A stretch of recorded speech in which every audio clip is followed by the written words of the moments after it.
3 months. Then he corrects himself saying, "No, not that Jin Runendell summoned what he grabs Kashmir Alphen," who replies, "Pardon a phoenix, he summoned Tess." They all become shocked to hear this. Alicia Badger admits that she went overboard and used an aura shield to win, but it instead became his downfall. She expresses surprise that he would be defeated by an attack from behind twice and asks when he planned that Jin run Candle, responds that he planned it from the first match, admitting that saying so might make him seem very arrogant as he pours some water over his head. Alicia Badger laughs and agrees that if it's young Master Jin run Candle, then yes. Jin Runendall thanks her so much for what she has done. She replies that it was fun for her too, and asks if he realizes how proud she is. She then questions how he feels about defeating someone from the special division. Before turning 16, Moroccan arrives there and calls for Jin Run Candle, who acknowledges that he heard his voice. Marine instructs him to call Pacist right now. Quickly, Jin Run Candle summons Phoenix. "Miss Quick!" Candle bows down and greets the Master of the Flame. Mirren acknowledges that it has been a while. Phoenix unexpectedly hits him with his beak at his face, and Morin interrupts asking why he did that, and reminding Phoenix that he can speak casually as he's a free entity. Phoenix apologizes, saying he's sorry. Jin Run Candle experiences a refreshing feeling while Morin interrupts, saying he has something to say, and that he'll pass on the message word for word. So Jin Run Candle should please stop. Meanwhile, Phoenix hits him, and Quickle remains bowing down.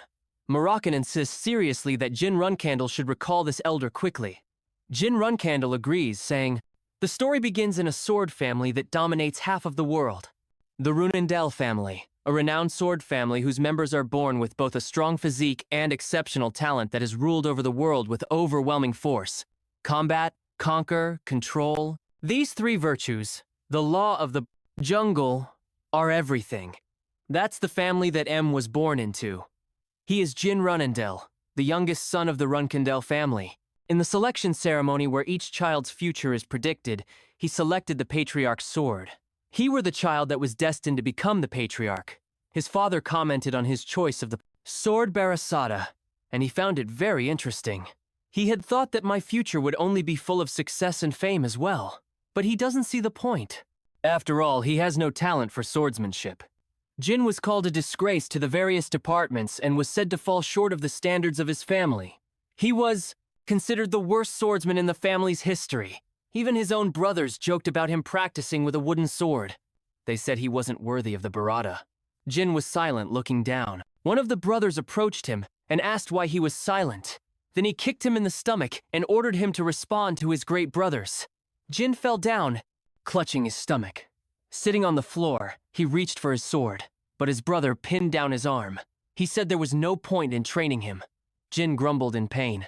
Then this guy holding a notebook in his hands asked, "What is it?" Hotly, he asked if Jin really thought that after reading the book, he would learn swordsmanship. The blonde brother holding his wooden sword in his hand said that Jin was nothing and was not worthy of a chance. He explained that if people like Jin are given a chance, they forget their place and cling to hope. He asked why his brother did this. Then one of them grabbed Jin by the hair and told him that he was only doing it for his own good. One of them asked if this was what his nanny taught him, but he didn't care about that. He just wanted to try harder and harder to somehow and someday earn the trust of his family. So with that spirit, he gets back up to make himself worthy of the clan. But unfortunately, he isn't getting a Zhongkai boost in this universe. Bro gets downed by his clan, but at least they spared him for trying. Jin was reduced to a vagrant before inevitably crossing paths with his teacher and realizing that he too boasted talent. He had a kind of power that was forbidden in his clan, the power to wield magic. 3 years have passed since then. Jin is a busy student hard at work when suddenly he gets swallowed by the shadows. He turns to find a giant entity called Salderit, the master of the shadows. It's a lucky day for our boy, as he's been chosen by a literal god to fulfill a contract. By forming this contract, he will be able to wield the power of shadow and become immune to curses. The god of shadows is surprised when he notices that Jin had been cursed from a young age, which is why he couldn't unlock his talent. The curse, called Blade's Delusion, suppresses the talent of a swordsman, which is basically a death sentence for someone in the Runandal family. The god of shadows releases him from this curse and declares that he will become a swordsman with unparalleled abilities. Jin returns to his place and instantly grabs his sword to test out the theory. When he launches his sword in a clean swing, he realizes Solderette wasn't just capping his powers. He's gained tremendous control over his sword. The worst swordsman of the clan doubles down by using magic and further enhancing his abilities. Finally, everything he had worked so hard for was coming to fruition. Or that's what he thought. Fast forward to his gruesome state. Jin was suddenly attacked and defeated. In his final moments, he wasn't able to make use of his powers and slowly fades away into nothingness. As he's crushed underneath the rubble, Jin wonders why he was given a second chance. The world goes blank before he reopens his eyes, shocked to see his clan members again. More so, he's in the same sword sanctuary where the Balasada awaits him. Baby Jin remembers this day and realizes he's returned to his past by more than 20 years. The boy clutches his sword, earning the praise of his family. This time, he grabbed the weapon of his own. Well, 6 years after he chose the balsa, that couldn't reach the top shelf. He's been in the storm castle for a while now, and has to endure 3 more years before he's finally free. The boy feels caged when suddenly one of the maids is horrified to find a dead bird in his room. Jin assesses the situation, realizing only 2 people could do something so audacious and brutal. The 2 people in question are his snickering brothers, the brats who have no regard for the poor animal. Detona is 9 years of age, while the white-haired punk is Haytona, sharing the same age. While they're laughing at the bird, Jin feels sad. These 2 clowns ended up becoming murderers in his original life. Right now, they're children. But even then, they killed a poor bird to scoff at their own brother. The shitty yin-yang pair has no limits.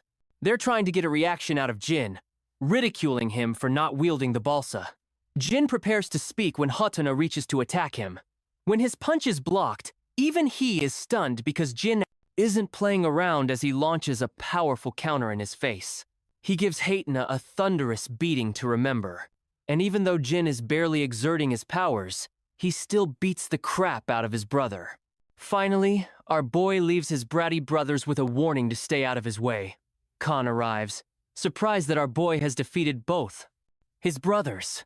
Jin simply told him that they got into a fight with each other, resulting in their defeated condition. Of course, this is far from the truth. But still, Khan wants to take them to the doctor. However, Jin refuses against such an act. He takes them someplace else. Jin leaves them vulnerable to a heavy storm.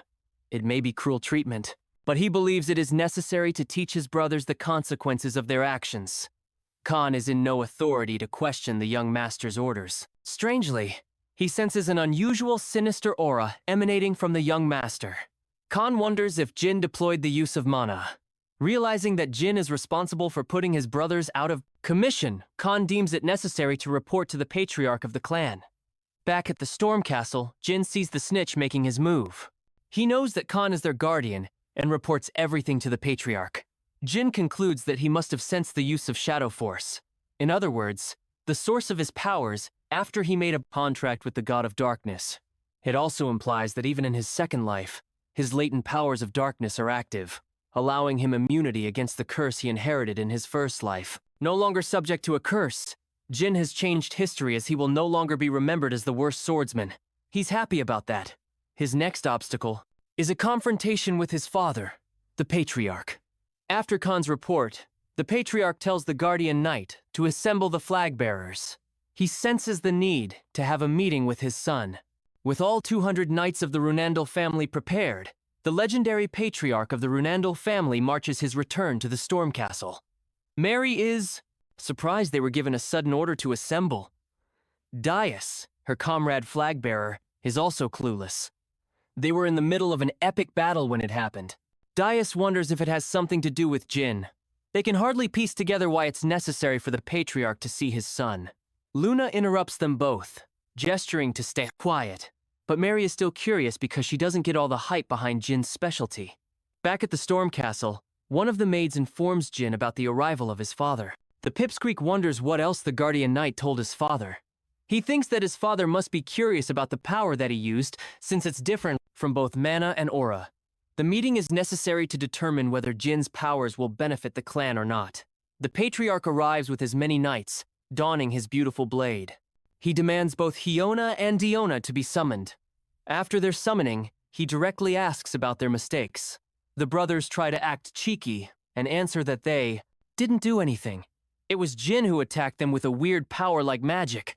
But of course, they're only saying these words to trap their brother. But this level of manipulation isn't enough to persuade the patriarch, as he leaves both his sons with cold advice. Their survival in the clan will be short-lived with such a feeble mindset.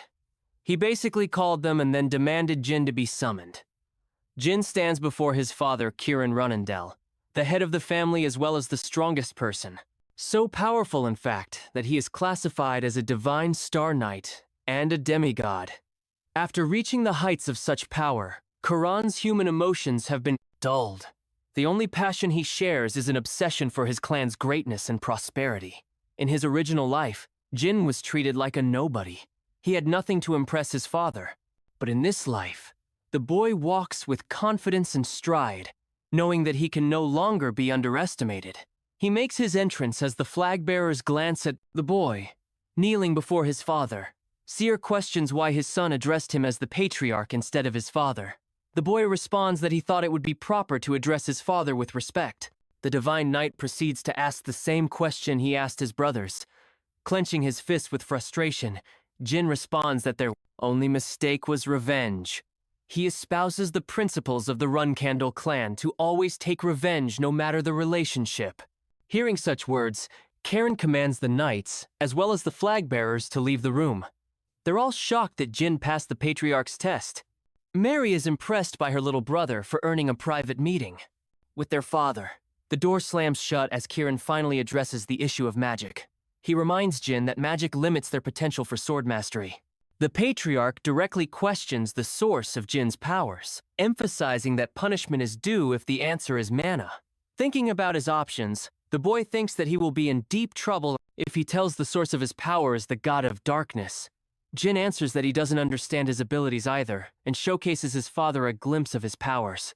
In a twist, it is revealed that Jin's powers were once wielded by the founding patriarch of their clan. Seer immediately takes note of Shadow Force, shocked that his son could not only wield Balasada but also the Shadow Force. He wonders if it is Jin's destiny to become the next patriarch. Interestingly, Kieran already knows about the God of Shadows. He explains that Soldaret once made a contract with Tamar, who was the first patriarch of the clan, allowing their growth. But after his death, the God of Shadows never appeared to offer his powers to a Runendel, not until Jin's birth, who now wields the Shadow Force. Curious, Jin asks his father an important question. He wants to know if the God of Shadows is stronger than even him. Siren thinks about it for a moment and claims that he doesn't know as he has yet to fight a god. But his words are laced with confidence because only someone who is the most powerful man in the world can say something like that. Sharon likes his question and pats his son. He's proud of the boy and questions how Jin will use his powers. The boy confesses that he will use them for the prosperity of the clan. Karen laughs as he sees through the boy's deception. He knows that his son is brutal as he not only beat up his brothers but let them suffer the wrath of a storm. That kind of answer was a blunder on Jin's part. So this time he proceeds to give an honest answer, declaring that he will use the Shadow Force for himself. Seer isn't frustrated with this answer, and even praises the boy for it. He would observe him for the time to come. With that, the meeting between the father and son finally ends. Jin is left exhausted but proud of the outcome. He no longer has to worry about concealing his powers. So, it's a good outcome. The same boy remembers just how invisible he felt in his original life. But things were changing for the better in his new life. That night, his elder sister Mary brought him a special gift. She cooked him a nice meal as a parting gift. Jin doesn't remember her being so nice. When he opens the box, what lies inside is a burning heart of a phoenix. It's a crazy present to give to a 7-year-old boy. But Mary is just that kind of crazy. She's a flag bearer and a 6-star knight. She bears many names, but perhaps her most notorious one is the Mad Woman of the South. Basically, she's your average Hello Kitty girl, but on steroids. This gift is an invitation to her brother to quickly become strong and challenge her someday. Devouring a phoenix's heart is greatly advantageous as it grants total immunity to fire and excels one's growth. Jin wonders if he can become strong enough to summon a phoenix someday on his own. The maid, Jill, brings him the prepared soup, but before he could dig in, Jin's two bratty brothers are drooling over the meal. They want a bite out of it too, but aren't man enough to admit their intentions. Jin offers them a chance to eat the soup in exchange for a favor. The favor turns out to be an annoying job. Both Hona and Detona have to dig a hole to search for something, but these clowns are ready to risk it all for some soup. What rests underneath the ground is an incubation chamber that holds a body of a mysterious figure, cloaked in darkness. After a ton of digging, the boys are finally done. They return in a wretched condition for their well-deserved soup. However, Jin has already finished most of it. He has left just a teaspoon's worth for them to enjoy. This dude is a savage. While his brothers are seething over his shitty tactic, Jin arrives at the site where they dug a hole for him. He's impressed by their work and thinks a simple spell should be able to penetrate what's left. Jin is glad as he can finally use his mana, shattering the hollow wall. Lo and behold, the secret library of the Runendell clan, a place that was kept hidden from him in his original life. There's a passcode that lets you enter inside. Jin feels confident and utters his request to console Murakon.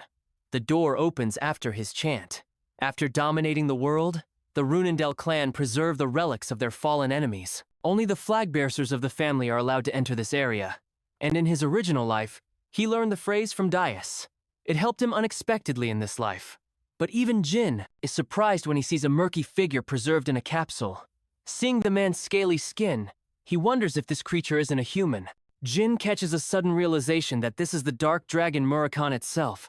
According to the legends, the dragon was defeated by the first patriarch before falling to a deep sleep. Jin stands before the legend and tries to search for the ancient books.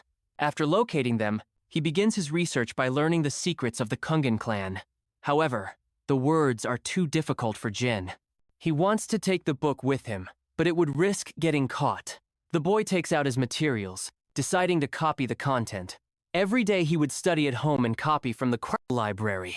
One day things became complicated. Someone else decided to come to the library at an unusual time. But this isn't just anyone. It's the dark dragon Murakon who is suddenly awoken. Jin tries to remain calm as this monster is an ally of the clan. He tries to act polite with the dragon by calling him a dragon, but it goes to infuriate him as he viciously shouts at the young boy. Murakon feels angered that he was reduced to a guardian for the Runcandells. He sulks at his current situation. The only reason he awoke from his slumber is because he sensed something from the boy. Murakon is surprised to find remnants of Shadow Force lurking inside Jin. He claims that such a scent could only be produced by Soldier's contractor, so there's no mistake about it. Jin decides to test his luck and shocks him with the display of his powers. The dragon stutters before collapsing in defeat. He's disappointed to realize that the latest contractor is a pipsqueak. Murakon is devastated to explain that he made a promise with the god of darkness, and because of that, his partner is apparently Jin. The dragon saves the explanation for another time. He decides to give the boy a proper introduction, as the monster manifests into its true form. Murakon is an aide of the god of shadows as well as the last descendant of the shadows. He made an oath a millennia ago. This gigantic beast has vowed to partner with the boy as he is sold contractor. Jin introduces himself as the youngest Runendell and greets the legendary dragon. The mountain where the storm castle stands was named after the legendary dragon who reigned over the lands for millennia before losing a battle against the first patriarch of the Runcandle clan. It was clear that they weren't actually enemies. The contractors of gods are always assigned a guardian dragon, which is why people wondered about the disappearance of the dark dragon. They didn't know he was residing in its deep slumber. Jin wonders if he's found himself a guardian dragon upon the dragon's awakening. Thanks to his human form, he's able to chat with him and get some of his questions cleared. Jin frequented the library for months after the dragon's awakening. He wanted to know the reason Tamar and Murakon fought each other. The silly dragon doesn't recall the real reason as he forgets. More importantly, he's found an obsession with strawberry pies. Jin tells him that he prepares copies of the original books in the library. Unfortunately, he doesn't know about most of the content. Murakon is still impressed by the boy's perseverance, as any other child would have given up easily. The boy explains that he's just average for a Runcandle. He has a dozen older siblings as well as amazing people like his parents. Jin has great ambition and wants to surpass them. He questions how much Tamar understood at the same age, since this guy is supposed to be the strongest man ever recorded in history. Jin was curious how close he was compared to that guy. The Dark Dragon told him that even someone like him couldn't have ever understood a single sentence at his tender age. Tamar didn't read books to become strong. Murakami emphasizes that the boy possesses mad talent just like the first patriarch. Jin wonders if he will compare to the flames of Tamar's powers. Murakami consoles him to train and become strong with time so that he can compare and even perhaps surpass the strengths of the founding patriarch. To entertain him, Murakami tells him about Soldaret's second name. The god of shadows is also called Soldaret the Infinite because his powers know no bounds. That also means that the boy's powers hold sky-high potential. To encourage him, Murakami decides to teach him a new trick, an attack called the Shadow Force Release. This skill is critical for anyone mastering the Shadow Force. It imposes a risk to its wielder, so Murakami advises the boy to master it well. Murakami instructs him to release his mana. Jin is confused, so he explains that two skills determine the release of Shadow Force. The first is mana release, and the second is mana transfer. The skill requires at least 3 years of mastery, but that's a duration too long for the boy. Murakami refuses to teach him advanced techniques without the basics. Jin absolutely stumps him with a perfect mana release, which honestly looks like a Rengun. He's also capable of using mana transfer for some reason. Murakami is shocked because he's just found himself a genius Pipquay Squeak. With both conditions met, he's ready to show the boy the skill Shadow Force Release. Since all shadows are born out of Solder's powers, it implies that he's the master, while Jin is the only contractor. The library is filled with dark shadows, as Murakami reveals that Jin could also become the master of the shadows. Jin is impressed seeing the might of his magic in full display. The scene cuts to the flag-bearer Luna, who is nearing the completion of her mission. Estimating 4 months to be the completion target, Luna stands amidst the dead monsters while wondering what her younger brother would like as a gift. 6 months after Murakami awakened, Hatona and Daytona left the castle after turning of age. That leaves the young master, who receives a celebration cake from Jill on his 9th birthday. The kind young master wants everyone to enjoy the cake. Khan, the snitch, makes his sudden appearance, apologizing for his sudden message. Lady Luna, the boy's older sister, has come for a personal visit. Rising as the first flag-bearer of the clan, an excellent knight and the eldest of all the siblings, Luna Runkendel is the strongest among the heirs. She stands different from the rest. Uninterested in pursuing the path of the patriarch, Luna doesn't care about her siblings. She treated him like a nameless stranger in his original life.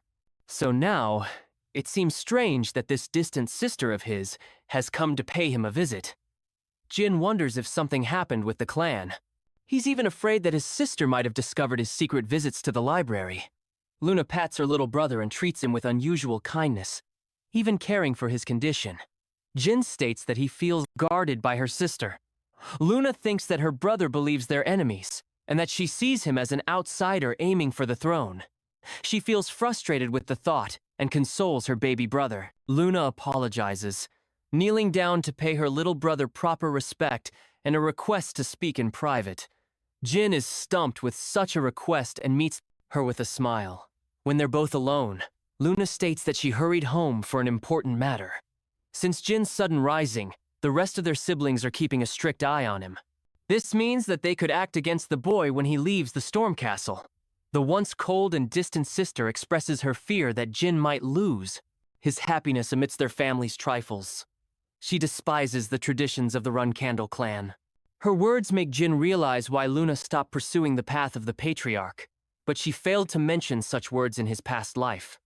Jin wonders if he wasn't worthy in his original life to hear such consolation. But it's also because his sister is worried that Jin's siblings could threaten him soon. He forms his response, refusing to step away from the fight against his brothers. Luna emphasizes that she's not advising him for her own sake. Her baby brother acknowledges the fact and even claims that he faced the threat of assassination once. Met with this surprising revelation, Luna taps into her terrifying powers. Furious that someone could even attempt to hurt her brother at the Storm Castle, she tries to ask for the assassin's name, but Jin tells her that he doesn't know and that he's fine for now. The boy is happy to learn that he has earned empathy from one of his siblings. Luna embraces Jin, apologizing for the troubles of their family tradition that come with the Run Candle clan. Embracing her like this, Jin had no idea his sister could be so kind. Luna doesn't want to stomp on his birthday celebrations and offers him an adequate gift. It's a blue pendant. She tells him to turn around. The necklace is capable of summoning Luna once after being shattered. She wants Jin to use it when he's in a sticky situation. Luna is happy for her brother's birthday, and they proceed to have a loving celebration. Unfortunately, she has to head back to her duties. She bids him farewell. Later, Jin shows up to the library with the necklace, surprising Murakami. As the necklace is an invaluable treasure. This treasure once belonged to the Demon Beast King, an item that many people risk their lives for. It also grants immunity to the wearer against inferior spells, as well as enhancing one's own. Jin explains that his eldest sister gave him the pendant. What's more is that he's shocked to learn that Luna probably already sensed Murakami's energy, but she won't tell the clan because she cares about her little brother's well-being. Coming back to Luna, she knows something is up between Jin and Murakami, but she chooses to trust in his powers and support her little brother no matter what becomes of him. Jin thought that the first 10 years of his life would be slow and boring at the castle. But in this short time, he learned a lot. He received gifts and benefited from his relationships after meeting amazing people. These were the things his past self dreamt about. The day finally came when the boy turned 10 years of age. He fought against Khan in a sparring session, preparing to leave the castle. The boy's incredible strength at this age impressed the guardian knight, who realized why the patriarch remained interested in the youngest child. Jin boasted the eyes of an instructor who was trying to see if Khan was a fit as his teacher. Concluding their training for the day, Khan pays his respect to the young child. He can only train the boy until he leaves the storm castle. Jin is ready to meet his expectations. There came a point where Jin felt immune to flame thanks to the phoenix's heart he received from Mary. He is thrilled to find that some of his powers have started taking into effect. It's only a matter of time until he absorbs the phoenix's powers. Jin is to leave the storm castle the upcoming day.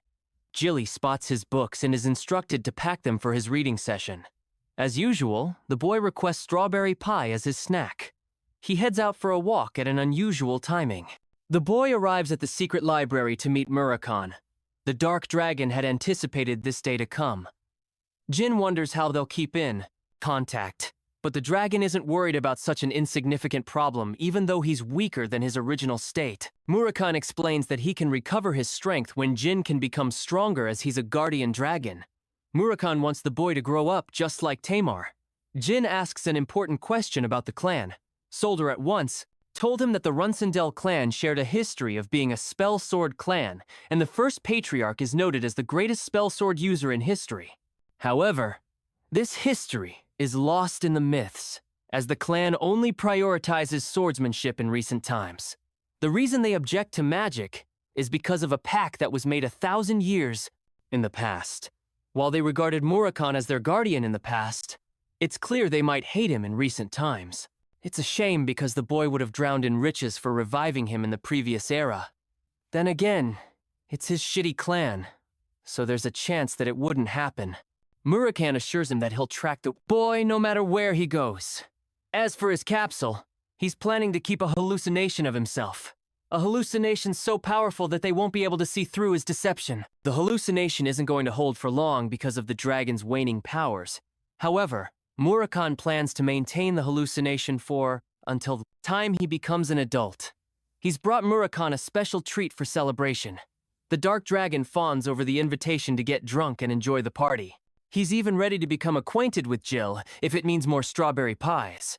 As Jin is preparing to leave for his clan's family home, he is warned how busy his life is going to get.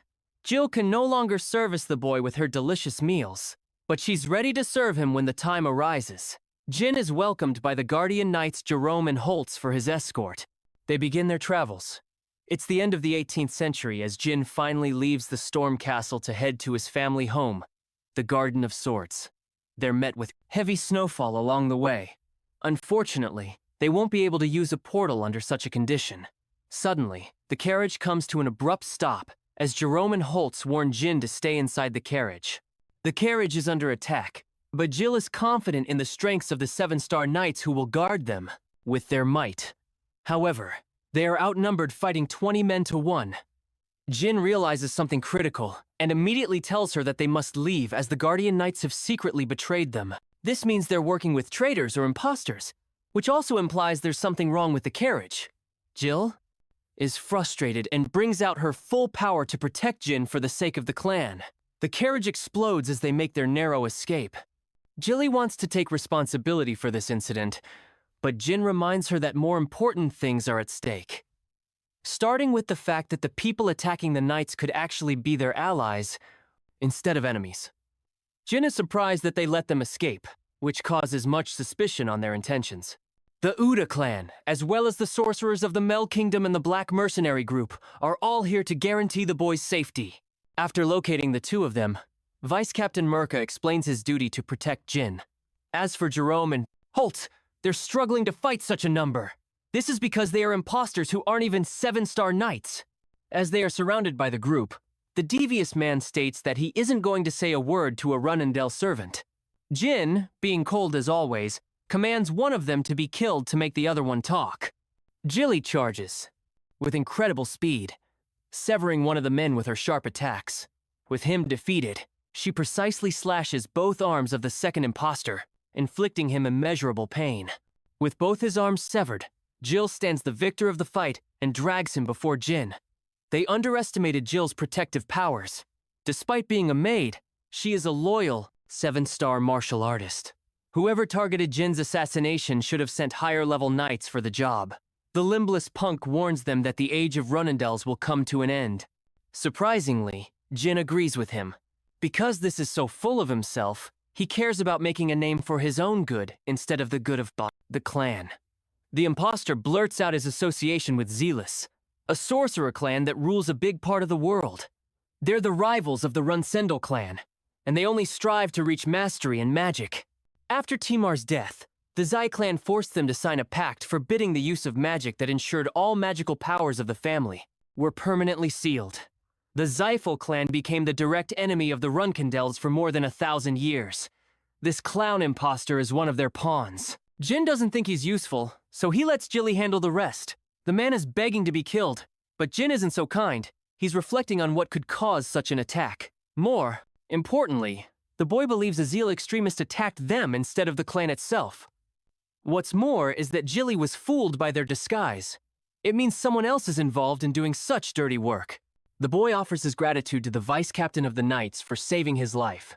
He's prepared to tell his clan everything so the man could be rewarded properly. Mirka is stunned because the 10-year-old boy does not sound like a normal child.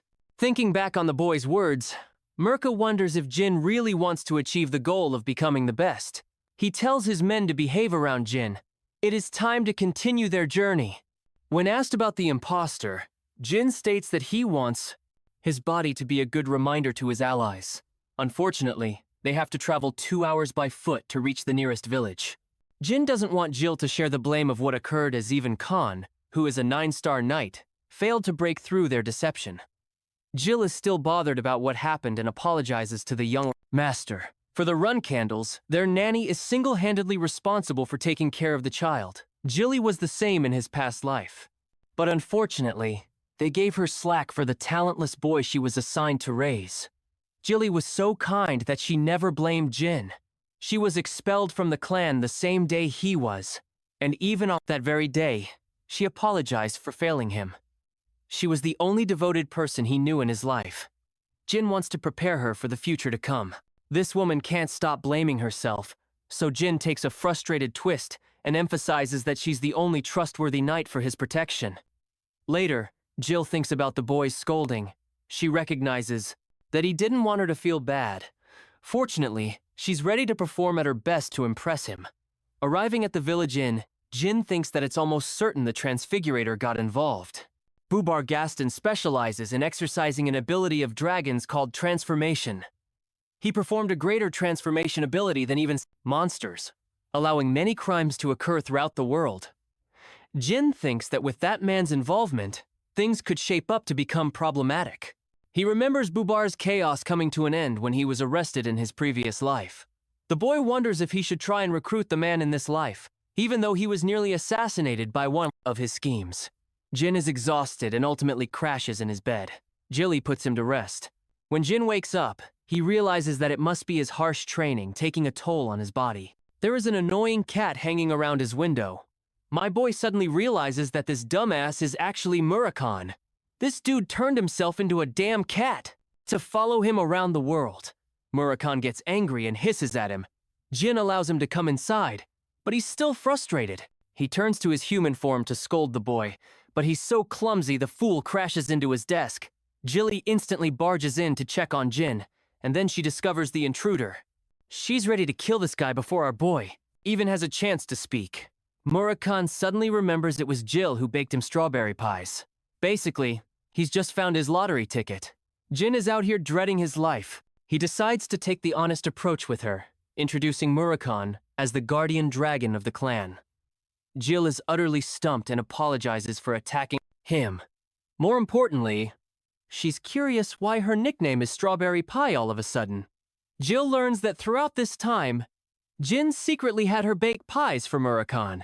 After a long explanation of what happened, Jill is shocked to learn that the boy has the ability to wield magic and shares a contract with the god of darkness. She's actually supportive of his talents, which is why Jin decided to tell her everything. He emphasizes that his relationship with Murakami, as well as the source of his powers, must remain a secret. At first, she trusts the guardian dragon, but after learning that he is clumsy enough to trip and fall, Jill wonders if it's really a good idea to rely on him. They arrive at the portal where Mirka's duty has come to completion. He is eager to explore the kind of person Jin will grow into. Mirka is curious why an excellent martial artist like Jilly left her clan to join the Run Candles. She refuses to elaborate and leaves with the boy.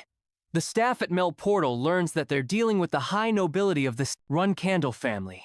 They allow them entry to first-class seats for a quick teleportation. Jilly shares her concerns for Jin's magic as there isn't an excuse plausible to convince the Runandel clan. The boy intends to keep the source of his powers hidden. Suddenly, he spots a noble mage of the Zyphel clan, who is granted first-class seats as well. The noble shares his disgust openly, but finds himself fascinated by the cat. Murakami is a gigachad as he slashes the pathetic noble, giving him what he deserves. The Zyphel noble is surprised that Jin is composed and quiet despite his provocative remarks. Veridine introduces himself and offers a hand to the boy. Jin remembers him. This man had gone on to become a gifted sorcerer and an incredible candidate for the next patriarch of their clan. Even though Jin also shares a talent in sorcery, his talent is next to nothing compared to Vidine. The boy is cautious of him and reminds Vidine that his men nearly pulled out their blades and they would have been killed for that. He dishes out equal provocation as a joke, but Jin emphasizes that he wasn't just joking around. Vidine gets actual chills from the boy, but he imparts him with advice not to stir up trouble between the two major clans. Jin claims that both their fathers are people of great stature and that they would never go into war over a children's fight. Verd is impressed, but Jin is verbally abusing this man. He tells him to shut up for the rest of the portal ride. Veridine is almost enchanted and wants to befriend Jin, but it would complicate their clan's relationships. So instead, he vows to make him his rival for the ages to come. As for Jin, he's surprised Veridine is maintaining his school even after his joke. It's almost as if the Z-Falls are chaotic and messed up in their heads. Teleportation is underway. Before being teleported, Veridine expresses his excitement to meet Jin in the future, but the boy doesn't share his enthusiasm and doesn't want chances of that happening. Finally, Jin has arrived. Petrov, a second-ass butler of the family, meets his grace, welcoming him to the Garden of the Swords and the home of the Runandal family. The Garden of Swords is a sanctuary of blades for the most reputable members of the Runandal family. To have one's weapon be marked in this garden is the height of honor for a Run Candle family member. The boy once shared the same goal, but with the weaknesses of his past life, he became naive and foolish. Now that he's equipped with a cunning nature, Jin believes he will have an easier time in the house. The boy meets his mother, Rosa Runandel. Saron is alarmed by the cat he picked up on the way. The fact that he claims ownership over the animal is considered a proud quality. Jin has decided to name him Kitty Runandel, but this kind of name is seen as offensive by his brothers, as it is an animal undeserving of their name. Siren asks why he did that. The boy counters that he wants to take responsibility for the cat, a creature that he claimed as his own. He wants to ensure he takes care of it, even though the Run Candle name is a heavy burden, as Jin will have to seek revenge should anyone bother his pet. The patriarch is impressed with the boy's ability to make quick enemies. His siblings aren't an exception. Jin emphasizes that he doesn't shy away from taking his enemies down. His father appreciates this kind of attitude and hopes his older siblings stay sharp and don't underestimate him. 4 years have passed since then. Jin is a 4-year-old classified as a 2-star knight. His training session is concluded with Garen, and his next training is scheduled with Luna. Jin doesn't want to share lunch with his family and prefers eating with the cats. Velop has brought him lunch. He's a commoner who is going to be expelled from the clan soon. Interestingly, he's so calm and always praises Jin's mightiness. Our boy tells him to stray away from the path of humility, as he often gets looked down upon. Jin encourages him to take some pride in his abilities, since he's also a Runkendale cadet. Velop sulks as he's got the lowest grades and his swordsmanship is trash. On the other hand, becoming a cadet of the Runkendale clan is a feat in and of itself. He might have the worst grades, but he's better than average. Jin really wonders how a meek and introverted boy like him could become a dangerous enemy in the future. What's more is that he ended up taking his own life. Philip's life might face a similar end, so Jin wants to prevent that future from occurring. This time, he's hell-bent on making sure he stays in the clan. Later, the young master is assessing his current abilities. It's destined for him to reach 3-star swordsmanship in the upcoming years. But for now, he has to train with Luna, who wants him to execute the training differently than from yesterday. Luna suggests that he use his mind's eye to visualize his training. Acquiring the mind's eye is the greatest weapon for a swordsman. It's a form of Heil meditation, a skill that is only achieved by 7-star knights. Jin doesn't understand why he's being taught such a skill so early. Luna restricts the use of aura in their training, so Jin doesn't understand the purpose. He places good faith in his older sister's advice and increases his level of focus to learn the technique. The training session comes to an end. Luna thinks that Jin's focus is impossible for a knight at his level. It's only a matter of time until he unlocks even greater power. The scene cuts to a sparring session.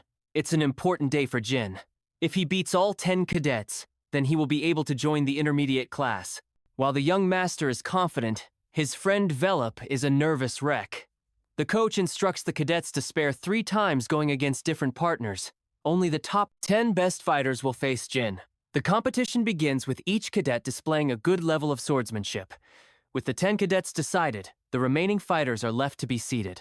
Jin prepares to face them, and his most impressive record to date was defeating 8 fighters in a row. Jin is most worried for Mesa Milcano, the top brass of the cadets. This match will determine everything. She dashes to attack him, and Jin barely blocks, sensing that she's gotten even stronger since their previous battle. The real problem is that he has 8 more opponents to beat after defeating Mesa. She's overwhelmed by his choice of using simple moves instead of adopting complex variations. Mesa suddenly realizes that Jin is looking down on her. Offended by this treatment, she lunges to unleash more of her power. Mesa is determined to beat the young master.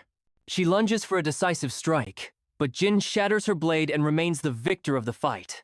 Mesa is stunned that Jin was able to strike the same spot, making her sword chip and shatter. They have comparable strength and stamina, but it was his precision that crowned Jin the victor of the fight. Mesa declares that she will continue her training to impress him in their next fight. Though he's faced with 10 cadets, Jin is glad to have defeated Mesa and instills a sense of hopelessness among them. He quickly defeats the 10th cadet, fulfilling the challenge. As his reward, he will join the intermediate class next year, receiving actual training from a true Run Candle. Though the training session has concluded, Jin states that he wants to fight against a final cadet.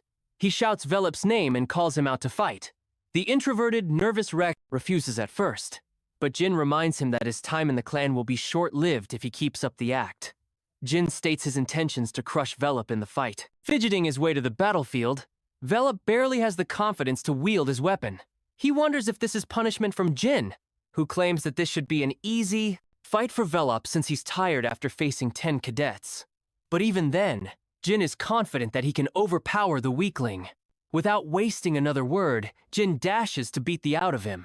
He's barely able to block the heavy attack. Jin is impressed by his parrying. Velop tries to hold on, but Jin isn't being kind with his attacks.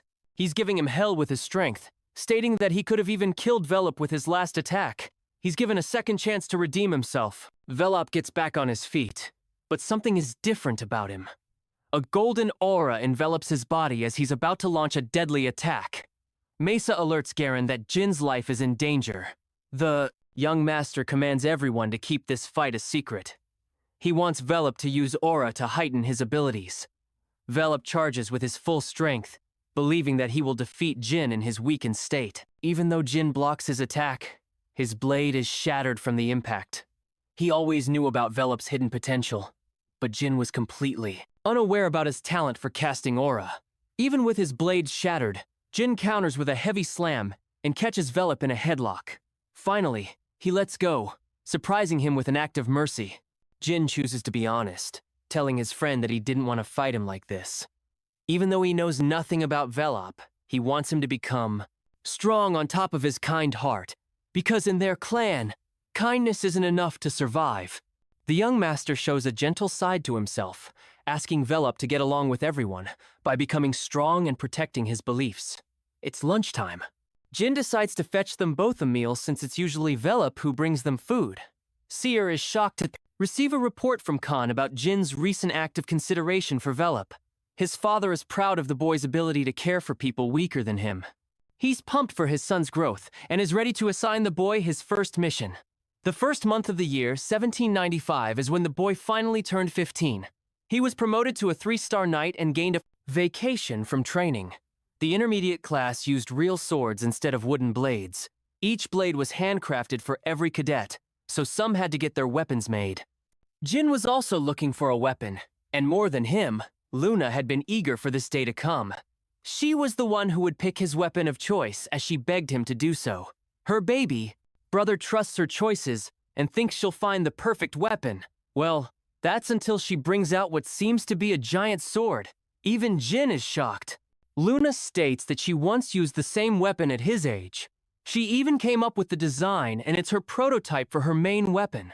Jin, however, has a difficult time accepting her choice. He declines the weapon, hurting Luna's feelings. Seeing his reaction, Luna decides to opt for a different weapon, a weapon that would suit his fighting style. Luna spent much time on his weapon of choice. Since he chose the Balisada when he was an infant, she figured the Bramante would be the perfect replacement. It's the weapon of the first patriarch, a blade that comes to his liking as it is one of the most valuable treasures of the clan. Jin wanted to obtain this weapon in the future, but he's glad Luna offered it to him for free. Both swords are excellent for the users of Shadow Force. Jin couldn't have obtained the weapon himself because of sibling rivalry. It's a heavenly gift from Luna that he obtained so easily. Luna states that he doesn't have a need to repay her in any shape or form, since she's also aware he's keeping his defenses up around her. Since she's upset, Luna instructs her brother to close his eyes for another training session. She tells him that the Runendale siblings are always fighting against each other. But even so, she wants to remind him of her undivided love, as Luna is ready to support him no matter what. She says these things as Luna has felt immense loneliness and feelings of isolation before Jin's time. She hopes that her little brother never has to go through such feelings in his life. With that, they return to their training session.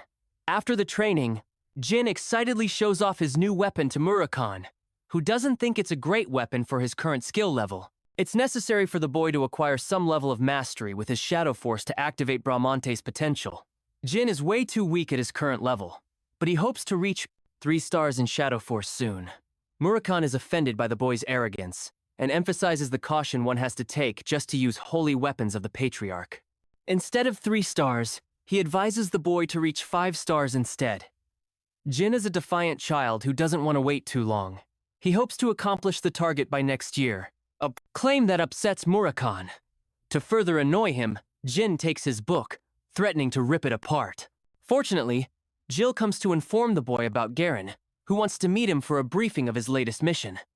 Jin is surprised. He learns that his first mission will begin after the end of the break. Although he is glad, He doesn't understand why it has to begin right after the break.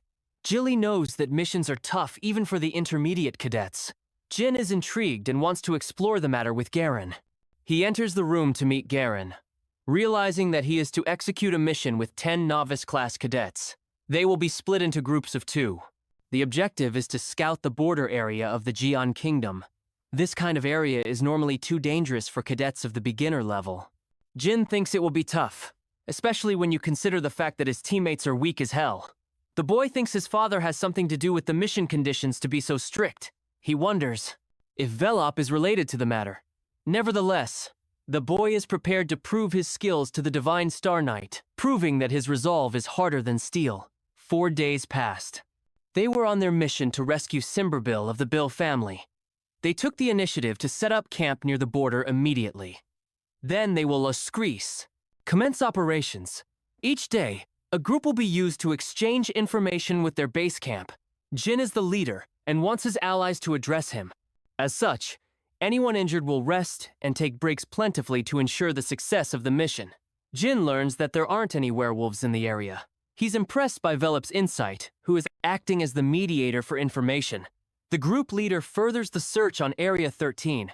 Something about the mission bothers him. While it's true his father played a part in assigning the mission, everything is going comfortably smoothly.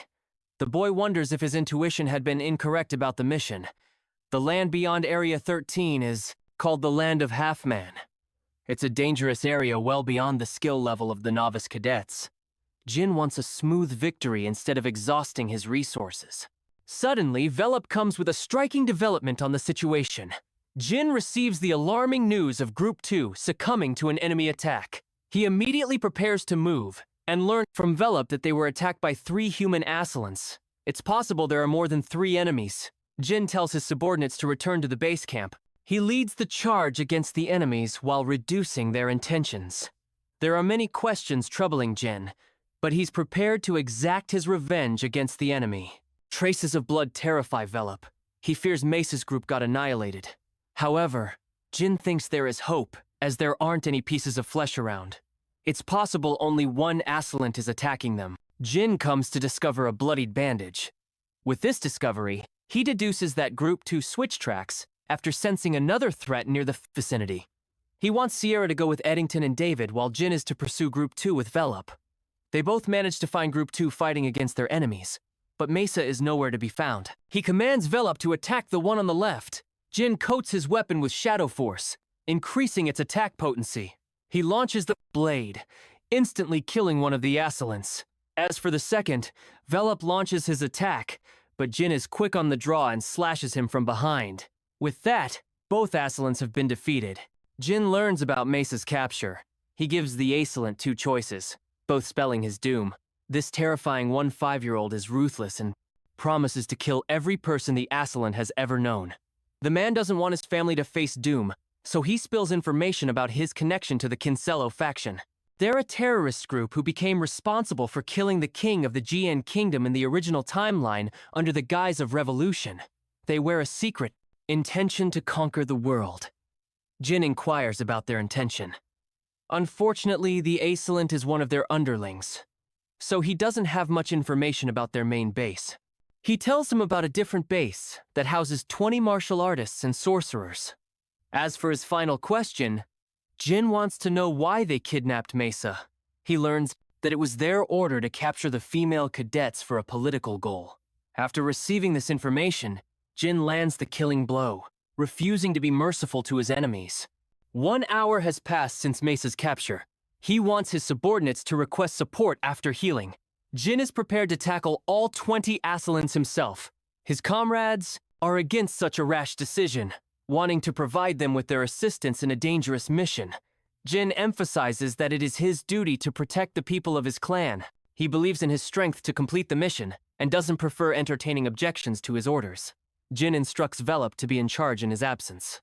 With that, the group leader dashes to save Mesa, hoping to reach her before it is too late. Jin has to defeat competent enemies stacked against his skill level. It's true that he's strong, but he's not strong enough to defeat all of them alone. So, his plan is focused on rescuing Mesa instead of defeating his opponents in a head-on fight. Jin activates detection magic and pairs it with wind detection for even greater effect. This lets him uncover the enemy's tracks. Jin continues his rush when he is suddenly attacked by a bunch of assailants. The Run Candle young master shocks them with his ability to cast magic spells. He defeats one before getting his hand trapped by a mage. Jin slashes the assailant from behind and remains unaffected by the flames thanks to his immunity. The mage deploys the use of ice magic to beat him, but even that is rendered ineffective against this monster. Defeat is certain as the sorcerer meets his end. Jin wonders if the assailants are underestimating his faction because of their beginner level experience. He understands the Cancelo hierarchy and knows that Mesa won't be harmed until she reaches the officer. It's the only glimmer of hope he has to save Mesa. Jin intends to distract his enemies and casts flame magic to do the job. This will make them focused on the fire while Jin executes his next move. He comes to their base slowly, waiting for his enemies to make a mistake. Jin spots their leader, who knows there is a culprit responsible for the fire. Unfortunately for him, Jin strikes him down when his men are far away. He obtains the keys and busts open the captivity room. There he discovers a trap door and sees Mesa at last. She's shocked to see him in such a dangerous location.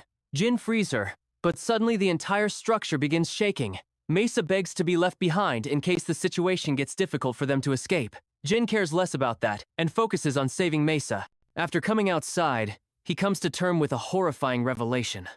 A half-man has just killed a bunch of enemies, unexpectedly. This terrifying monster is none other than the White Werewolf. Jin knocks Mesa unconscious, so she doesn't do anything rash. The werewolf questions if Jin is responsible for the flames. Jin introduces himself as the son of the patriarch and stands to face the werewolf, who is impressed to find an underling of the Run Candle clan. Many days before the mission, Jin was trying to master his weapon, but Murakhan always jumped him for being absurd. He warned him against preemptively activating the sword and overloading his body. Much to his annoyance, Jin stopped his pursuit. In the present, he is faced with his most difficult threat. Kwazu Truga is a warrior-class creature of the White Werewolves race. These monsters are born with the desire to slaughter their enemies. They're formidable creatures capable of defeating 6 stern knights, and they bear a special hatred for the Runendales ever since Tamar killed their god. Jin is in a real pinch. He has no way of safely delivering Mesa with this guy on his tail. The only way out of this situation is through. The monster questions if the Runendale will fight him head-on or choose to cower and run. Jin answers that he will fight with honor. This response triggers Quasito to burst forth for an attack. He uses his giant sledgehammer to crush Jin. Fortunately, he evades the strike, but only momentarily. Jin is overpowered by the monster's immense speed and strength. He's barely able to stand his ground, but thinks there's a chance as long as he can activate his secret weapons. Jin doesn't want to risk the use of Luna's pendant. He desires to reach the top by overcoming this difficult challenge. Lowerly magic against such an opponent is useless against the defenses of werewolves. There's also the risk that his secret powers will be discovered by other people. His only weapon in this case is the Shadow Force. Jin desires to awaken the sword, or else he will lose this fight. The monster is impressed by Jin's weapon for being durable in a fight. However, Jin is still on the back foot. Clutching the sword in his hands, he tries to activate its power. Then, suddenly, in a beam of light, comes the ascension of the blade that blinds the werewolf's sight. A decisive slash cuts through the air. The monster falls to his knees, having suffered a major wound to its belly. Jin declares the end of the fight, standing atop as the victor of this battle. However, the drawbacks of his sword start to overwhelm his being. Murakhan warned him against this. The horrors of his past, the haunted voices inside his head begin to devour him.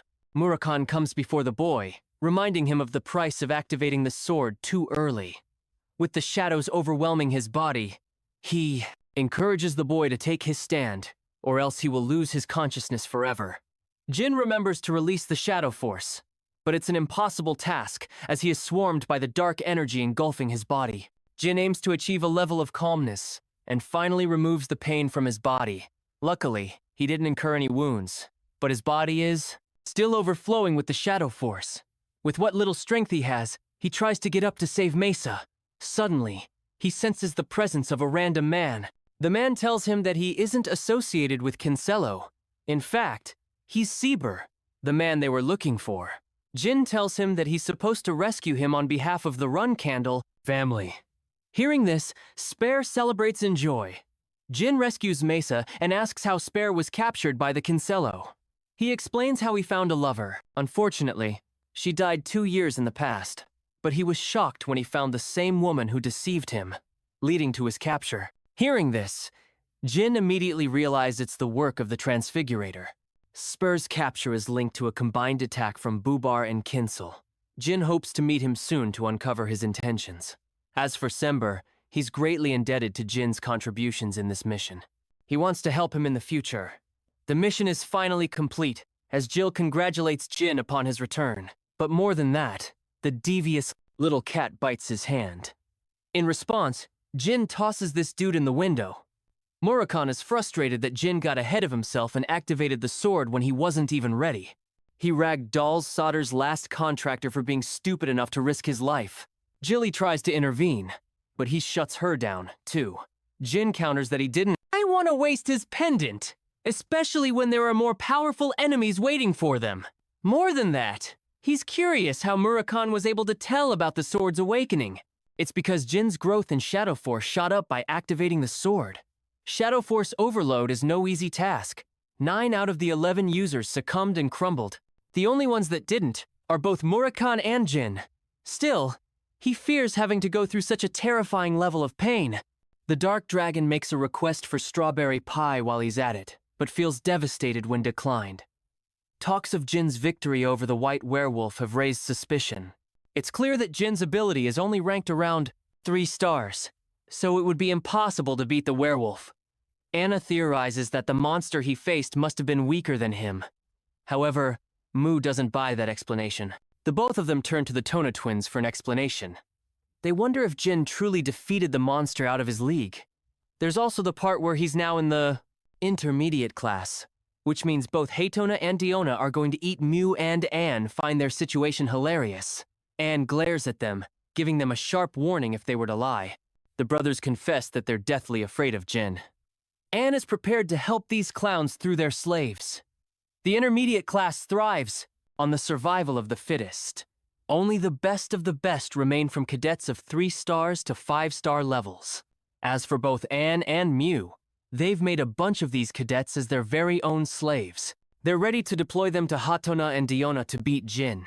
The perspective shifts to our boy who has reached 4 stars in Shadow Force as a result of completing the mission. There's an imminent risk of using his full powers. So, Jin wants to reach 6 stars swordsmanship within the next few years of his life. He hopes to become an exceptional swordsman before climbing to rank 7 as a master. However, the strongest swordsmen are all 8-star knights or above. In fact, there are only a 100 brilliant knights of such level on a continent with a population of 2 billion. But there's even more. One class that exists beyond even 10 stars. The divine star level of the Patriarch. Tone, who has achieved the strength of a demigod. That's his goal. Jin aspires to climb the heights of a divine star knight to surpass his father. But for now, his current objective is to deal with the intermediate class. The Tona twins are going to pose him much trouble aside from the rest of his siblings. The novice class was easy and supportive because they were newbies. But when it comes to the intermediate class, things are different. The only measure of strength is power and skill. Jin's objective is simple. He will dominate the intermediate class and make his mark. He is summoned to a meeting with his mother, who congratulates him with the completion of his first mission. At the same time, she learned from her butler that Jin refused to stay in the new room.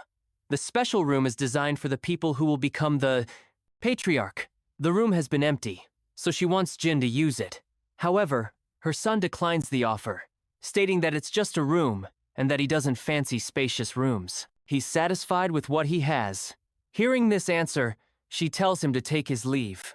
Rosa is confused about the ambitions of the boy, not understanding if he is full of ambition or devoid of it. It was clear that he would have been treated with brilliant support after acquiring the room, but at the same time, Jin would become the target of his siblings. The offer was a test, and our boy aced it to his mother's expectations.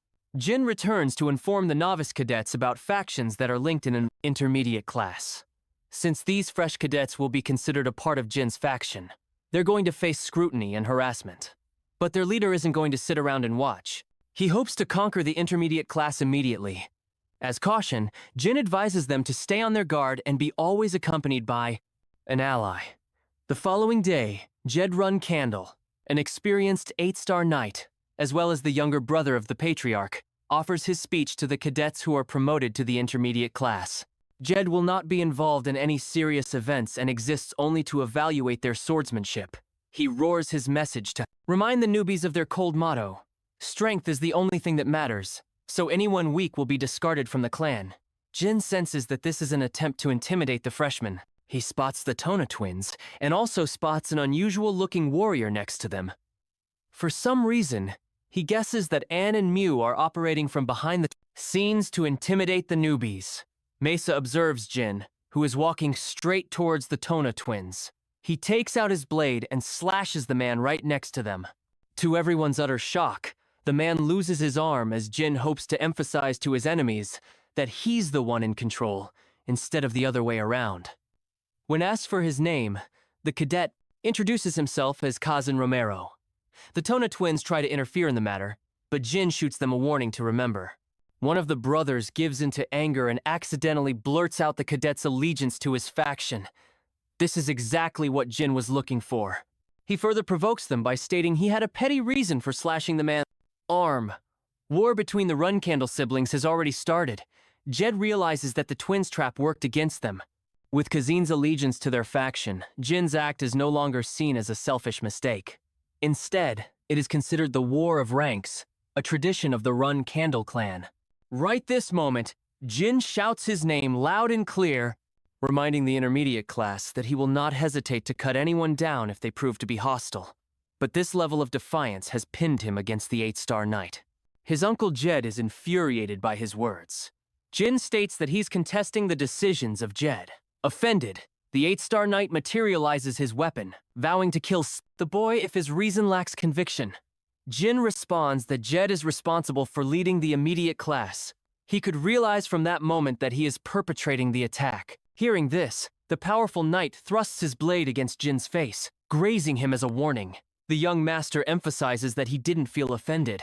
As for why he didn't contest Jed in a head-on match, it was clear that he would lose, else he could have attacked him from the beginning. Jed reminds the boy that he's unafraid of cutting him down, even if he is the son of the patriarch. Jin responds, prefacing his bravery as though his opponent is far stronger than him. A Run Candle never backs down for his honor. Jed laughs at his words, but in a way finds them pleasing enough.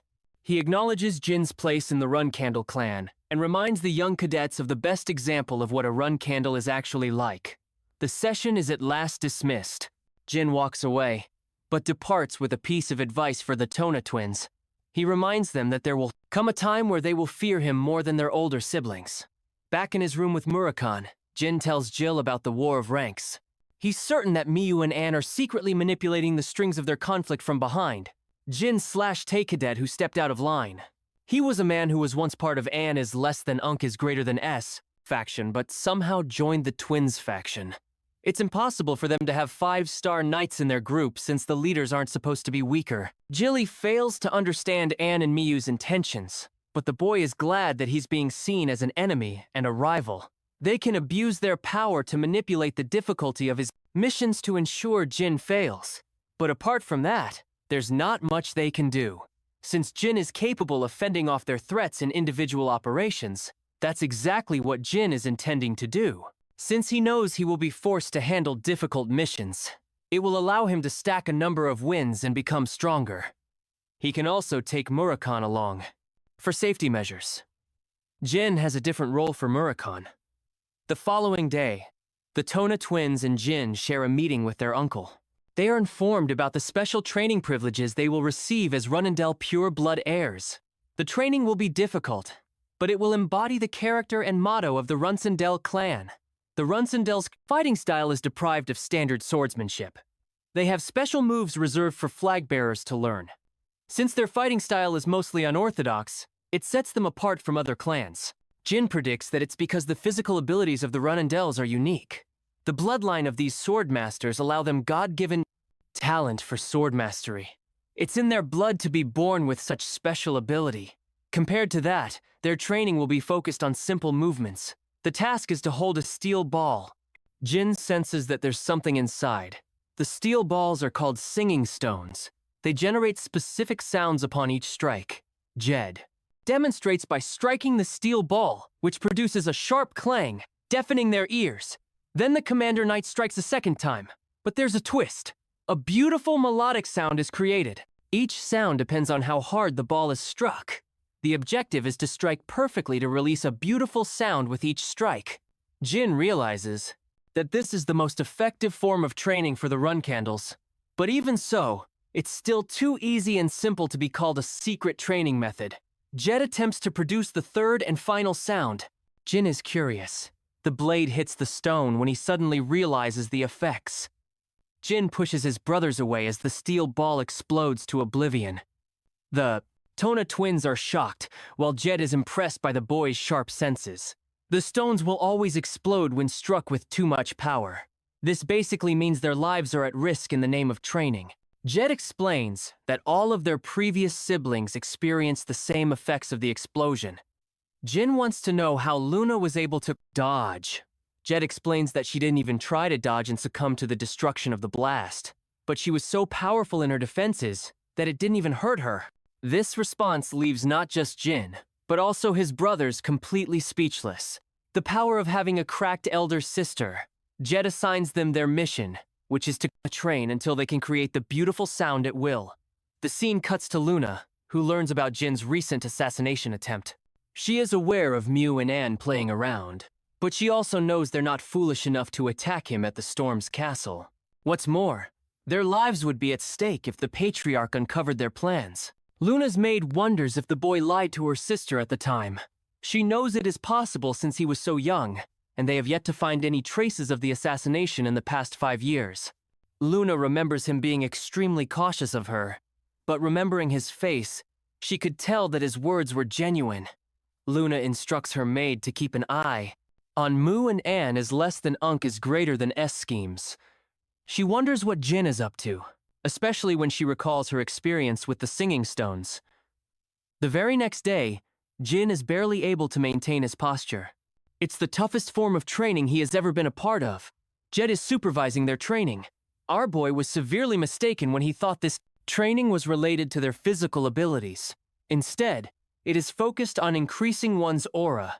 Jin has to increase his aura to make up for his lack of strength. He aims to remain calm. It's not an impossible task, as the Tona twins managed to complete it in his previous life. Jed observes each sibling struggling, but only Jin shows the most amount of progress among the three. It's possible that he will overcome Luna's record for the singing stones. The training concludes with the Tona twins facing utter collapse. Jed is impressed by their endurance nonetheless. As for Jin, his dear uncle is offended that he's the youngest of the siblings because this boy is a diamond in the making. The dude is slowly becoming his nephew's #1 fan. 1 month passed. The intermediate class was finally being handed its first missions. The mission is to protect the recruits of the Minche Blacksmith Guild. Each faction is assigned their missions until finally it's Jin's faction's turn. This group of 10 cadets is tasked to slay an enormous number of 25 orcs, nearly double their number. It's not the easiest mission, especially when they've just joined the intermediate class. It's evident that a lot of them won't even make it past their first mission. The other factions make fun of Jin's group, just like he predicted they would. Mesa stops her comrades from arguing, demanding that they maintain their composure.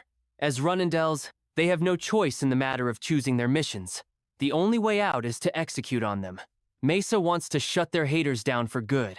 After achieving victory, Daytona ends up striking the singing stone so hard that it explodes right on him. Jin barely evades the explosion before getting struck by the blast. He doesn't want to train around these clowns because they're careless about their surroundings. The Tona twins are in the process of exploding the stones, but for Jin, something strange happened. His senses became so sharp that it felt like he could sense the object coming from a mile away.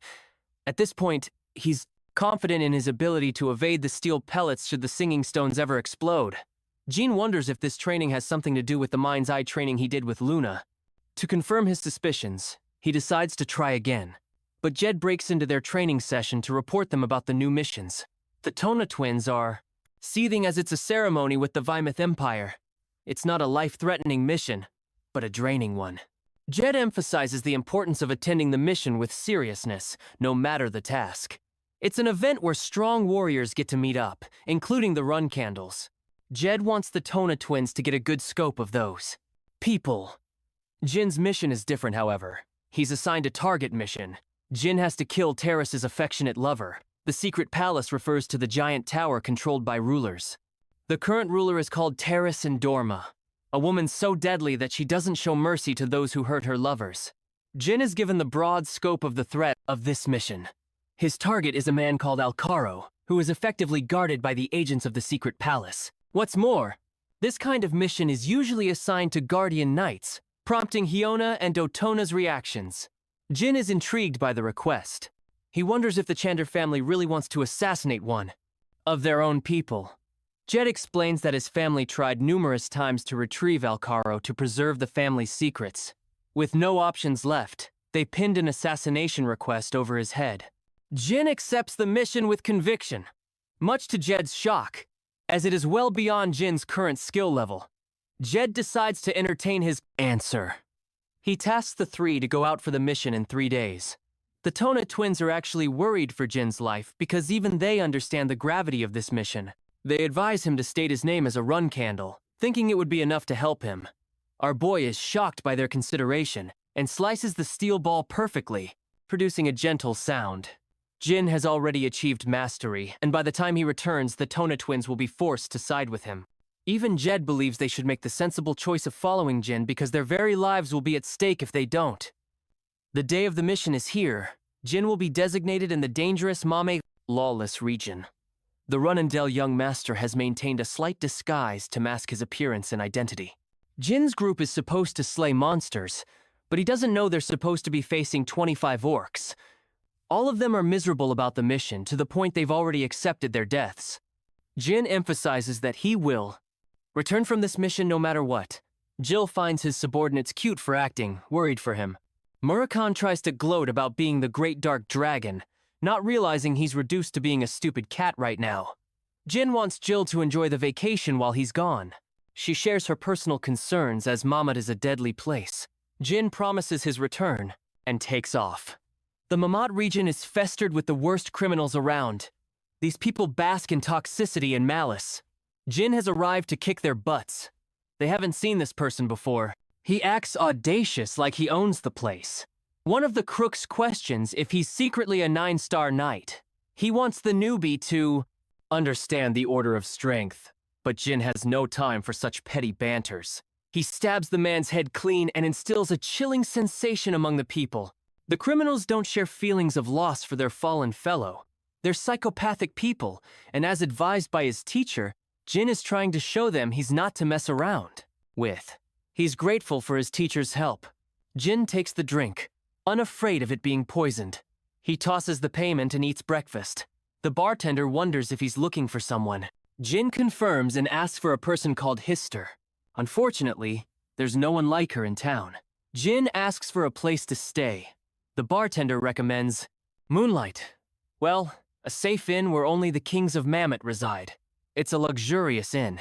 Since Alcaro is a rich kid, he didn't have to worry about minuscule troubles in his life. He's nothing more than a clown who can't control his lust for pleasure. Alcaro is only sticking around to try and gain the affection of the ruler. But there's no point, as she's moved on to her next fascination. With only one place left to his enjoyment and safety, it's clear that Alcaro must have guards swarming around him. Jin decides to stay in the lobby to get a good view of the situation.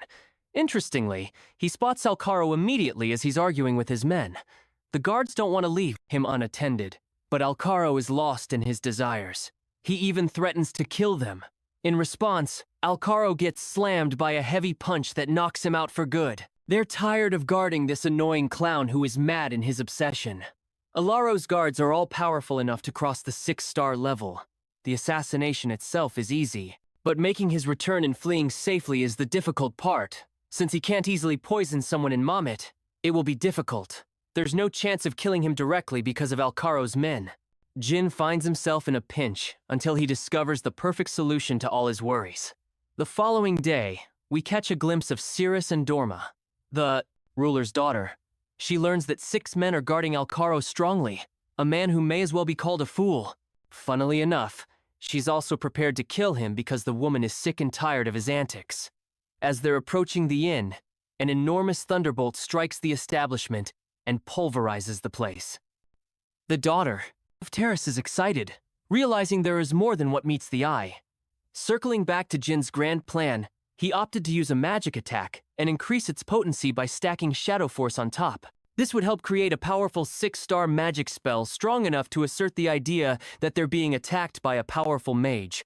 No one would suspect the boy, especially when the greatest prodigy of sorcery, Veridine Ziffel, also just reached 6-star level. Jin has to ensure the attack came from outside, which is why he decided to go for a lightning-based attack. With his command over Shadow Force, he casted its release and manifested his lightning powers. The disastrous thunderbolt struck the settlement before they could even act. Their immediate suspicion alerted them to believe that this is the attack of a sorcerer. Ciri assesses the seriousness of the situation. She wants to protect her guards, even if the scumbag died. But the moment they try to get close, the thunderbolt sends them flying back. They wonder if the Zyphel sorcerers are exacting revenge against the secret palace. A third thunderbolt strikes the settlement. Ciri thinks there won't be a 4th attack. She's hoping no one is massively hurt. Unfortunately, during this stunt, even Jin caught massive injuries as he endured the wrath of his own spell. Though the guards are still alive, Alcaro is nowhere to be found. Jin wants to ensure the execution while he still can. But unfortunately, Cirrus catches sight of him and tries to help him. She doesn't really care about Alcaro's safety and prefers his execution anyway. Cirrus also demands the capture of the sorcerer responsible for casting the spells. Jin is glad that he doesn't have to do the dirty work of killing Alcaro when she's here with a whole squad of her own. But there's bound to be trouble if she recognizes Jin's identity as a run candle. The guards come to inform Alaro's confirmed death because of the lethal spell. Ciri gains control of the moonlight, well as the daughter of the ruler Taurus. There are obvious objections to her declaration, as she is challenged by the crooks of Mamit. Ciri shows her domination as she cuts them down with her icicle blade. She plans to compensate for the damages if the sorcerer aims to attack the secret palace, but she's also ready to ruin their lives if the sorcerer's target was one of the criminals. Ciri claims control over the inn. Her next target is the sorcerer who attacked them. It's clear that it has to be one of the survivors who casted the spell. She's already pissed that they provoked a powerful enemy. Cirrus is annoyed by Jin's sluggish pace, calling him a coward. She tends to his leg injury, something a commoner could brag about for a century. Cirrus knows this goofball can't repay her anyway, so she leaves him an experience to remember. Jin waves her goodbye, but this dude locks in like crazy after she leaves.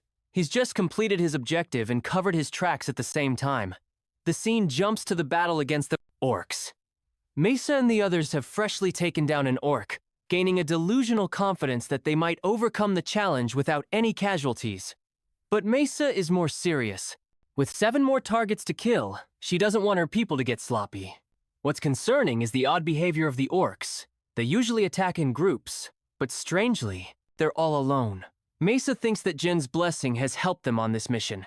While they're focused on completing the mission, Murakhan is glad that he'll finally be free after this. It's actually pretty easy as to why the orcs are behaving this way.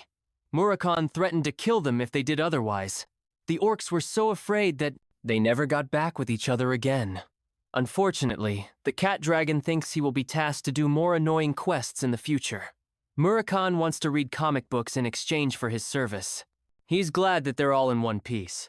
But then even Murakhan senses an incredible dark energy that he previously didn't predict.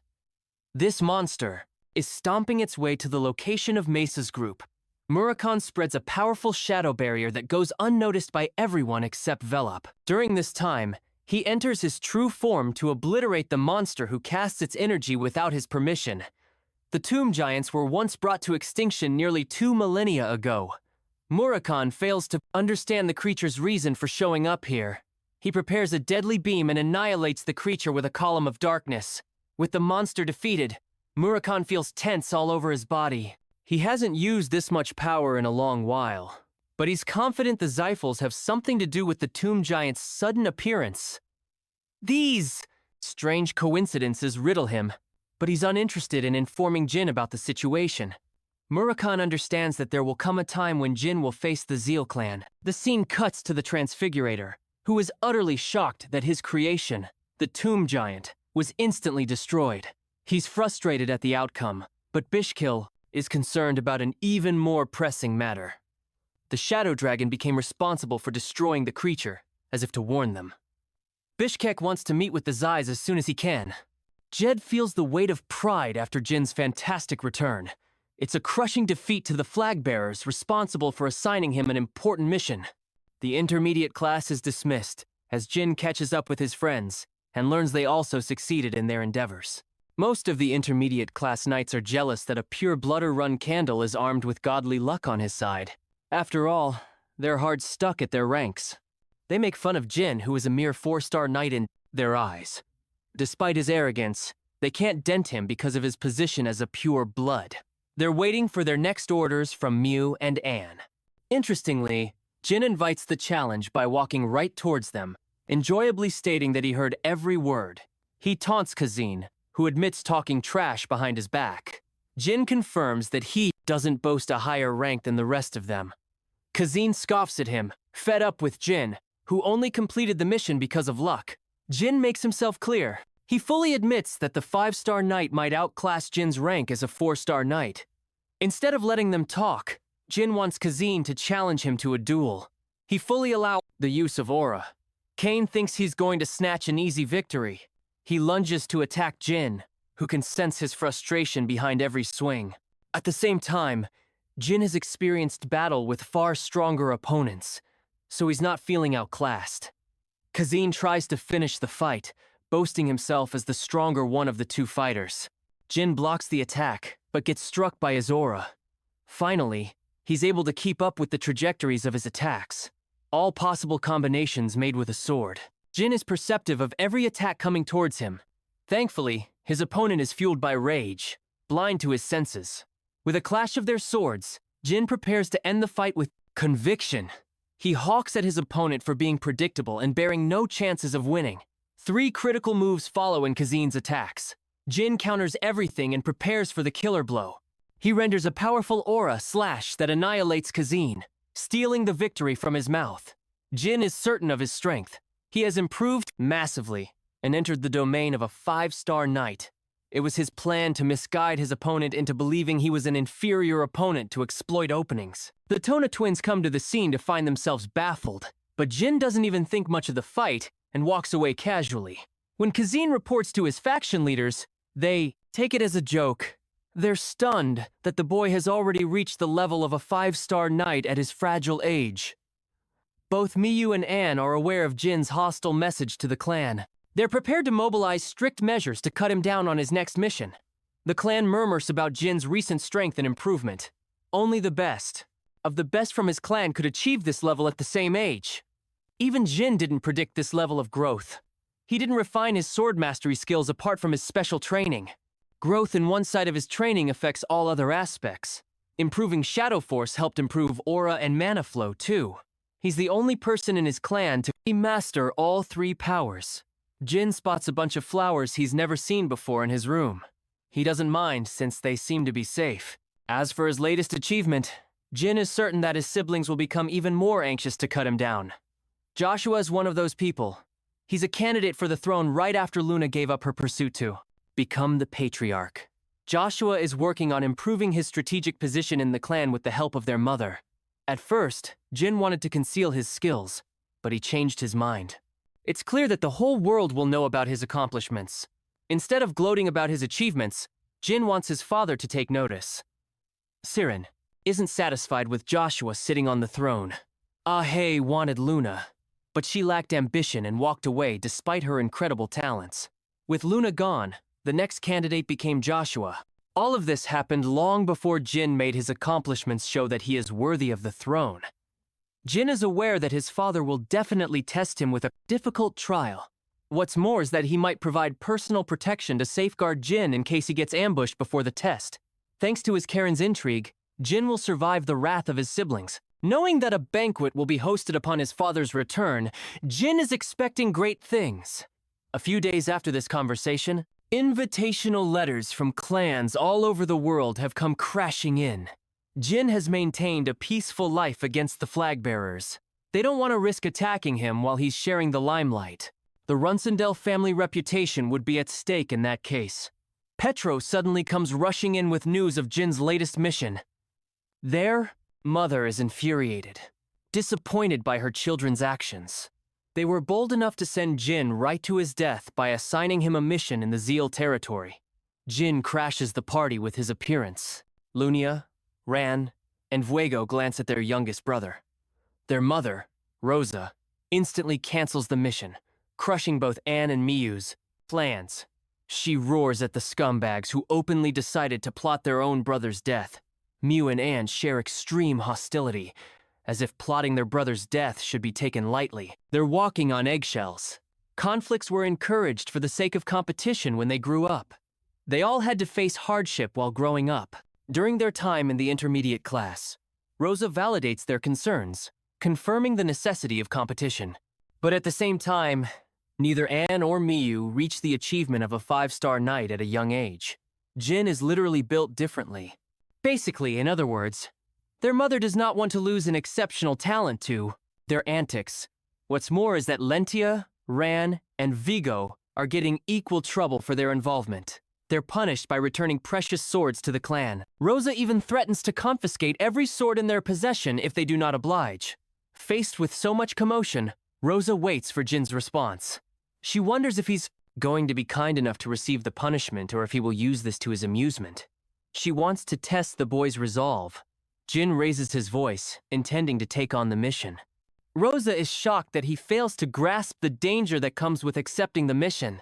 The territory of Zeals is terrifying, but Jin is confident of his victory. He's all for the mission he was assigned by his beloved sisters. Actually, he even sides with his sisters for helping him take on a mission within his powers. Rosa taunts him for putting on a courageous act, but the 5-year-old shares concerns for the reputation of the clan if there is a sudden change in missions. Rosa blasts his excuse, knowing that he's just being exploited through this mission since they can't fight directly. That's what Jin is hoping for. He knows he's no match for his sisters at present, so he wants to prove a point by completely destroying them with this mission. Rosa is still cautious and reminds him of the danger. Jin is glad to take on the fight for the fight bank, condition of retrieving the swords from his brothers after his return. Both Vigo and Ran are even ready to stop him from going on a mission so dangerous by offering him a sword now. But Jin isn't buying into their schemes because if they were on his side from the beginning, they would have stopped Miyu. And Anne is less than Unk is greater than S schemes. Rosa accepts the boy's conditions. She fears the possibility that Jin might one day become like Luna. But now Rosa is happy with her son's recent development. With the meeting coming to a close, Anne taunts him for boasting a lucky track record. She's even ready to send some of her own slaves to finish the job. Jin doesn't acknowledge their words and hopes to give them a slap on the face with his return. The intermediate class knights from their faction are none other than the hooligans who are taunting Jin since the first day. Quain is one of the three. Jin shows no signs of distrust to their faces, but deep down he knows they're waiting for the right opportunity to strike him down. The mission objective is to hijack items after infiltration. 4 relics rest in the historic sites of Colin. It was once a thriving land that now belongs to the Zyphals. After discovering the land, they mercilessly slaughtered the natives. They only act like they respect Colin's people, but deep down, it's clear they're still facing enslavement by the sorcerers. While the Zyphals generally try to play with reason, they are extremely cruel, and Jin knows from experience in his past life. Even the sorcerers were hunting a special relic in this land, a mirror that is boasted as a top-secret relic. One journalist was able to cover the mirror in great detail by investigating and testifying from Colin's people. The mystical well of mana is so powerful that it boosts one's mana to 7 stars, allowing the Zyles to build an unstoppable army in the future. The object has yet to be discovered in this timeline. Jin wants to ensure the same doesn't happen again. The relic rests in the 3rd warehouse guarded by the Zai. They will have to take caution against the sentry spells in the area. Kazin offers his undivided support, but Jin obviously knows it's a bunch of crap. Kazin's men recommend keeping an efficient approach on the journey, but Jin has different ideas. He's not in the mood to play around, so he spikes their food with a sleeping drug. Their bodies flop to the ground. Jin thinks it was obvious they were trying to kill him from the start. He advances forth to finish this mission all by himself. Our boy immediately throws hands and sharply dodges the enemy's attacks. With 2 low-class fighters down for the count, Jin inspects the ordinary-looking lock. Jin cracks it easily to find a magic circle marked on the ground. Rumors suggest that only those with specific bloodlines can transport via magic circles. However, that technicality only exists for demons or humans. Jin slices the defeated guard's hand to extract the necessary blood. He could have used his own, but that wouldn't cover his tracks. The magic circle activates after coming in contact with the blood. But suddenly, it reacted harshly, even though he used the blood of the guard. Jin turns to realize that the mob characters he just defeated are actually monsters. He falls back to inflict them with wind magic. Originally, Jin wanted to cover his mana, but he's forced to use magic against these monsters. With his blade, he stabs the demon with a sharp slash, but ultimately gets pushed back. Jin unsheathes the holy blade, which scares the ugly twins. What's more is that they're capable of regeneration at an immense speed. Jin is confident that he isn't dealing with ordinary demons since they were humans only moments ago. The Zyphal territory is filled with sorcerers, and now there is the appearance of terrifying monsters with mysterious origins. The answer is clear, that they were forged biological golms. This implies that the Zels are using the people of Kowloon as their personal lab facility. These monsters only possess the speed and strength of a regular 4-star knight, so they're not impossible to beat. Jin narrows his focus on attacking the golem's core, as they are considered the greatest weakness. Jin thrusts this dude's head clean, but it's not enough to kill him. The monster is even more enraged than from before. Jin impales the creature's abdomen, but it's still not enough to defeat the monster. The final spot is the creature's heart. Jin defeats the golem at last, pitying the humans who were forced to become such creatures. He kills the second golem in the same manner, and with that, both creatures are subdued. The pitiable remains of the human begged for a release. Jin eased his pain by dealing the finishing blow. It's clear to him that there is an outside evil force, turning innocent humans into bloodthirsty monsters. His heart is filled with anger after discovering the horrors of the Zyphals. The swordsman wonders if his sisters knew about this fact. And yet, Jin's spirit burns to complete the mission. He has no leverage against the Zyphals, even if he exposes their shitty schemes. Experimentation and creation of biological golems is a taboo, so it would put incredible pressure on the clan's reputation. Jin safeguards what little evidence he has to use against the Zyles in the future. What's more is that the sorcerers aren't jumping him to attack, implying that it's just a regular warehouse. Jin observes guarded relics. He has to overcome their spells before obtaining them. First, he wanted to try and solve each spell. But with the discovery of the biological golems, Jin takes a reckless approach by combining Shadow Force with his flame magic. He obliterates the site in the hopes of delivering a message for the Zyphals to remember. Back at the Renandel Castle, both Anne and Mu are slapped around by their elder sister, Luna. She is royally pissed that they sent him on a deadly mission. Luna questions if they're so bold as to wage a war against their youngest brother, who isn't even a flag bearer at his current level. Luna hopes they reflect on their shameful actions. Anne fights back against her sister, claiming that she shouldn't be the one to talk when she has never had an interest in ranks. Luna happily tells them the news of Jin's successful mission run. He has recovered the relics and reported its completion to their mother. That's why Luna was scolding their stupidity, as they've allowed Jin to seem even more capable than his rank. Before sending them away, Luna reminds her dear sisters that they're dealing with someone who loves to pay back double when it comes to revenge. She's literally fearing for their lives, knowing Jin could very well destroy them soon. Luna returns to her room after giving her sisters a verbal spanking of the century. Her maid shares the same concerns. If anything, Jin isn't the type to forgive and forget. He's going to become so powerful with his rate of growth that he will surpass his sisters and probably even kill them. Luna asks for an update on the person who assigned Jin's assassination. It's clear that neither Anne nor Mew were responsible for such an atrocity. It couldn't be the Tona twins either. Luna shares her suspicions for Joshua, Dias, and the others. They can't easily be investigated because of their rank. Luna recommends sitting back and waiting. Jin's growth is another reason she isn't too worried about him. Our boy has returned home at last. Jill is teed because she was afraid of losing him. She loves him so much that she's ready to put down her life for him. Jin has submitted the report, making it seem like an outside force helped him this time too. More importantly, he shares his findings by presenting them with the heart of the golem.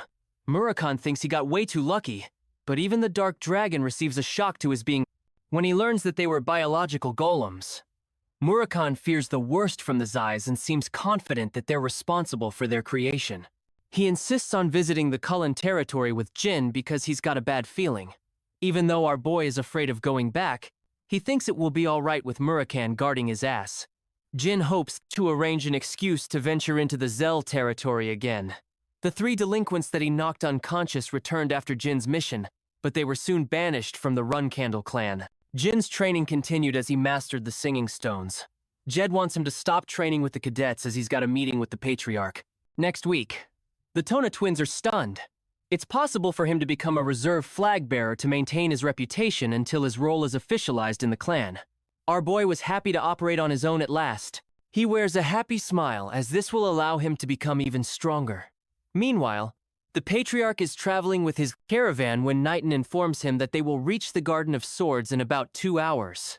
The Patriarch remarks that his youngest son, born in his later years, keeps interrupting his training. He had planned to stay secluded in the Black Sea for 10 years, but these disruptions kept happening. He asks how many times it has been now.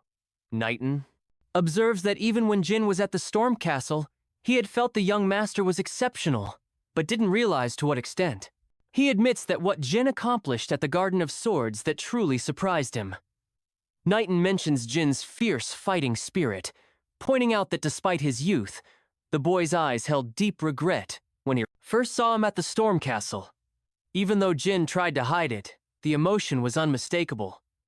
Knighton recalls that Jin provoked his siblings as soon as he arrived at the Garden of Swords. He's convinced no one taught Jin this behavior. Instinctively understood the rule of crushing and breaking his opponents. He recalls that Jin seems to have a natural talent for killing his enemies. Others recognized this and tried to suppress him, throwing him into perilous situations. Yet, Jin survived and came back each time. Now he is a 5-star warrior. Knighton admits he's less interested in Jin's missions at Mammoth than the Colin Ruins, and more intrigued by the first mission he gave him. He recounts that Jin fought one-on-one with a White Wolf tribesman and won. Initially, Knighton expected Jin to use his subordinates as shields to defeat the tribesman. To everyone's surprise, however, Jin managed it on his own. By doing so, he upheld the weight of his beliefs, which he had declared from the start. Knighton then asks if the Patriarch really believes Jin defeated the White Wolf tribesman by himself. The Patriarch affirms this, though he adds that strictly speaking, Jin didn't accomplish it entirely alone. He concludes that Jin is an interesting child, remarking that he'll need to ask Jin about it when they meet again. After a while, the caravan arrives at the palace, stands at the entrance, telling him they've been waiting. The Patriarch acknowledges her, commending her for her efforts. She humbly replies that he had prepared everything himself, so she didn't have much to do. He comments that if his grown children were truly managing things on their own, he wouldn't have had to leave the Black Sea. He notes that the guests they'll be receiving today will be overly focused on him, asking if this doesn't complicate matters for their children. Rosa agrees and invites him inside, saying she has prepared his favorite food. He smiles and commends her, saying he looks forward to it. Inside, the Patriarch notices the 2 swords that Jin Runcandellan was carrying. He calls out to Ran and Vigo, who respond promptly. He asks if they gave the youngest the swords he had allowed them to take as gifts. Vigo explains that the youngest stole the swords from them. They agreed to let him keep the swords if he succeeded in his mission at the Aquilan ruins. The Patriarch places a hand on Vigo's shoulder and says, "That's good, but make sure to steal them back." The youngest is quite clever.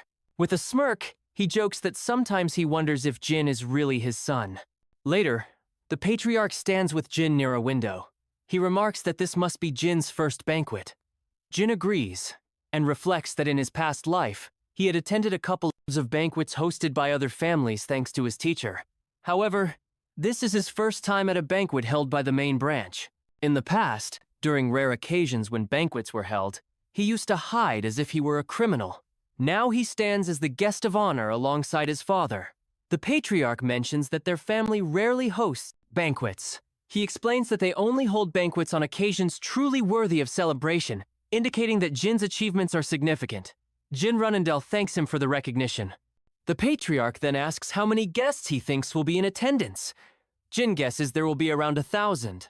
The patriarch acknowledges that Jin is correct, explaining that they've been told there are about 1,000 guests at the banquet, an increase of around 200 people since they last hosted one 7 years ago. He then asks Jin if he understands what that signifies. Jin responds that it implies the Runcandle family's influence has grown over the past 7 years. While other families might occasionally host banquets with 1,000 guests, every one of the 1,000 attendees here today is distinguished in their own right. He reflects that while the family has been growing in authority, he has spent 7 years focusing solely on his training in killing demonic beasts in the Black Sea. Despite his seclusion, the family's influence has continued to grow because he is the only Genesis Knight of this era. However, this also suggests that if he were to disappear, a majority of the people attending this banquet might turn their backs on the Runcandle family. Jin acknowledges this reality. Without his father, the Runcandle family wouldn't wield as much authority. Although their family is one of the 2 major families alongside the Zippel family, if his father were to disappear, the military power gap between the 2 families would significantly widen. In such a scenario, the Zippel family would likely become the dominant power. Jin states that if he were absent and people abandoned their family, leaving them vulnerable to oppression by the Zippel family, he would disown the family. Taken aback, the patriarch asks for clarification. Jin elaborates that if the collapse of the Runcandle family were due to his absence, it would reflect the incompetence of the next patriarch. He asserts that he has no intention of meeting such a futile end under weak leadership. He then inquires about the weaknesses their family possesses. The patriarch responds by asking which specific weaknesses he is referring to. Jin nods and explains that in exchange for returning the sword he took from his brother Vigo, he asked to see their family's commission contracts, which only flag bearers are allowed to read.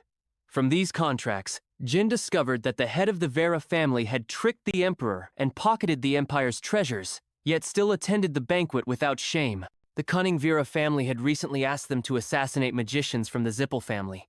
Harold's daughter sold her family's treasures to support her gambling addiction and requested the Runendale family's help in recovering them, though she has yet to pay the commission fee.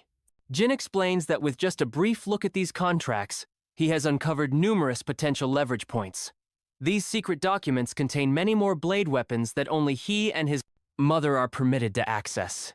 The patriarch asks if Jin is suggesting that even without him, the Runcandle family could be protected using the knowledge contained in these contracts.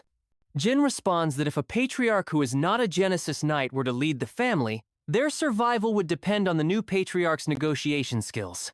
The patriarch acknowledges that this is true, but points out that they aren't the only ones with such weaknesses. The Zippel family has just as many. Jin agrees, stating he is certain of that, but adds that the Zippel family could never justify employing such tactics. He questions why not Jin. Runandle explains that portraying the role of the villain is the Runandle family's responsibility. Nevertheless, if the next patriarch fails to wield these weapons effectively, despite having so many, Jin would disown the family without hesitation. He adds that he'd then begin preparing to seek revenge on the Zippel family regardless of how long it takes. He chuckles, remarking on revenge, noting he understands Jin's perspective. He adds that being alive to exact revenge isn't such a bad thing. Reflecting further, he notes that the other children lack the courage to presume the Runcandle family's downfall in front of him. Instead, they'd rather make conceited remarks or whine. However, the youngest Jin, clearly, expresses his beliefs with composure and determination. He reflects that it's a shame he had Jin in his later years. It feels like Jin possesses all of Luna's talent, Mary's wild nature, and Ai's fighting spirit. He estimates 10 years, 15 at most. That's how long he'll be able to guard the seat of the patriarch. He muses that it looks like he'll be able to watch and see if the youngest will grow to flip the line of succession on its head. Changing the subject, he remarks that it seems most of their guests have arrived. "Let's start heading in," he says. Jin Runcandle agrees, adding that there is something he wishes to discuss with Jin after the banquet ends. Jin should remain waiting until he is called for. Meanwhile, Jin Runcandle thinks about the qualification to be a reverse flag bearer. It seems he will have to leave the family temporarily after the banquet ends, and the 4 days the banquet will last will feel quite long. Just then, Heinz arrives, calling the Patriarch. The Patriarch asks what it is. Heinz responds that they have guests. But these guests did not send an invitation beforehand. The Patriarch wonders about the uninvited guest. Could it be the Zippel family? He informs that yes, 5 of them in total, including the second in command. Andre, Zippel, and 4 other family members have arrived. The Patriarch expresses his disdain, calling Andre an impudent idiot. He instructs him to tell Andre and Zippel to scram and only allow his family in, but not to relay this himself. Instead, the servants should do it. He bows down and agrees. Jin Runendale reflects that while Andre is less than Unk is greater than S, visit is discourteous. Turning away the Zippel's second in command at the door would dishonor him greatly. The Patriarch asks if he thinks his treatment is too harsh. He responds that no, he thinks it's refreshing. He believes that the moment Andre lets his emotions get the best of him and leaves with his family, he will be ignoring the permission granted by the Runcandle Patriarch for his family to enter. Such behavior is not permissible in the Garden of Swords, and it's just as he thought. He adds that Andre will follow his command or else he will have to return home missing both his legs. He moves forward and says that now it's about time they started the banquet. After a while, the Patriarch stands on the terrace and thanks everyone for coming. He introduces himself as Siren, Patriarch of the Runcandle clan, and says he can enjoy this banquet thanks to having such a capable son in his later years. He then asks everyone to applaud his youngest son, Jin Runcandle. The crowd claps. He explains that there are only 2 rules to follow at a Runcandle banquet. The first rule is that if they fight while drinking, the Guardian Knights will escort them to the arena. The second rule is that the loser must surrender and the winner must show mercy, because this is still a banquet.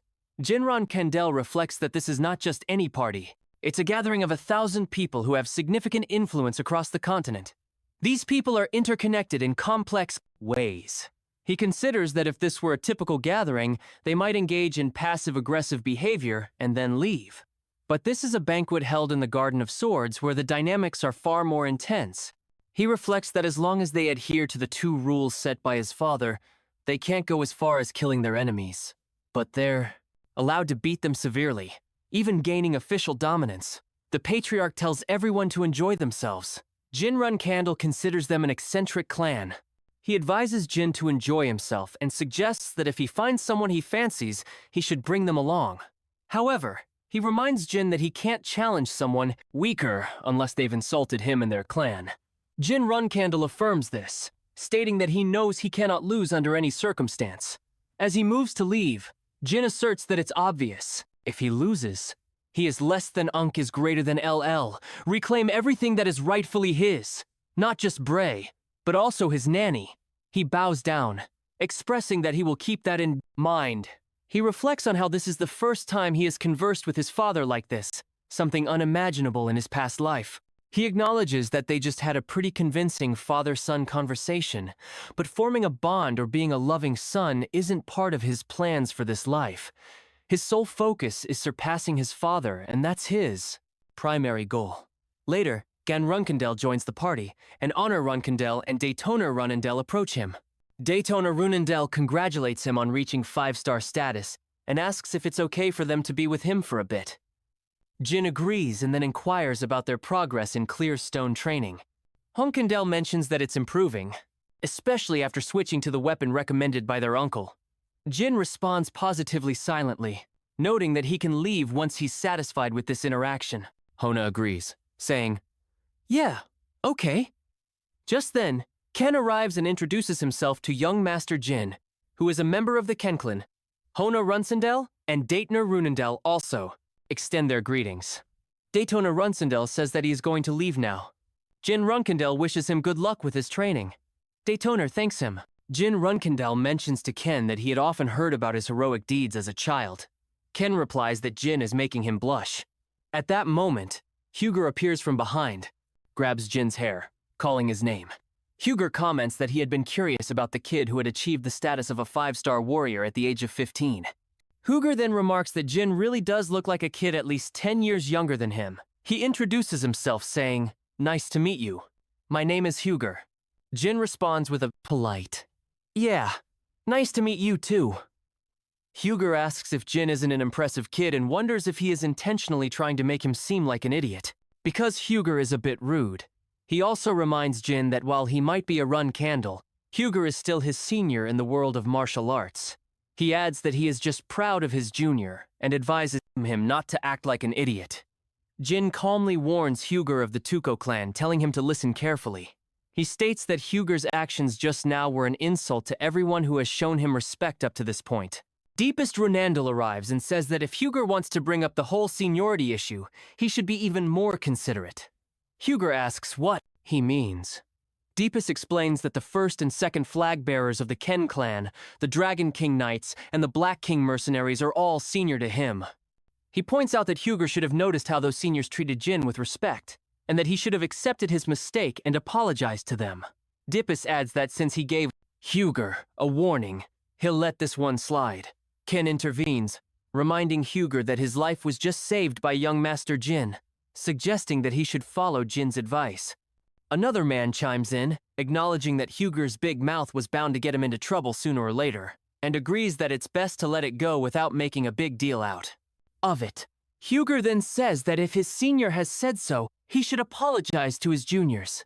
He asks them to forgive his misstep and requests that Jin accept his apology. Jin Runcandle responds, "Of course." Lunar Runsendel joins him and remarks that he has a knack for making enemies. She adds that it would be nice if he could sometimes just act like a normal kid. He replies that he is representing the Runcandle clan today. She acknowledges his point and clinks her wineglass with his. She then asks what he would have done if Huger had challenged him to a duel, noting that Huger seems to be at least a 6-star warrior. He answers that if that had happened, he is sure the Tuco clan's patriarch and elders would have intervened. They have been keeping an eye on him for some time. Luna comments that he took them into account when assessing the situation, and jokingly asks if he learned some secret techniques for dealing with people from a noble mentor or something similar. She suggests that if there's someone who teaches such things, it wouldn't be a bad idea to keep them close. As mastering the sword is the primary focus, she wonders if anything else really matters. He replies that it might be difficult for her to understand, but as the family's despised youngest child, he needs to have more than just sword skills to survive. She asks if that's true, and mentions that he seems quite talented and bright, which might explain why he was almost assassinated at Stormcastle. He wonders which sibling might have realized his potential early on. She tells him that she's attending the banquet to congratulate him, but these kinds of events aren't really her scene, and she would rather go somewhere more fun.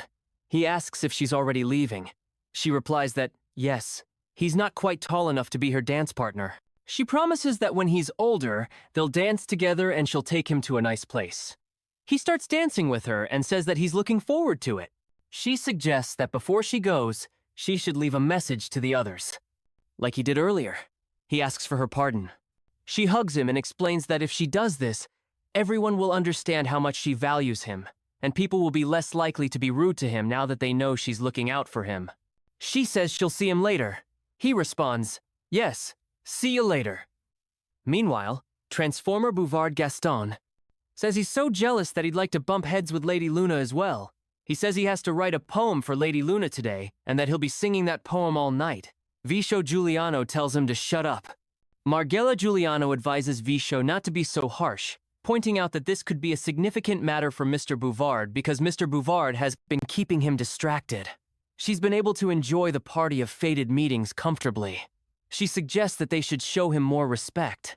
Transformer Bouvard, Gaston, impressed by Margella's understanding, says that as expected of Miss Margella, she gets him, and he, Bouvard, would gladly be at her service. She thanks him. Meanwhile, Jin, Runel finds it challenging to act like the master at the event. He wonders where those damn zips are. It's slightly annoying. Does he have to personally search for them? At that moment, Sir Cirrus Endorma approaches him and asks if the young lady could request a drink with the rising star of the Runcandle clan. Jin Runcandle asks who she is. She, introduces herself as Cirrus Andorma from the Hidden Palace, saying it's an honor to meet him. He acknowledges that she's the daughter of the master of the Hidden Palace, saying that the honor is his, and then pours a drink into her glass. She points out that he's 15, which is the same age as her, and asks how he managed to achieve such martial prowess at this age, expressing her envy over the Ron Candle family's blessed physique. He responds that he also considers it a blessing, but adds that the Hidden Palace is a blessed lineage as well. He can't even imagine how much the master of the Hidden Palace values her. She confirms that her father values her greatly, mentioning that unlike someone who's not the only child, she's her father's only daughter. She then asks if her comment came across as rude. Jin Runendale assures her it wasn't, noting that it's well known he's the youngest son with many brothers. He admits he's actually envious of her, explaining that having a lot of siblings can be quite exhausting. He finds it odd that she hasn't mentioned Mammoth yet, even though he's sure she recognized him. It's hard to believe she didn't, despite him having some ashes on his face. She then says she has a question to ask him. He nods and tells her to go ahead. She asks about his injured leg. He replies that it's fine now, thanks to someone wonderful, who personally applied medicine for him. He admits he doesn't even know how to repay the favor. She comments that he's more shameless than she expected, and then asks why he was at the moonlight. Well, in Mammoth, she adds that she thinks she's owed an explanation. He asks why she believes she deserves one. She explains that her subordinates failed to catch the magic terrorist, which seriously hurt her pride. It made her wonder whether the young man she let go might actually have been the culprit. He responds by questioning the notion of magic, pointing out that he's a run candle and asking if he really looks like a suspect. He points out that she should be familiar with his clan. She replies that she doesn't think he is the suspect, but it would raise concerns if he were on a mission for the Run Candle clan and had hired a magician because he couldn't handle it on his own. She adds that among the people who were at the inn, the only ones who could have been a target for the Run Candle clan were members of the Hidden Palace. As the captain of the Hidden Palace's 7 swords, she can't overlook such matters. He realizes that she's mistakenly assuming he was targeting someone from the Hidden Palace. And while she's not entirely incorrect, given that he injured some of them while attempting to kill Alro, he doesn't see how this could be used as evidence against him. He then asks if everything she mentioned isn't just speculation. She asks if he's going to deny it until the end, then declares that if that's his stance, she has her own plan. She threatens to drag him to the arena, beat the crap out of him, and spit on his detestable face. She challenges him to a duel. He responds that his father warned him not to fight against someone who appears weaker than him. But if she's so eager to fight, he has no choice but to accept. Later, Jin Runkendell arrives at the battleground where a soldier asks if he has come to a duel. He confirms that he then tells the soldier that everyone else can leave. Only the medics should remain, and he wants 2 decent swords. The soldier implies that he understands, and that they will seal off the arena until the duel is over. Jin Runsendell assumes that after midnight battle, enthusiasts and curious onlookers will begin to gather. Because Cirrus Andorma is the daughter of the Hidden Palace, it would be too cruel to defeat her in front of everyone. Cirrus suggests they make a promise before starting the duel. He asks what kind of promise she proposes that if she wins, he must tell her everything that happened in Mammoth that day without any lies. He agrees, and in return, if he wins, she must agree that they never met on that day. She remarks that he must have something to hide, then invites him to come at her. He moves to attack, but she counters with a swift strike of her sword. He quickly realizes that this is a special ability unique to the Enduro lineage, the myriad ice blades. He didn't expect her to use her secret technique so early in the duel. He also laments that as the youngest, he hasn't yet learned his clan's secret techniques, wondering what he's supposed to do now. She dismisses his complaint, saying that's not her problem, then attacks him.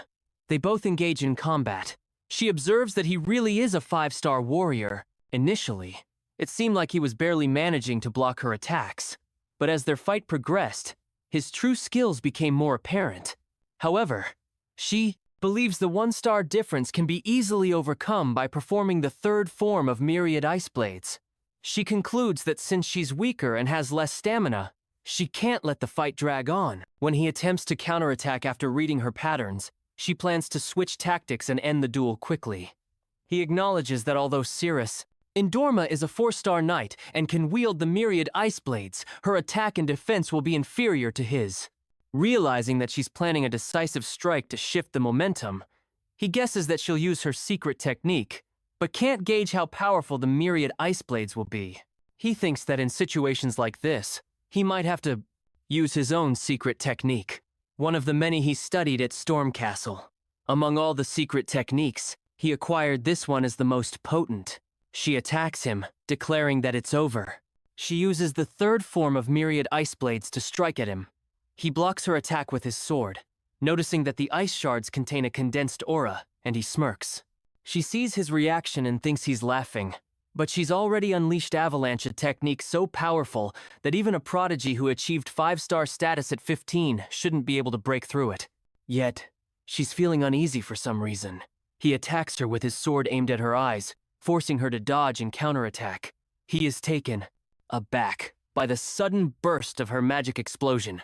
He wonders if he should have used something other than the Attila family's Stormblade. Realizing that its destructive force is not something a 4-star like Cirrus and Dorma can handle. If she hadn't evaded it, she could have been killed or seriously injured. Yet, he still attacked her. She kneels and reflects on the fact that she values her life. She fears for her safety and manages to avoid a fatal blow. He approaches her and asks if she's okay, apologizing for almost killing her. He thinks Cirrus and Dorma heard his warning, yet didn't attempt to dodge the Stormblade. However, no matter how much she values her pride and honor, Cirrus is still just a 5-year-old child, and she's too young to suppress her instinct to survive. He says he would have dodged the attack if he were in her shoes, and believes she would have advised him to do the same. He suggests they leave it at that, adding that there's no need to dwell on this anymore. He wonders if this will help put her at ease. She then takes out a small medicine box, noting that he has a scratch on his face. She offers to repay him for saving her life by applying some ointment to his cut. He asks if she's not underestimating the value of her life, given that she's the only heir to the Ice Palace. She replies that this is the life she once pleaded for, so she's determined to cherish it again and assures him not to worry about her.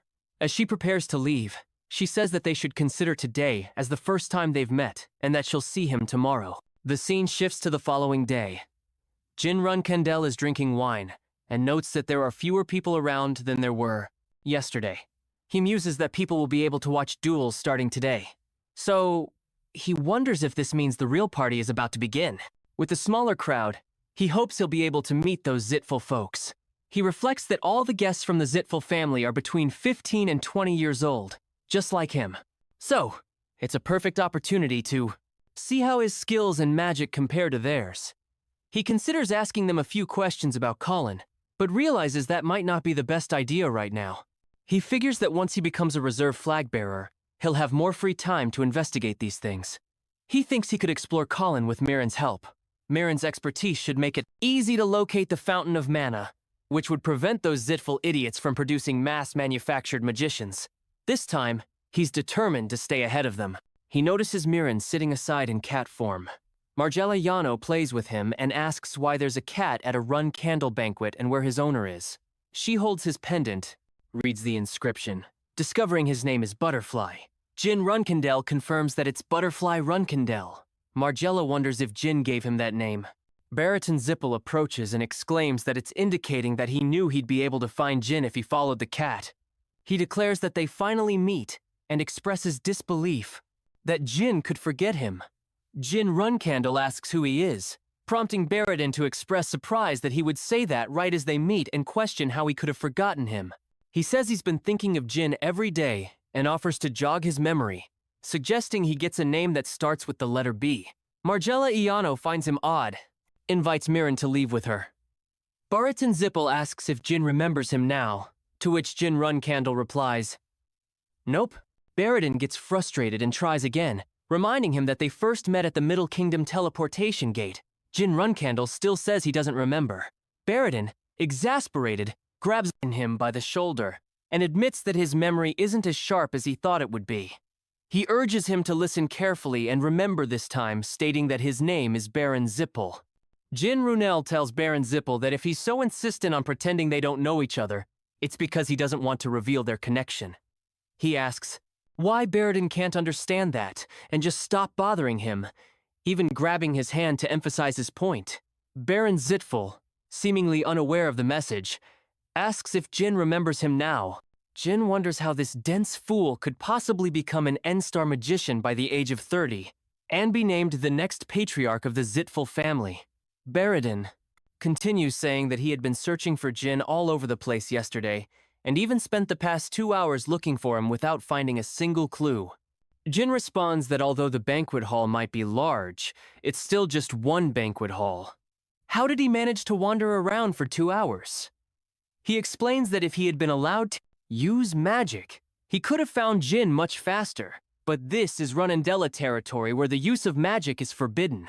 He wonders if Baron Zippel was lying or simply terrible with directions, but he figures it's probably the latter. Baron then says he's glad to see Jin, and asks if it has really been 5 years since they last met. He also comments that he can't believe Jin is already a 5-star warrior, noting that he always knew Jin would achieve great things. Baron adds that he hasn't been idle either. He's already a 6-star magician, a whole level above Jin's swordsmanship. Jin finds it hard to believe that the so-called greatest prodigy of the Zippel family, Baron, is only a 6-star magician at the age of 18. If he were in Baron's position, he thinks he would have already reached the 7th star by now. He also wonders if Baron is lying about his rank for some reason. Baron Zippel notices Jin's skeptical expression and responds by saying that this expression must be the result of his intense effort in searching for him. He tells Jin he's eagerly awaiting the day when they'll be able to duel and urges Jin to work hard and catch up. Jin believes Baron isn't concealing his rank. Regardless if it's true that Baron Zippel could only reach the level of 6 stars at the age of 18, then after Celiac Zippel, the current patriarch of the Zippel family, Baron is the next closest to mastering magic. This offers a good opportunity to objectively evaluate his potential. Jin mentions that he said this before, but urges Baron to keep his mouth shut and save his breath. Baron Zippel claims he's just echoing his father's words. He believes that anyone in his position would say the same thing, and questions why the Zippel family attended the banquet without an invitation. Bouvard Gaston discreetly observes their conversation. Baron reveals that he came because of him. He had been pestering his uncle Andre about the need to meet him. He thinks it's absurd that even as the vice-patriarch, his uncle would rush into enemy territory just to satisfy a child's tantrum. Baron mentions that he and his group happened to be vacationing in the Hor region when he heard about the banquet and thought it must be destiny. Jin questions whether that's the whole story, and Baron confirms it is Jin, then tells him to be grateful that this is a banquet. Stay quiet and leave when it's over. Baron asks if Jin isn't too cold, and reminds him that his father also showed mercy to Jin's uncle. He proposes that Jin make him a promise to one day attend a Zippel banquet unannounced. Jin wonders aloud what might happen if he commits an act of terrorism at the banquet. Baron assures him that even if he does, he will keep his word and won't kill him. He adds that even if a fight breaks out, he won't participate in it. Jin calls him a fool for even suggesting such a thing. Baron inquires what and why. Jin explains that it's because an unpleasant individual has been casting furtive glances at him for some time now. Jin then addresses Bouvard Gaston, excusing himself, and asks if there's something he'd like to say. Bard inquires when Lady Luna will visit again. Jin repeats the question in surprise. Bouvard clarifies that he's referring to Lady Luna and wonders if she won't be returning. He expresses his intention to give her a book, a collection of poems he spent the entire night writing filled with his love. He believes that once she reads it, Lady Luna will realize he's a better man than he appears. Bouvard also hints at the possibility of becoming Jin's brother-in-law in the near future. Baron, shocked by this revelation, spits out his wine. Jin remarks that it seems someone needs a lesson. Referring to Bouvard as his dear guest, he tears the book. Bouvard protests, asking what Jin is doing. Jin asserts that not only did Bouvard mention his sister's name as he pleased, but he also dared to refer to him as his brother-in-law, suggesting that the Runcandle family appears pathetic in his eyes. Jin orders a soldier to escort the man to the arena. The soldier acknowledges the command. Bouvard. Gaston laughs and dismisses the idea of being a brother-in-law, addressing Jin as a young master and questioning the sudden turn of events. As 2 soldiers grab him by the head, Bouvard pleads for them to stop, insisting that he simply expressed his love. which every man has the right to do. He questions how Jin could treat him this way if he's not just a guest, emphasizing the importance of hospitality.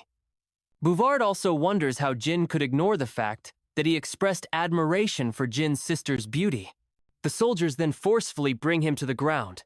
Jin declares that they will proceed with a hand-to-hand fight. Bouvard wonders why Jin is acting this way. All he did was call Jin's sister pretty. So why is he being so harsh? He worries that if Jin finds out he was the one who transformed those Zipful members 5 years ago, things could get much worse. Why is Jin treating him like this? Jinrun Kandel says they'll settle things with a hand-to-hand fight, removing his coat in. Preparation. Visha Ulano, observing from a distance, is shocked to see this, while Marjalao, standing nearby, asks what's going on. She comments that it looks like Bouvard and Jin are engaging in a duel, and calls Bouvard a fool, suggesting they move closer to watch Cirrus and Dorma remark that she had been trying to challenge Jin to a duel during the banquet, but now he's fighting someone else. She wonders why Jin is even bothering with someone like Bouvard. Baron Zippel notes that pestering his uncle to let him attend the banquet was a good choice. He hadn't expected to meet the heir to the Ice Palace. He extends a polite greeting saying he's pleased to meet her. She tells him to screw off. He agrees, and then announces that the focus of this banquet, the rising star of the Runendell family, young Master Jin, will be participating in a duel. He asks who is facing young Master Jin, stating that he has never seen this man before. He wonders if the opponent is a reclusive master. Baron Zippel notes that the male came with the Ulano family's group, suggesting that despite his unremarkable appearance, he might be a highly skilled combatant. Bouvard Gaston requests that young Master Jin of the Runkendell family allow him the opportunity to formally introduce himself before the duel, asking if that's at least permissible. Jin Runkendell responds by punching Bouvard in the face, commanding him to shut up, and saying he doesn't even want to know his name. Bouvard Gaston retaliates by unleashing his aura powers and attacking Jin.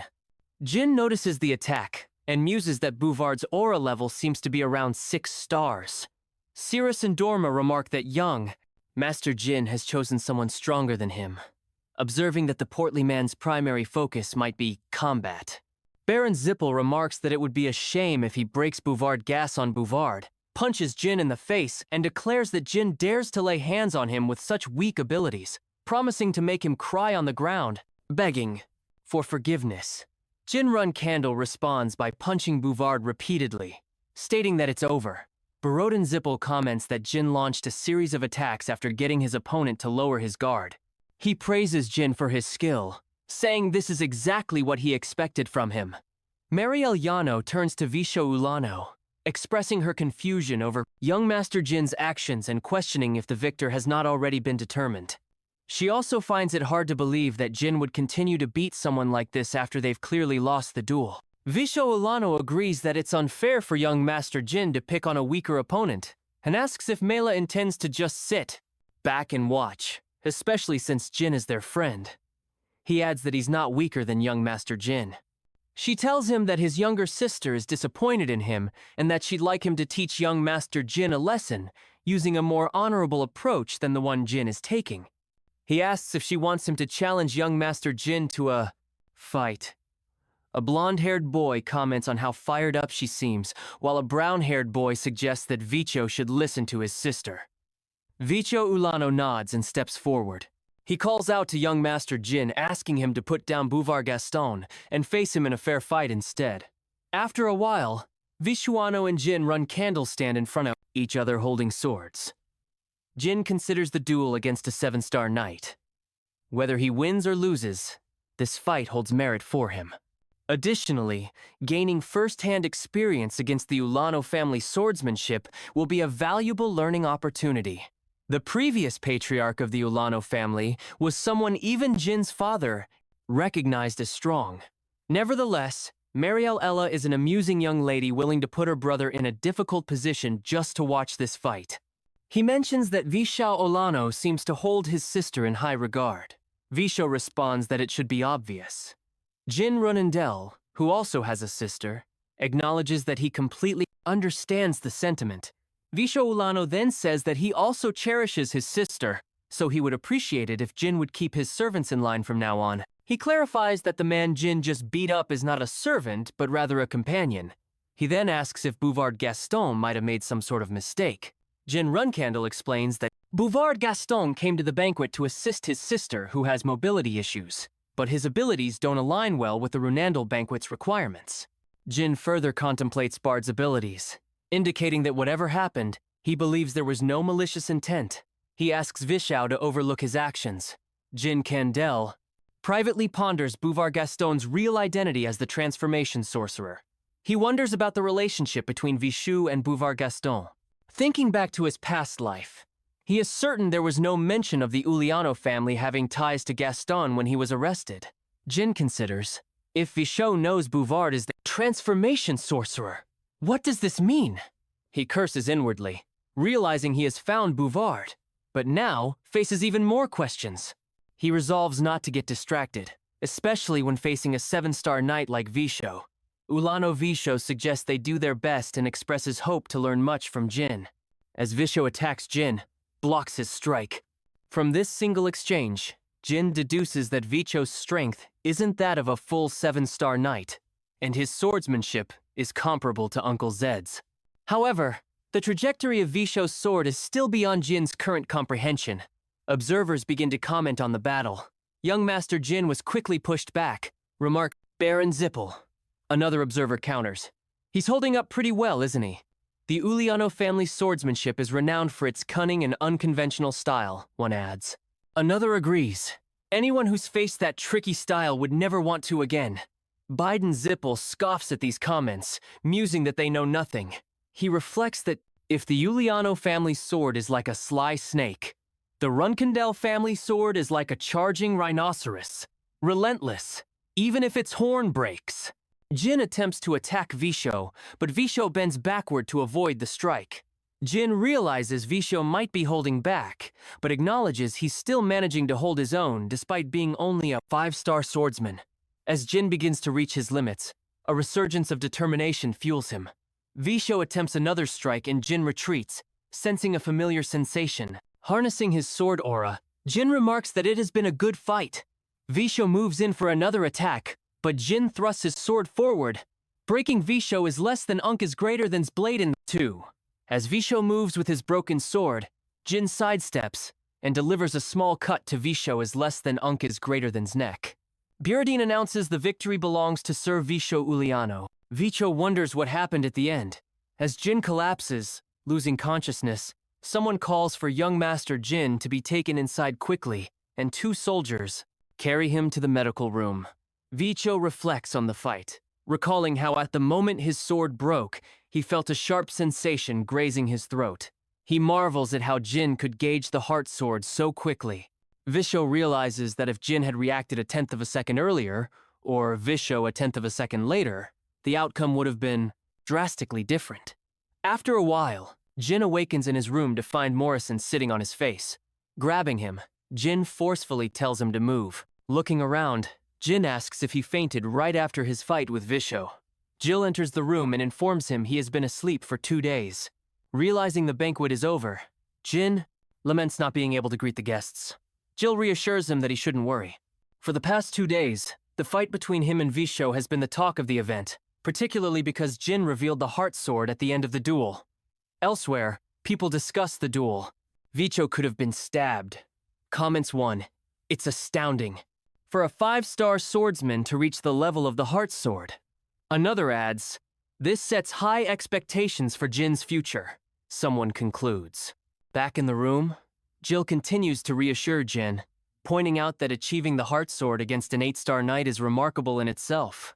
Jin reflects that his heart sword isn't perfect yet, but has proven its purpose. He thinks back to his sister Luna's advice to never open his eyes during practice, realizing how her unorthodox methods have helped him in unexpected ways.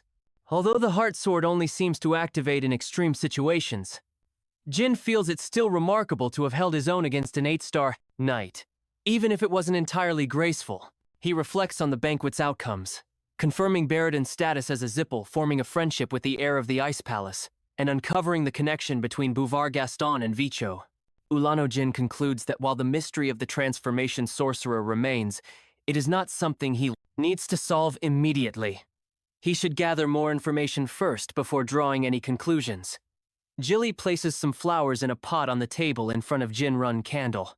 He asks about the flowers, and she tells him that Cirrus from the Ice Palace left them for him. Mayan jokes about whether Cirrus has taken a liking to young master. Jingili clarifies that in Ice Palace tradition, the flowers symbolize an unending battle, not romantic affection. Jinrun Candle remarks that it seems like Cirrus wants to challenge him again.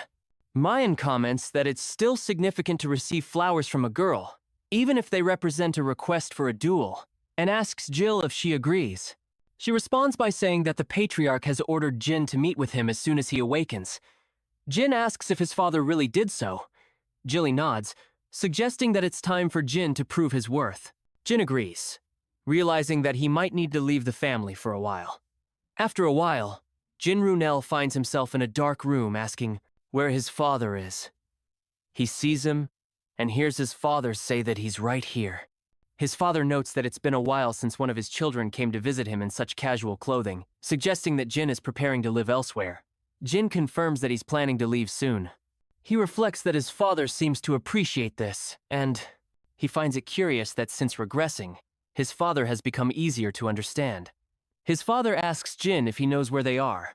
Jin replies that they are in the mausoleum, a place where those who have done great things for the family are allowed entry by the Garden of Swords, and where the family's heroes who have achieved greatness are buried.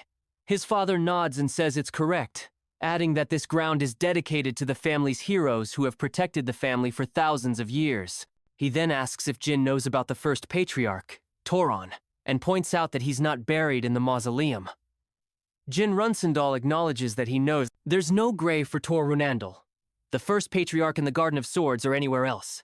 His father explains that the dark power Tor wielded is why the first patriarch can't be honored, and that after Tor died, the Runandal family made a humiliating deal with the Zips, which led to them losing their ability to use magic. This also meant they couldn't pay tribute to the ancestors who could use magic. The Zips used the opportunity to unite their gods and place a curse on the Runsendel bloodline, ensuring that all Runandels born after Tor would be unable to use magic.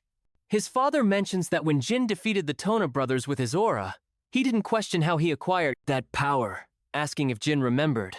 Jin says he does and admits he even lied, claiming he would use his power for the benefit of the family. His father remarks that it was fortunate that Jin was young then, but if the same event had occurred now, he wouldn't have let it go so easily. He then asks Jin if he has ever heard Solder's voice before. Jin Runel nods and acknowledges that Soldier calls him a contractor. Although he hasn't heard Solder's voice in this current life, he says it's likely unfair for his siblings. He then asks whether using this power to overcome his siblings and take over the family would be acceptable. Jin then states his intention to leave and explore the world, adding that if he finds nothing more valuable than the Runandel legacy, he will return to claim it. His father remarks that most others who sought acknowledgement left the Garden of Swords, but Jin is leaving to find an aspect of the family that deserves his recognition. He's unsure whether this is something to be proud of or a sign of arrogance. He tells Jin he'll give him 5 years. At that time, he should either earn acknowledgement or give it to the family, and then return with his answer. Jinren Candle draws his sword and taps it against his forehead as a gesture of respect. He thanks his father for everything and promises to greet him again in 5 years. After a while, Jin Runandal comes outside to find Jillian and Moroccan waiting for him. Gilly asks if he finished his talk with the patriarch satisfactorily. He responds that he did, and now all that's left is to depart. He notices she's holding his luggage. Gilly clarifies that the bag is hers, and mentions that it's designed to block his aura, preventing him from using it. He nods, saying he's heard about this from the senior nannies. She admits it's a bit awkward not being able to use her powers suddenly, especially since her status as a nanny means her reputation relies on the success of her master. She asks him not to look so concerned, reassuring him that this is all for his sake. As the young master Jin assures her that not only during these next 5 years, but even beyond, he will continue to protect her, and he apologizes for any inconvenience this might cause. Jill asks him not to apologize, saying it's enough for her to serve as his reserve rider, and she will regain her powers once he completes his test. He acknowledges this and tells her to hang in there, then turns to look back at the castle gate. He reflects on the 5-year period ahead, acknowledging that this marks the beginning of his journey. With determination, He sets out to explore the world and see what it has in store for him. Meanwhile, the patriarch contemplates his own situation. Despite reaching the level of demigods through his swordsmanship, he failed to break the oath sworn by his ancestors to the Zippel family. However, with Jinrun's contract with Solderit and the use of shadow energy, the patriarch realizes that the youngest member of the family might be their only hope. This child might possess the strength to liberate the Runendal family from their curse, and he is keen to see what the future holds for him. Meanwhile, Jin Runendal is in a forest using magic to create light by igniting his hand. Gilly asks if he is sure it is all right to leave without saying goodbye to anyone, mentioning that the cadets in his faction and young Lady Luna might be disappointed by his abrupt departure. He tells her not to worry. Luna is quite free-spirited, and while it's unfortunate to leave the cadets behind, it's not like he's heading to his death. He explains that if he told them about his departure, they might have saluted him with their swords held high as he left. She acknowledges that possibility, adding that they might have gone even further to show their support. Then she asks where he plans to go now, mentioning that she's heard most of the other flag-bearers chose Mammoth as their first destination, because taking down villains is the quickest way to gain fame. He considers the concept of fame, and reflects that Runcandle's reserve flag-bearers must build their reputation from scratch in the outside world to be recognized as full-fledged flag-bearers. Additionally, they can't expect any support from the family while they're on this journey. He considers Sister Mary as an example who defeated numerous formidable individuals in the southern regions of the continent, earning the title Madwoman of the South or Winfrey Mary before becoming a flag-bearer. Reflecting on his siblings, he notes that apart from her, all his other siblings returned within 6 months to 2 years. However, their father has given him a total of 5 years, and there's only one reason for that. His goal is to discover all there is to know about shadow energy and then return. He announces that they will be heading to the Aran Kingdom. She clarifies if he means the nation affiliated with the Lero Magic Federation, wondering why he would head there since it's not Zippel territory. Jin Candle explains that when he went to the Kalin ruins on a mission, he heard about a significant number of unregistered magicians causing trouble in the area. It seems they are teaming up with martial artists and causing quite a bit of trouble for the people of Iron. She agrees that it's a good idea, mentioning that she quite enjoyed dealing with bad guys when she served as a soldier on active duty.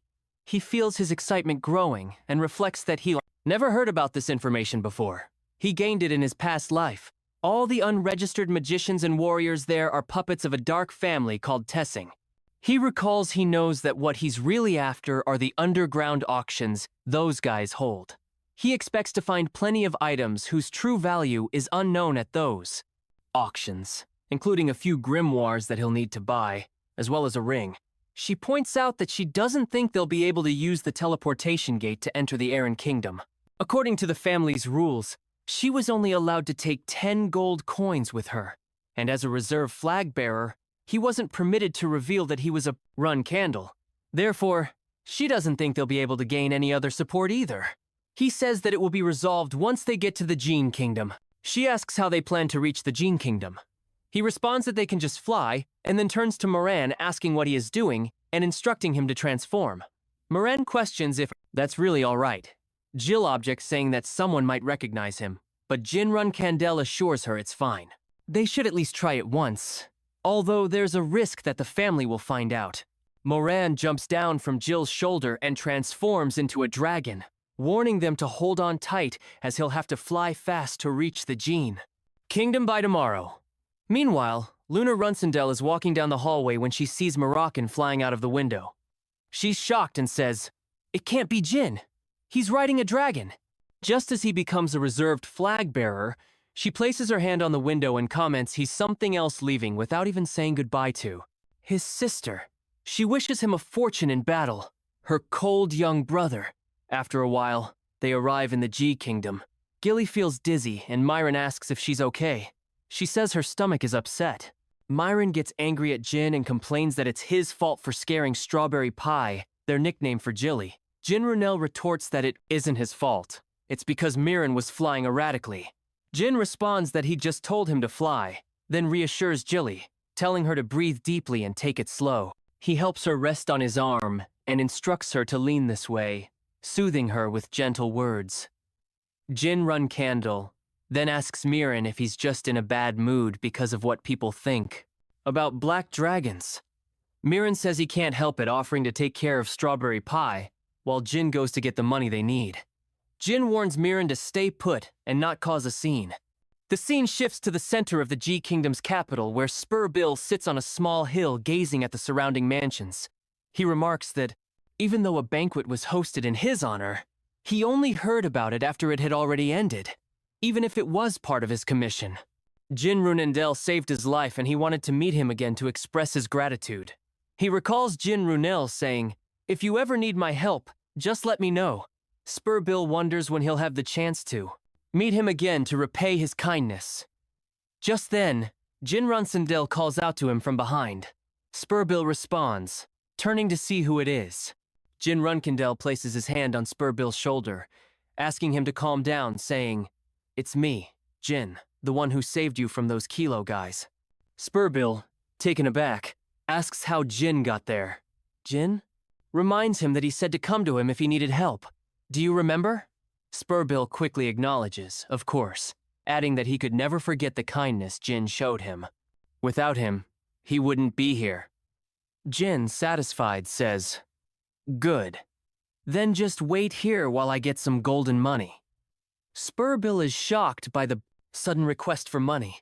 He considers it an immutable law that reserve flag bearers must conceal their identity because they must build their reputations based on their own abilities, rather than relying on their family support.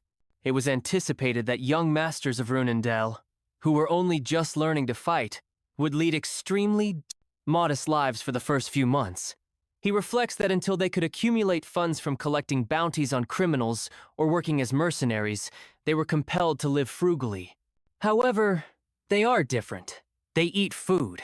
After a while, Jill, Jin, and Morin walk along the road and discuss their recent experiences. Jill mentions that the food in the G Kingdom isn't too bad. She admits that she was prepared to starve for a few days, like the other flag bearers often do.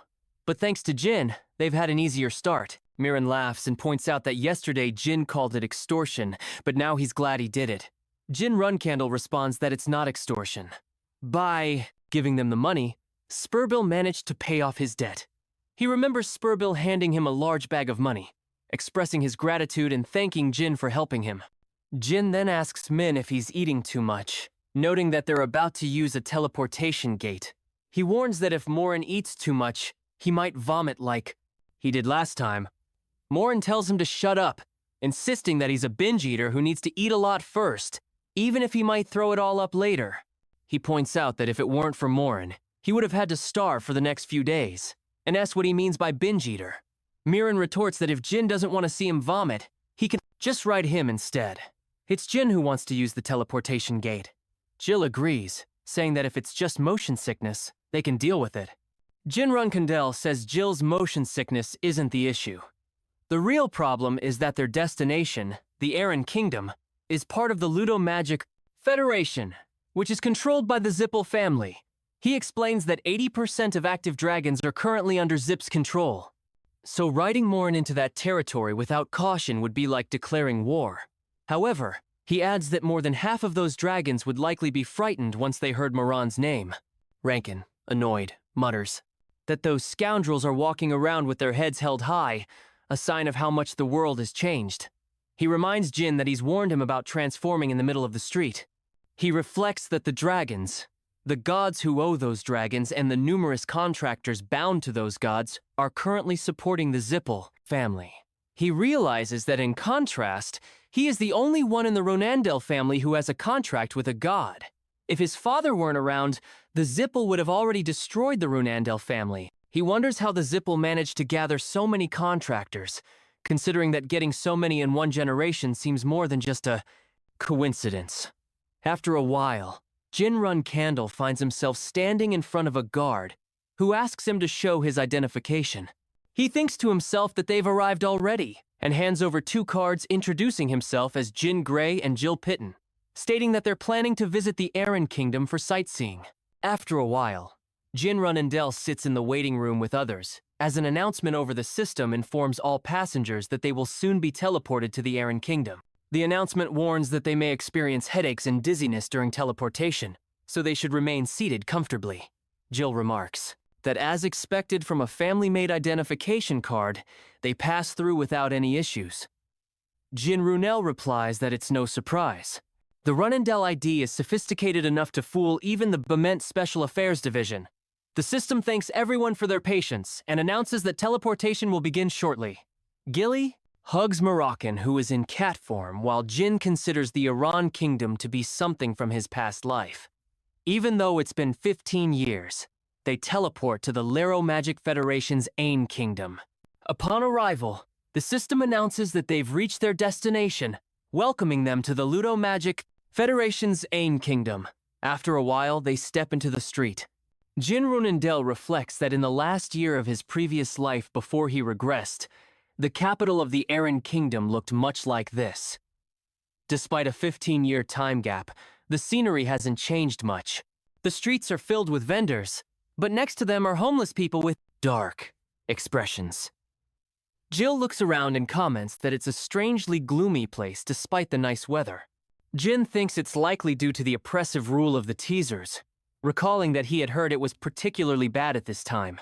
He suggests they find accommodation first, then look for their targets. Jill agrees, nodding in acknowledgement.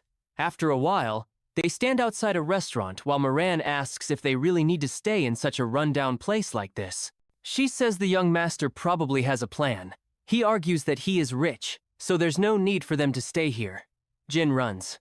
Hindle moves toward the door and asks if it's a good idea for a bunch of unregistered mages to arrive in a neighborhood like this, flaunting that they have lots of money. Moroccan retorts that just because of that, they are going to stay at a place that even orcs wouldn't stay in. Jin tells him to shut up, and they enter the restaurant where they see Jet asleep on the table. Jin calls him and asks if he is the owner of this inn. Jet wakes up and greets them seeing a gigolo, a novice swordsman, and the pretty lady next to him who seems like a maid. He offers them juice and says, "Welcome to Jet's Inn. We have plenty of vacant rooms, and this is our inn's special orange juice. Please have a glass and choose whichever room you like."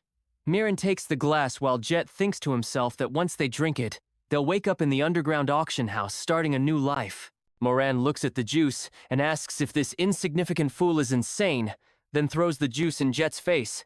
Jet is stunned and asks, "What are you doing?" Moroccan steps forward and punches him, demanding to know how he dared to try to poison them. Jet denies any wrongdoing, asking what he means by poison. Mirren declares that Jet will die here today for his treachery. Jet pleads for them to wait and talk it over, but Moroccan kicks him in the face.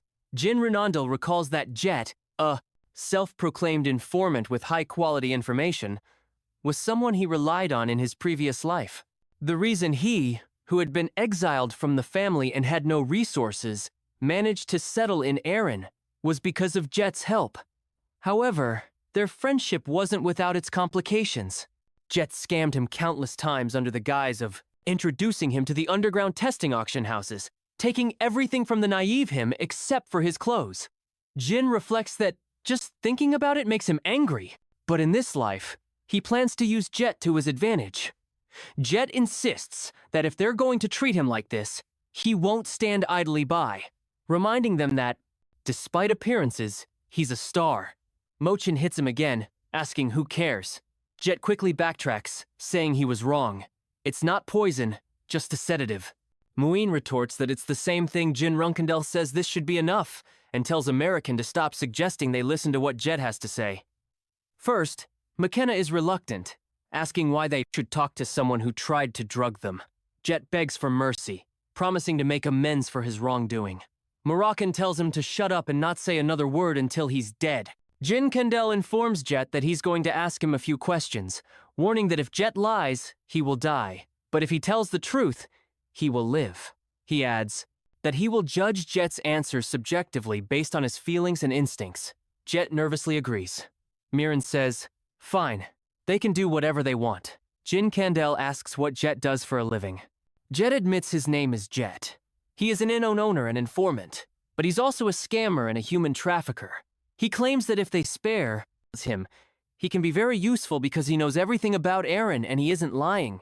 Jin Candle suggests that Jet drugged them because he wanted to take them somewhere. Jet confirms, saying he's sorry. Jink asks where Jet reveals that he was planning to take them to an underground testing auction house. Jin asks him to explain in detail. Jet elaborates that testing is a dark organization that operates auction houses, dealing with slaves, illicit drugs, stolen goods, and even artifacts. Basically, everything Jinrun Candle thinks to himself that he has finally reached the testing auction house, and he agrees to heal Jet. By tonight, he knows what to do next. Jet expresses his gratitude. Nuren criticizes the idea of spending money on medical bills for someone like Jet, calling him trash. Gilly agrees, suggesting that if they spare him, Jet might just try to trick them again. Jinrun Candle argues that bringing down a dark organization with an underground auction house is worth the risk. He assures them that they can always get rid of Jet later if he betrays them. Mirin reluctantly agrees. Jin Runel decides to trust Jet, pointing out that they needed an errand guide anyway, and says the first step is to find someone to treat Jet's injuries. He steps outside and thinks that pretending like this is exhausting, especially since he already knows everything. He doesn't plan on revealing to anyone that he's a regressor, so he has no choice but to keep acting this way. After a while, a gray-haired man tells him to rest as much as possible until his bones heal. Offering his services again if needed, Jin reflects that the man is part of the Lero Magic Federation and is surprised that someone they found on the street turned out to be such a skilled healer. Jet looks at his reflection in the mirror and notices his missing tooth. He curses, thinking, "These people are crazy." They hit him, then heal him. He's left wondering who on earth they are. An heir to a large martial arts family. Someone from B's Special Affairs Division. Either way, he knows that if he betrays them, there'll be nothing left of him. Jin Runel says, "All right, let's get going," and indicates that they need to head to the underground auction houses. After a while, Jet takes everyone to the auction houses. The guard at the gate asks Jet why he's bringing so many people with him today and whether they are products. Jet snaps at him, telling him to stop running his mouth and open the door. "They're my guests." The guard opens the door, and they all head inside. Jin Runel sees a large crowd inside. Mayan comments that it's amusing to have an orchestra playing in a place operated by gangsters, noting how surprisingly quiet it is. Jet hands them face masks, explaining that even though it's known to the public that Sala is the boss of Tessing, the real boss is someone else. He advises them to wear the masks if they plan on attending the auction, as it's better to cover their faces. Jin Runel asks who the real boss is. Jet reveals that it's someone named Spy Han, Alu, and that this place is decorated to suit his tastes.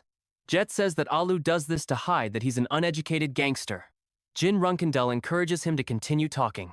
Jet admits that Alu is different from the usual small fry.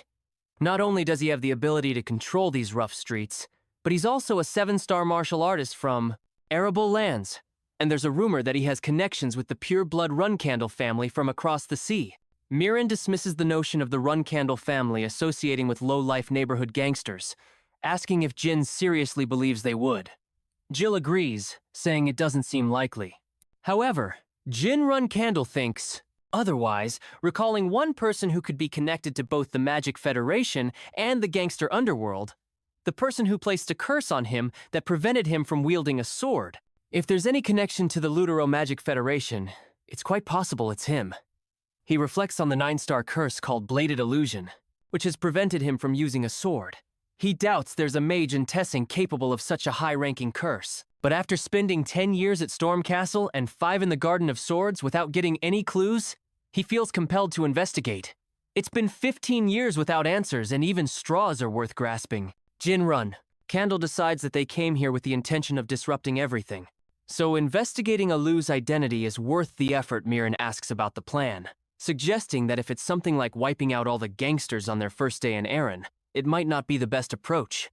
Jill mentions that the guards they saw on the way here seemed pretty skilled, and there were quite a few people who looked like unregistered magicians. She notes that suddenly fighting in the middle of enemy territory might not be the wisest idea. Jin Runsendel tells them not to worry, assuring them that he has a plan. Gilly asks what the plan is, and Jin responds by asking both of them to lend him their ears. Mayan lightly taps his own head, remarking that sometimes he really wonders what's in Jin's head and how he even comes up with these ideas. Jill agrees, saying it's a big shock and questioning whether it's really something a Run Kendall should be doing. Jin reassures them, saying they can just run if things go wrong. Jet interrupts, announcing that they've arrived and that he deliberately got them a low-key spot. He pulls back the curtain and says, "Welcome to Testing Underground Auction." The auctioneer announces that the next product is coming up, emphasizing that it doesn't matter where these items came from or why they're here. Their first items were things they could use however they liked for whatever purpose they desired. Slaves. A bystander comments that the slaves look to be in good condition today, pointing out one man in the back who seems capable of doing various types of work. Jin Runel remarks that they could have been put on sale like these slaves. Jet admits that he was reckless. Jin sees the slaves and is relieved that there are no children among them. Mayan asks what they should do. Now Jin suggests they wait and mentions that sometimes useful items show up at these auctions. If something worth buying appears, he intends to acquire it. Once they have what they need, they'll start executing their plan. Jin believes that if his information is correct, the item he seeks is probably sitting in storage, and he can take it once they put his plan into action. The auctioneer declares that the auction is now in full swing. Jin advises them to be patient and wait for the right moment. The scene shifts to a week later. The auctioneer calls for bids announcing 20, then 130, and asking if anyone will bid 000. Jet tells Jin Run Candle that he's been observing for an entire week, and if he doesn't buy something today, the testings might start to get suspicious. Jin asks if it's not Jet's job to handle such matters. Jet says, "Of course, please do whatever you want." But internally he's cursing, thinking that if Jin doesn't buy something soon, he's going to get kicked out regardless of who he is. He urges Jin to purchase something, anything before things get too hot. The auctioneer introduces the next item, saying it's their first magic tome of the day, Matthew W.C.'s Magic Tome. He describes, Walk was a magician who once ruled over the world, and while they can't decipher the tome's contents, he assures the audience that it likely contains great magic. A bidder calls out 80. The auctioneer acknowledges the bid and asks if anyone will go higher. Jin Candel thinks that the auctioneer got the name wrong. It's not Matthew Walk, but Matthew Mack, a con artist. All of Mack's tomes are under the Zip's management, so there's no chance this is the real thing. He reflects that it's been a week since he started coming to the testing auction, and it's always the same. The presenter is spewing nonsense while gullible magicians fall for it. The auctioneer moves on to the next item. Jin Runchendel notes that these amateur magicians are easily deceived. The auctioneer announces that the author of this magic tome is TZ Zenom, starting the bid at 50 gold coins. Jin thinks that there are some tomes like that. While they may not be famous, they're like unscratchable lottery tickets. Everyone starts bidding. Moroccan places a hand on Jin's shoulder and suggests he should buy that tome, mentioning that if it was really written by the Zeni, he knew it's a big deal. Jin Runel raises his card to increase the bid. The auctioneer is surprised and asks if anyone will go higher. Someone in the crowd wonders if Jin really wants to buy it at that price. Another person speculates that he must be the son of a rich family. Jin Run Candle contemplates the magic tome recommended by a dragon, knowing there's no need to question Morin's instincts. The auctioneer announces that it was sold for 150 Moroccan, then comments on the next magic tome, questioning why it's there. The auctioneer introduces it as Suhi's magic tome. Moroccan asks who he is, puzzled by the obscure names. First, it's Annie. Now Jin Run Kindle raises his card and bids 200. The auctioneer announces the new bid, asking if anyone will go higher. A person in the crowd murmurs, wondering who this guy is and why he's only bidding on the weird stuff. Moroccan asks why Jin Run Kindle started his bid with 200. Jin replies that he thought it would be a good idea to buy one more item, hoping to find something interesting, especially since his former master belonged to the Heiser clan. He believes he heard that the Heiser clan had collapsed hundreds of years ago, so he was surprised to find a trace of it at the auction. The auctioneer then declares the item sold for 200. Jin considers giving it as a gift if he ever meets his master again, and comments, "Okay, that should do. Let's get going." Moroccan notices some books and exclaims, "Jackpot! This really is the Zeni he was thinking of." He then asks, "But what's with this thing?" "There's a strange, complicated encryption." Jin replies that naturally only he and his master can decode it. Jet, relieved that Jin finally made a purchase, comments that it would have been bad if Jin had left without buying anything today. Jin calls for Jet, and when he responds, Jin says that they need to meet Spider Handu. He asks why, but that's not possible even if he's his customer. Jin Runendale then says to relay the message to Alu, telling him that Barrett and Zippel wants to see him in person. He moves quickly and thinks to himself that he's not from the Vermont Special Forces, but rather a pure-blooded Zippel. Opening the door, he muses that if he can get on the good side of the Zippel, he can leave this dump and make it big. He then instructs the messenger to inform Alu to come out, as Bear and Zippel Full is waiting for him. Several guards block his way, with one particularly large guard stepping forward to ask if he really is Bar and Zippel Full. He tells him to follow him as the boss wants to see him. However, Jin swiftly punches the guard in the face. He demands to know if he's joking.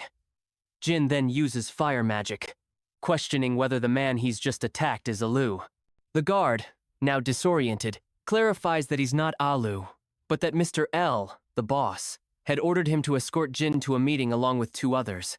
Just then, there's a sudden, massive explosion. Jin, angered by the deceit, realizes that he has revealed his name. Yet, Olu sends his underlings instead of meeting him personally. He raises his voice, saying, "Let him be clear. Tell him to come out and face me himself, and he better crawl on all fours to get to me." After a moment, Alu is less than Unk is greater than. His voice responds before Jin, confessing that he is Alu, the caretaker of Tessing. He fails to recognize the one who resides in the heavens above, and begs for forgiveness. Jin thinks that if anyone else had claimed to be Baron Zippel, he would have laughed it off, but Jin is different. His aura exudes a unique energy, and the flame ball he used earlier was at least 5-star. Mana Jin realizes that anyone capable of wielding such high mana at that age could only be a Zippel. The narrative then shifts to a week earlier. Jin Run Candle announces that he's going to pretend to be Baron Zippel. Merkin responds with disbelief, asking what he means by that. Jilly comments that even if Alu recognizes someone acquainted with the Zippel family, it would likely be an elderly servant. He explains that this ambiguity means there's no way to prove he's not Baron Zippel. Jilly ponders the implications, thinking it's not just a matter of whether Jin gets exposed or not. If the Runendal family, or worse, the Patriarch, finds out about this impersonation in the future, the consequences could be severe. The scene shifts to the present. Jin Runkendel instructs Alu to get up, which he does. Replying affirmatively, Alu presents 2 books to Jin, asking him to examine them and inquire what he thinks they are. Alu quickly admits that they are magic texts, apologizing for how obtained them without Zippel's authorization. He explains that the 2 texts are highly praised by his family, and then asks how much money Jin has made from activities like this. Alu offers an excuse, stating that he's primarily a martial artist and didn't grasp the true worth of the magic texts, which caused Jin inconvenience. He promises to do his best to retrieve them, pleading for another chance. Jin dismisses him abruptly, telling him to shut up and bring him the account book along with the customer list, emphasizing that his family will start their investigation tomorrow. Jin thinks that this will be the end for Tessing. Despite their attempts to make a name in the Aran Kingdom, they are merely a small gang compared to the Zippel family. He recognizes that if anything in the investigation leads to Zippel's displeasure, it could spell the end for Tessing. After a while, they sit in a room and examine papers and books while AE stands in front of them, stating that this is all that was at the auction. Jin Runkendel asks if there is more. Alu confirms that there are additional items, but they are heavily guarded and kept in the employee's residence. He requests permission to leave temporarily, promising to return with the items within 2 hours. Jin Runkendel responds by asking if Alu is planning to destroy important documents. Then he says he's going to check whether Alu is telling the truth by questioning those he has bribed.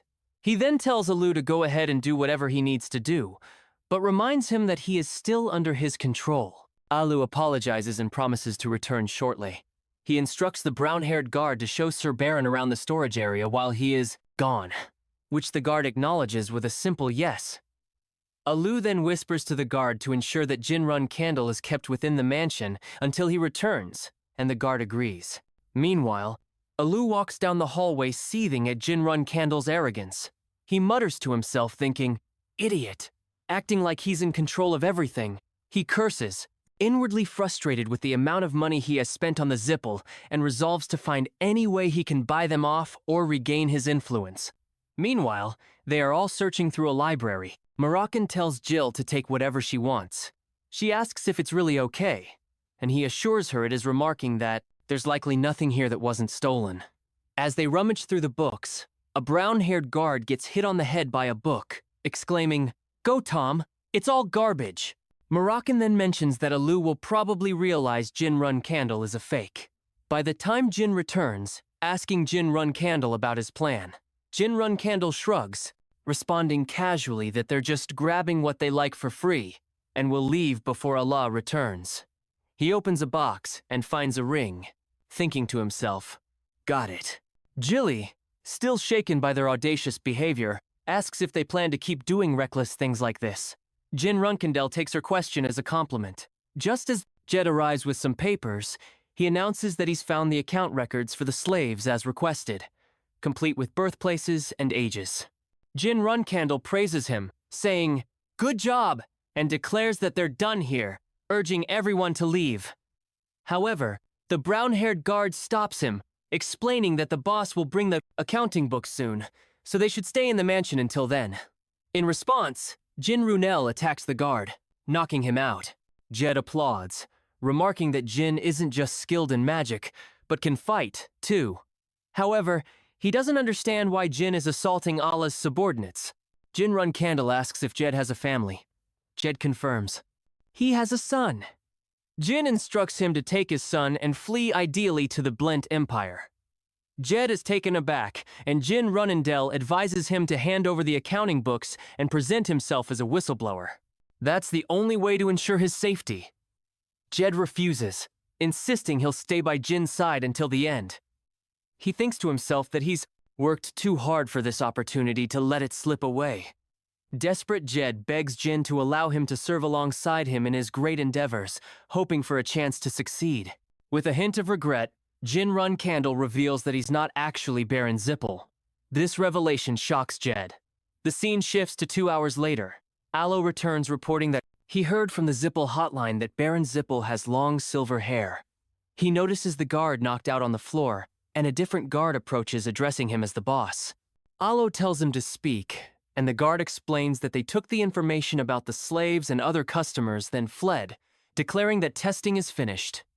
Aloe orders them to chase after the intruders, but the guard apologizes, saying they've already escaped. Aloe grabs the guard's face with his large hand and hurls him across the room, shouting that they must take all the remaining men to track down the frauds. He vows to skin them with his own hands. Meanwhile, Morin sits near the fire with the others and inquires if there's a reason Jin Runel has been lingering around. Jin responds that he doesn't believe there's anything to be gained from worrying about Allah. Instead, they need to ascertain if he's connected to the Rung Candles. Merkin acknowledges this, suggesting they consider it a final farewell before departing. He notes that he gave a Luceni grimoire, and even gifted him a masterpiece which caused Aloe to panic when he saw it at the auction. Merkin wonders how Aloe could have known about such an ancient item and managed to obtain it. Suddenly, some guards spot them, and one of the guards alerts the others, shouting, "Over here! They're hiding over here!" He then calls for the boss. Moroccan grumbles about their noise, and Jin Runel suggests they go have a brief conversation. Aloe notices them and declares, "I found him. He's scamming idiots." He demands to know how Jin Runel dares to think he could fool Al and escape. Aloe vows to hang him in the market as an example and demonstrate what happens to anyone who crosses the head of Tessing Spider Hands. Jin Runendel counters, listing the evidence he's uncovered. The registry of kidnapped slaves from Blement, the transaction ledger detailing the ancient grimoire sought by the Zippel family, and the customer registry, naming all the aristocrats who turned a blind eye to Allah's operations. He throws the papers into the air, saying he's already spread this information far and wide. By tomorrow, the entire world will know about Allah's crimes. He asks if magic mail isn't convenient, suggesting that Allah's downfall is imminent. Allah hurls insults at him, threatening that his death won't be easy. He vows to skin him alive, and every time Jin passes out from the pain, Aloe plans to revive him with flames. Jin Runkendel calls out to Moran, who responds reluctantly. Jin informs him that he wants a one-on-one fight with Aloe. Moran sighs, saying, "What a pain!" Aloe, outraged, calls Jin a crazy idiot and demands to know what he thinks he can accomplish alone. He orders his subordinates not to just stand there, but to attack Allah's men, launch their attack with magic crystals. Allah instructs them to leave the kid alive, but to kill the rest of the group. They move to strike at Moroccan, but he quickly counters, taking them down one by one. As he advances, he leaps high into the air, striking another guard with such force that the others are left in shock. Allah shouts at his men, asking why they are just standing around. A gray-haired guard explains that firing magic at this point could hit their own comrades. Allah responds by telling him to aim at the people in the back. Jin Runcandle advises Jill to step back for a moment. The guards use fire and water magic spells to attack, but Jin creates a protective shield to defend himself and Jill. The guards are shocked by this. Jin Runcandle remarks that things have become a bit easier thanks to his sister Luna. She comments that despite everything, he didn't even say goodbye to her before leaving. Merkin observes that their adversaries rely on numbers because they are weak and grumbling. What a pain! Just drop dead all at once, he mutters, then launches an attack using light magic, leaving everyone stunned by its intensity. Alo lunges at Moroccan while one guard notices something's off and asks, "What's happening?" Another guard remarks that the boss has gone mad. They question whether he's lost his mind, concluding that it might actually save them some trouble. Moroccan reports that he has taken care of all the smaller threats, as Jin Runcandle asked, and tells him to do whatever he wants. Ella, furious and cursing, demands to know who sent them and why. Jin Runcandle dismisses the question, retorting that it doesn't matter if he tells him or not because he's going to die anyway. As Alo attacks, Jin Runcandle sidesteps, realizing how fast Alo is.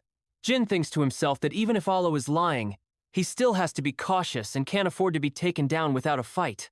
Mirren acknowledges that he's found a worthy opponent, suspecting that the rumors about Alo being a 7-star martial artist might be true. He comments that Alo seems different from Vicho, his previous opponent, and this one seems eager to kill him. Moroccan tells Jin to give it his best shot and not to die. Alo expresses his disdain, remarking on Jin's arrogance and questioning how an air mage dares to step onto the front line. Jin Runcandle retorts, asking if Alo, a rookie, is looking down on him, and then moves to attack with his sword. Alo inquires about the sword and manages to block Jin's attack.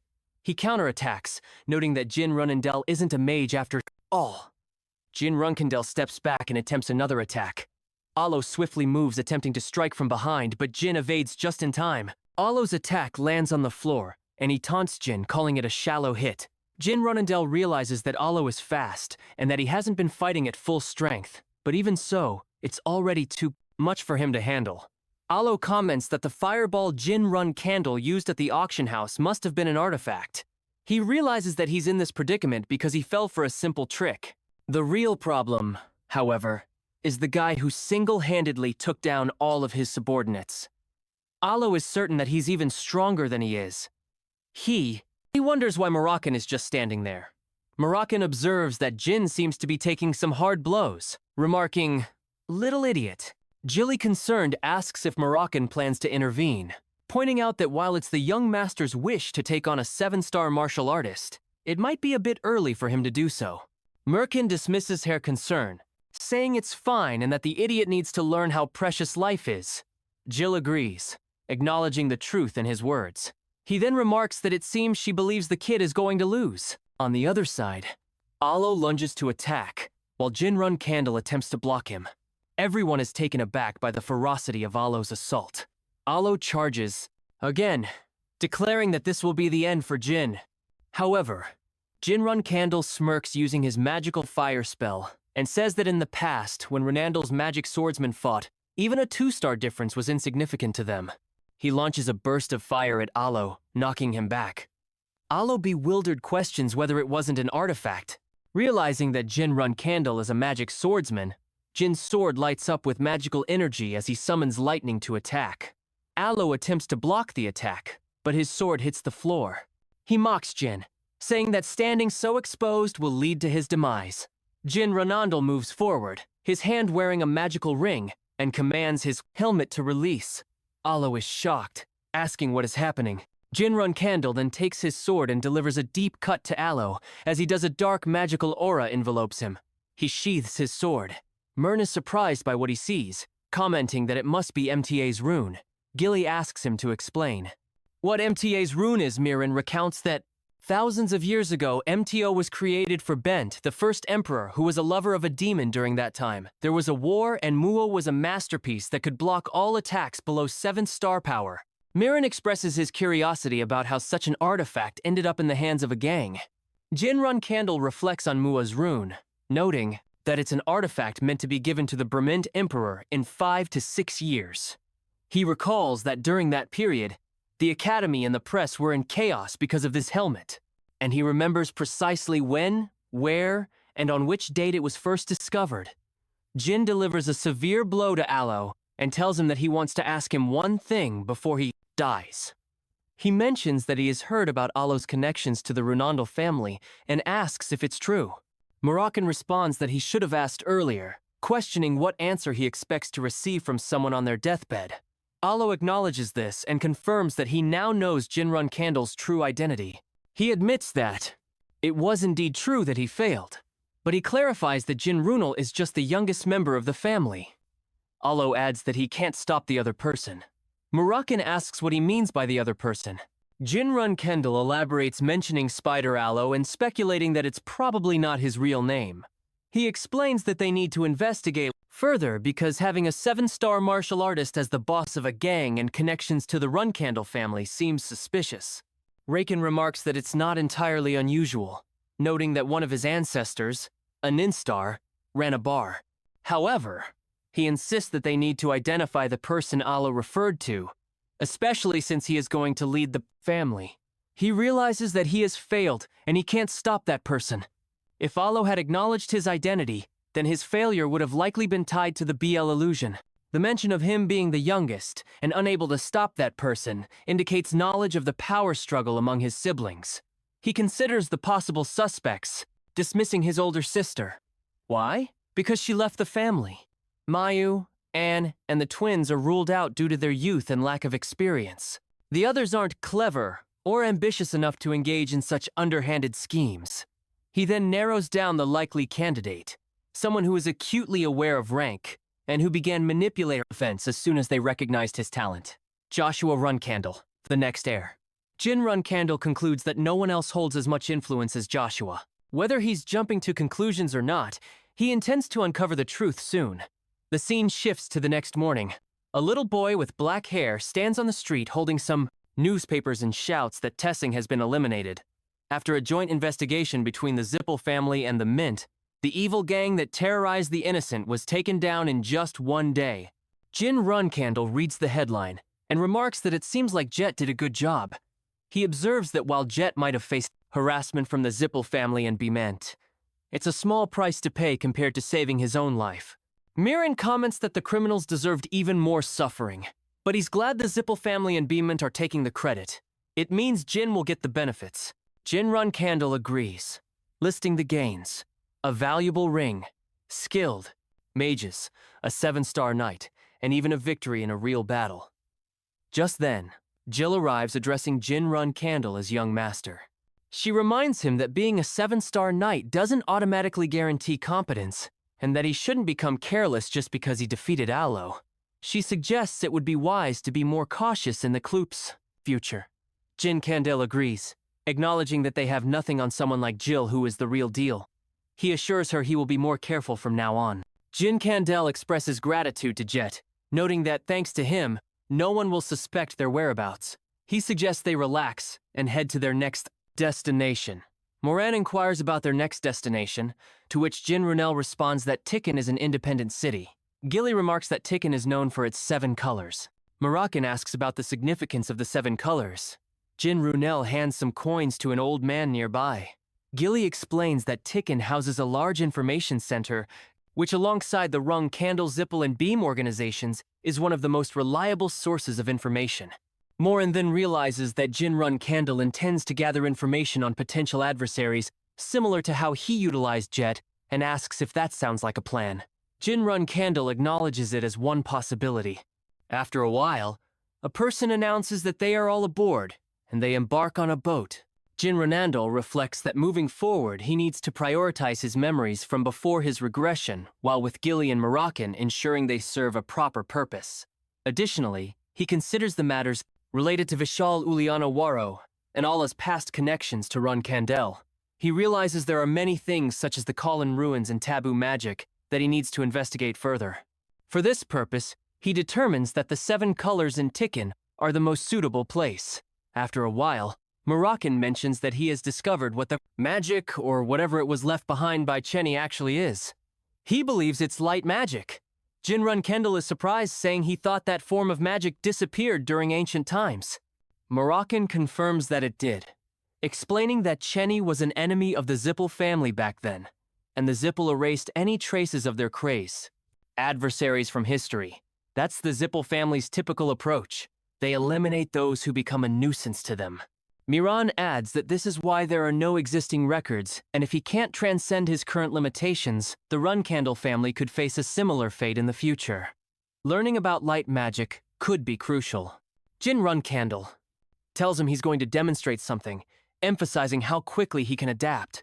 He suggests Moroccan look forward to it, as this might be the type of magic he needs most at this moment, and then reveals a glowing magical energy in his hand.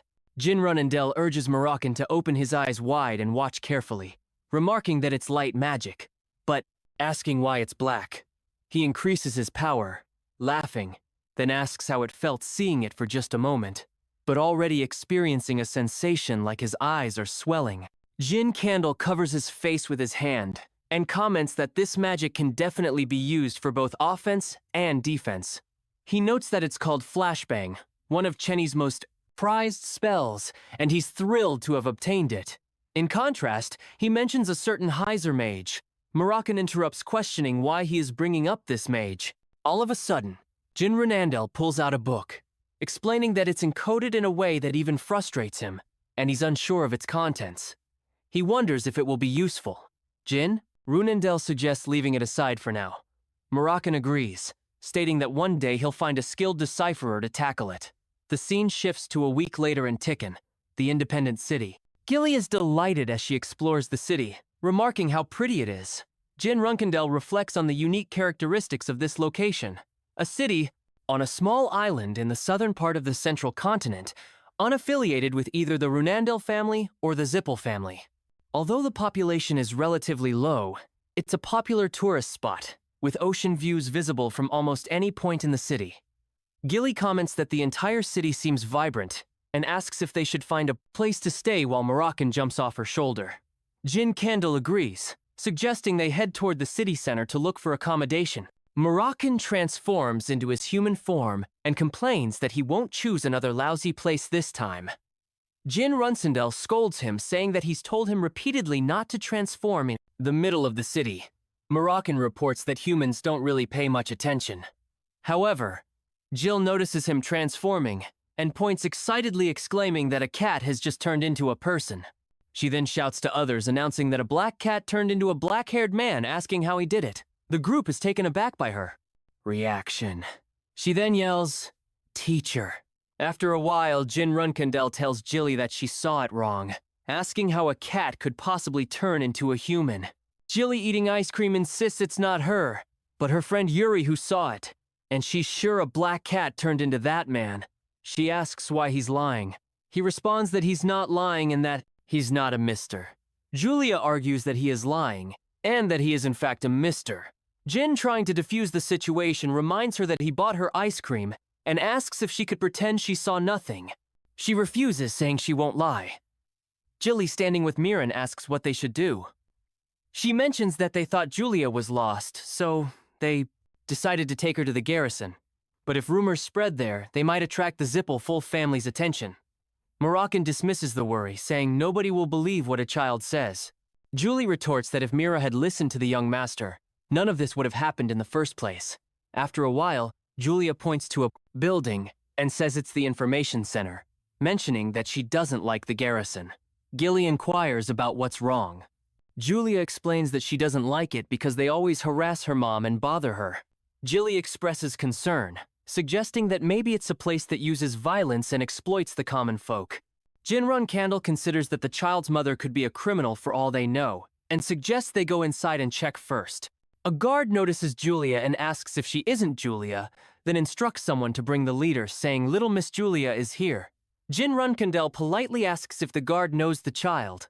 The guard chuckles and confirms he knows her all too well, as she's their leader's daughter.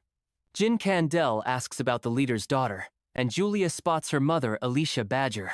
Jin reflects on the leader of the center, wondering if that's really the only role she plays. Meanwhile, Julia runs toward her mother, Alicia Badger, and hugs her. Alicia gently reprimands her, reminding her not to wander too far. Julia responds by saying that her mom doesn't play with her enough. Alicia apologizes, promising to play with her a lot after she finishes her work. Julia asks if she really meant it, pointing out that Alicia had been busy before and hadn't kept her promise. Alicia assures her she will, emphasizing that she can't just leave because of her work.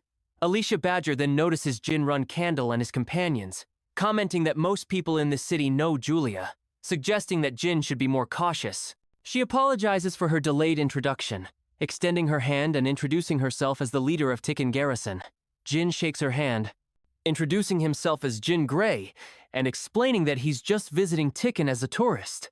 She remarks that if he's a tourist, she should give him something in return and asks if there's anything he might need.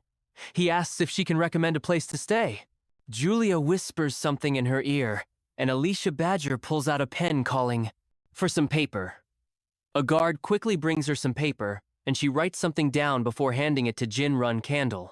Alicia explains that it's a letter of recommendation with a garrison leader seal, ensuring that wherever he goes, if he shows this, he will be treated well. She thanks him once again for finding her daughter. Jin responds that they should be the ones thanking her, and then says they'll be on their way. As they turn to leave, Alicia Badger asks Julia if a cat really turned into a human. Julia confirms it, but adds that the others don't want to talk about it, so she pretends not to know. Alicia praises her, saying she did a good job and remarks that everyone has secrets. She reflects on the transformation, noting that it's something only a dragon can do. Meanwhile, Gilly sits on the bed and remarks that the service is excellent, noting that he's only experienced this kind of treatment when he was at Hewfester Moroccan lying on his own bed. Comments on how soft it is, adding that this is what a proper lodge should feel like. Jill acknowledges the benefit of the letter of recommendation, saying that things are going smoothly in Tikin and remarks that they've had great luck since they arrived. She then mentions that she'd been thinking about the ice cream Julia had eaten earlier, asking if she could have some as well since it's a popular treat, and Tyken Runel wonders why she's asking him for permission, telling her to go ahead and order it. She leaves the room responding that she'll be back soon. Murin comments that it's been a while since they lived in such comfort, remarking that it feels like they're on vacation. He then asks Jin how he plans to meet the 7 colors. Merkin points out that the 7 colors won't be easy to meet. Jin Runkandel responds that he has a plan, explaining that the 7 Colors is the most reputable information center in Tikin, and at its core is a figure known as the Noble Sword Kashmir. He reflects that Kashmir is a renowned swordsman, widely known and respected, who was even recommended to teach beginner swordsmanship to the Runkandel family. However, that's the extent of what most people know about him. Jin recalls that in 10 years, Kashmir will reveal himself as the Emperor of Bement, and will leverage the information gathered by the 7 Colors. He thinks that Kashmir will acquire ruling power from Bement, the Zippel family, and the Runkandel family, gaining the support needed to establish Tikin as an independent kingdom with him as its first king. He considers Kashmir Alfin to be a meticulous person, not just skilled in swordsmanship, but also adept at concealing himself for an extended period. He speculates that he might become someone who can support him. However, the challenge lies in how he will approach him. Just then, Jill enters the room and alerts Jin Runel and Morin that something is amiss. She explains that there is no one in the lodge. All the employees and guests have disappeared, and she senses that something is off. Kashmir, Alfin places a hand on her shoulder inquiring about their well-being and asking if it would be acceptable for him to intrude. For a moment, Jin Runsendel observes him and wonders why Kashmir Alfin is here. Morn, angered, moves to attack him. Jin Runnendel intervenes, urging him to stop and not kill him. Moroccan transforms into a shadow dragon. Then, sarcastically, repeats Kashmir's greeting, asking if he is well before pointing out that no, he isn't. questioning if he is an idiot for thinking otherwise. Jin Candle wonders why the noble sword Kashmir is here. All of a sudden, Kashmir shouldn't have any business in Aaron, especially since they just arrived in Tikkun and haven't caused any trouble. Jin then realizes that Kashmir isn't alone. 34. No, even more guards are with him. He thinks that at this rate they might get overwhelmed, and tells Merkin to calm down as the space is too small, and fighting here could injure Jill. Merkin transforms back into his human form and questions Kashmir if he even knows who he is. Kashmir asks what he's talking about. Myrene reiterates the question, asking if he knows who he is, then mutters that he is an idiot while embracing Jill. He also expresses his frustration, asking why his language is so informal and if he disrespects everyone just because he has a sword at his waist and drags around his underlings. Jin Runendel reflects that for once Moroccan restrained himself. Kashmir Alphen clarifies, saying that's not what he meant. Miran responds angrily, asking what he did mean, and accuses Kashmir of barging in uninvited, demanding answers. He repeats his question, asking if he knows who he is. Kashmir admits he doesn't know Mir, and then taunts, wondering why he speaks so informally, as if he's above everyone else just because he has a sword and a group of followers. Jin Candle intervenes, telling Makan to stop saying that's enough. He asks Moroccan to calm down and put away his sword, then politely addresses him, asking if he's So's noble sword. Kashmir Jin Runandel adds that he's heard a lot about his reputation and knows him well. Kashmir seems puzzled and asks how Jin Runandel knows his name and who he is. Jin Candle formally introduces himself, revealing his real name. Moroccan and Jill are taken aback by the sudden disclosure. Jin suggests that they continue their conversation in a different location, offering to answer any of his questions. After a while, Kashmir Alphan sits in front of Jin Runkandel, with Gillian Moran standing behind Jin Runkandel. Thanks, Kashmir, for dismissing his soldiers. Remarking that it suggests a level of trust, Kashmir contemplates that he brought the soldiers after receiving a report about a dragon sighting, but that it turned out to be a misjudgment. Instead, it was Moran who was visibly furious, and he was sure that the intense pressure felt was not from any ordinary human, but from the dragon himself. He realizes that if he hadn't intervened, everyone in the room might have died. He also recognizes Jill McClen, thinking he met her before his fall from grace in the Bement Palace. He recalls her military prowess during training drills, but now he can't detect any trace of her or wonders if she has any connections to the people she's with. Kashmir Alphen then asks if he really is who he claims to be, noting that it doesn't seem like he's lying, but he still has questions. Jin invites him to go ahead. Kashmir asks why Jin is traveling with a dragon, mentioning that since ancient times, dragons have been known to make contracts with magicians who have made contracts with a god or with someone possessing a special power, typically a Zippel rather than a Runandel. Kashmir then inquired if Jin's family knows he's accompanied by a dragon. Jin Runcandle responds that they do not know. He warns that if this information were to leak, his family wouldn't take it lightly. He remarks that Jin is discussing a significant secret that could cost him his life, suggesting that what matters isn't merely that he's a Runcandle. He then asks Jin to explain the reason behind this alliance with a dragon. Instead of answering directly, Jin Runel asks why he sought to meet with the dragon. He says that since Jin shared a big secret, he'll share one in return. He mentions that his daughter Julia said she saw a cat transform into a person, which is why he came to investigate Jin. Runsendel asks if he believes the words of a child. Kashmir replies that his daughter is no ordinary child. She's a contractor with Asmile.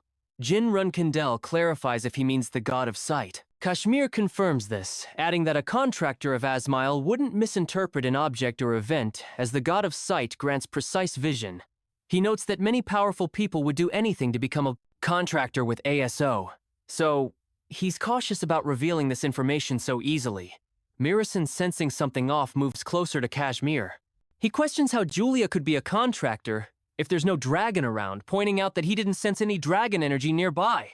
Jin Candle observes that Asil's dragons are known for their strong bond with their contractors. So, it's unusual that they would leave a child alone, indicating something strange is happening.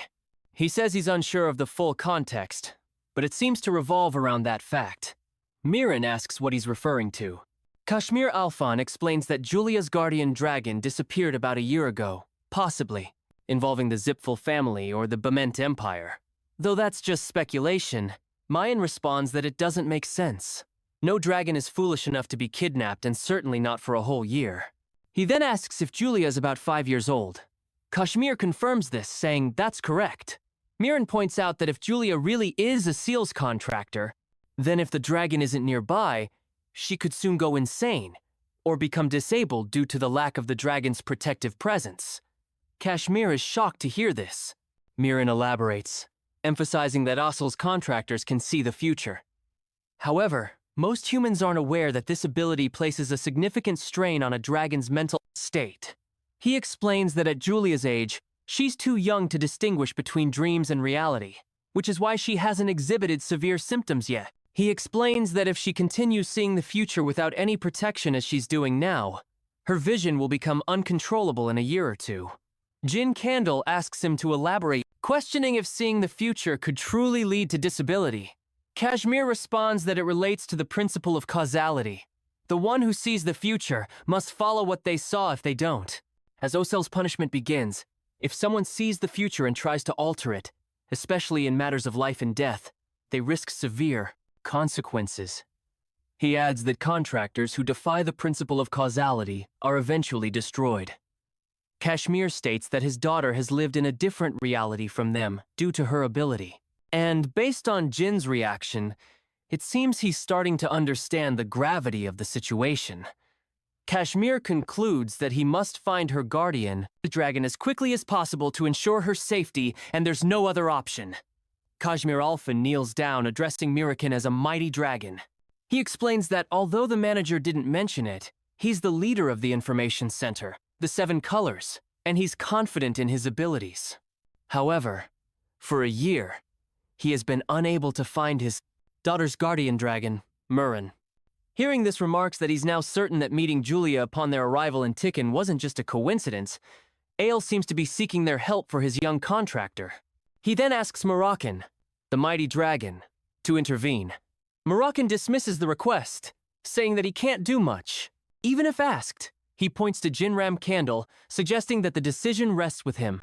Jinram Candle approaches Kashmir Alpha and asking him to stand up. He acknowledges that although they don't have a deep relationship, this matter concerns the safety and well-being of a child. He suggests that they proceed rationally and join forces to search for Julia's guardian dragon. Kashmir Alphan expresses his gratitude, saying he will not forget their kindness. He thinks that even though things turned out better than expected, there's still a sense of unease. If the 7 colors couldn't locate the missing dragon, then finding it might require information from the Run Candle or Zipfel families. Moroccan asks if Tikkun is aligned with the Zipfel family, to which Jin Rum Candle responds that Tikkun is just a city unaffiliated with anyone. He seems satisfied, then asks Kashmir Alan if his information network is truly that capable. Inquiring if they have data on dragons, Kashmir confirms they do, explaining that they know which continent each dragon inhabits.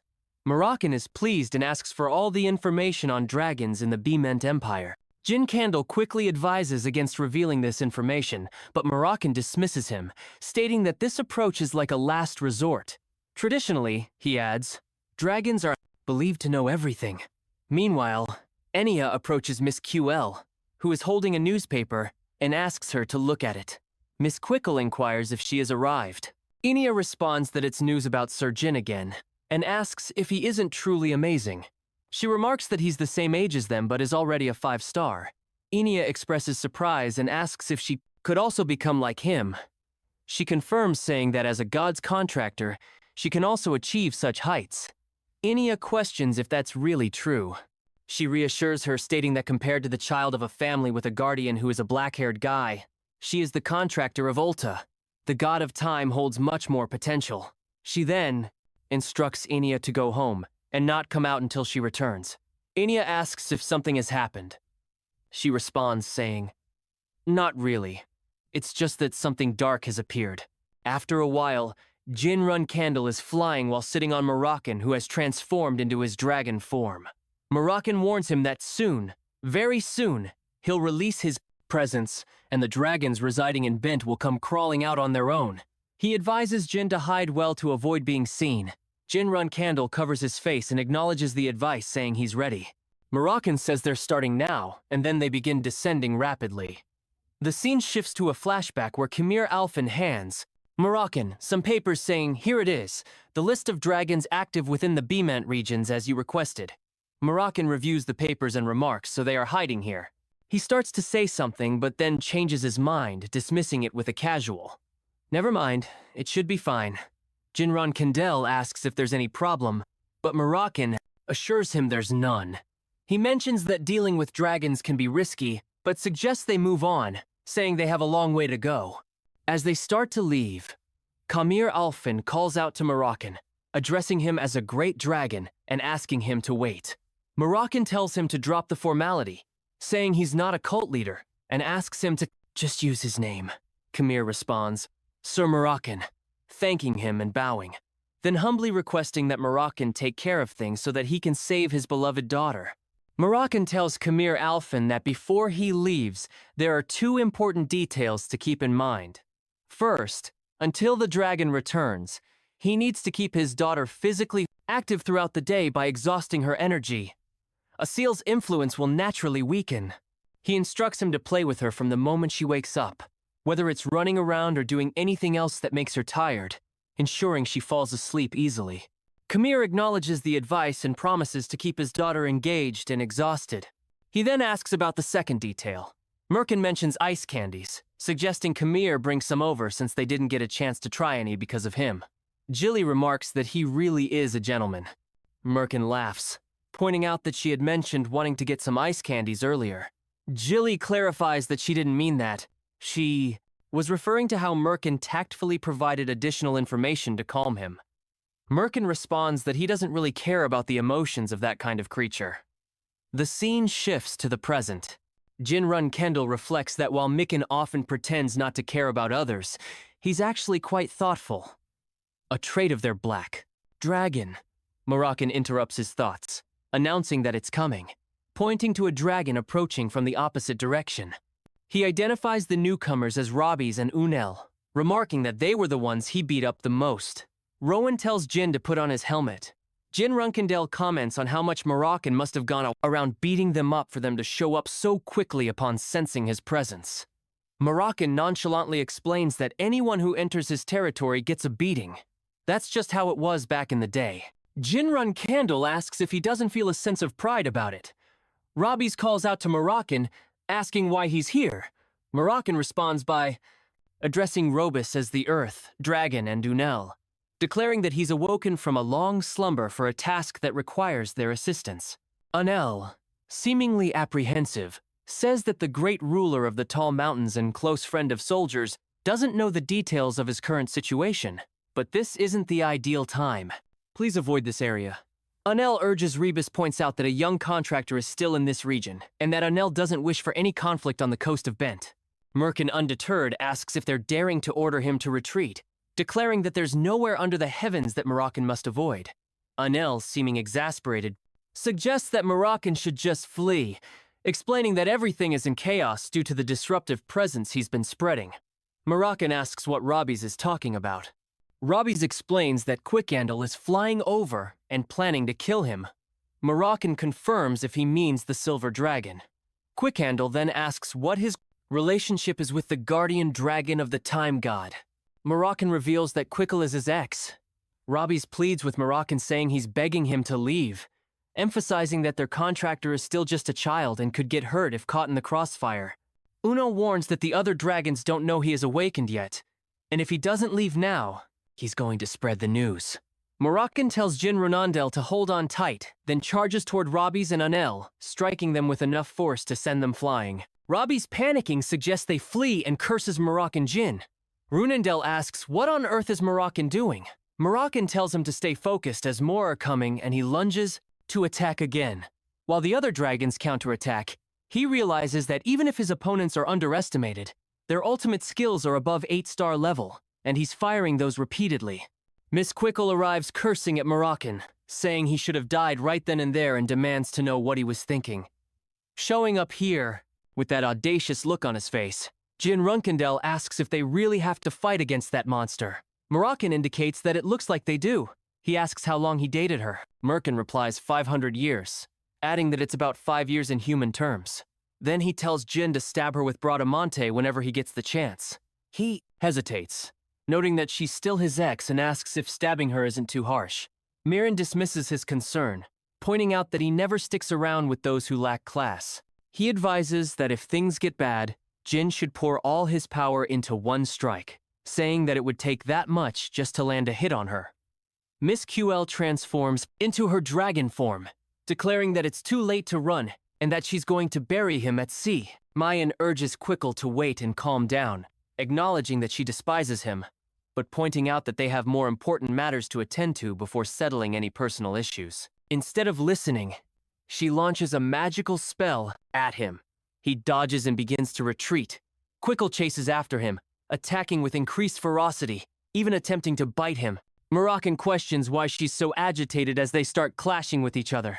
She throws another magical spell at him, exclaiming in frustration, "For the love! What the hell?"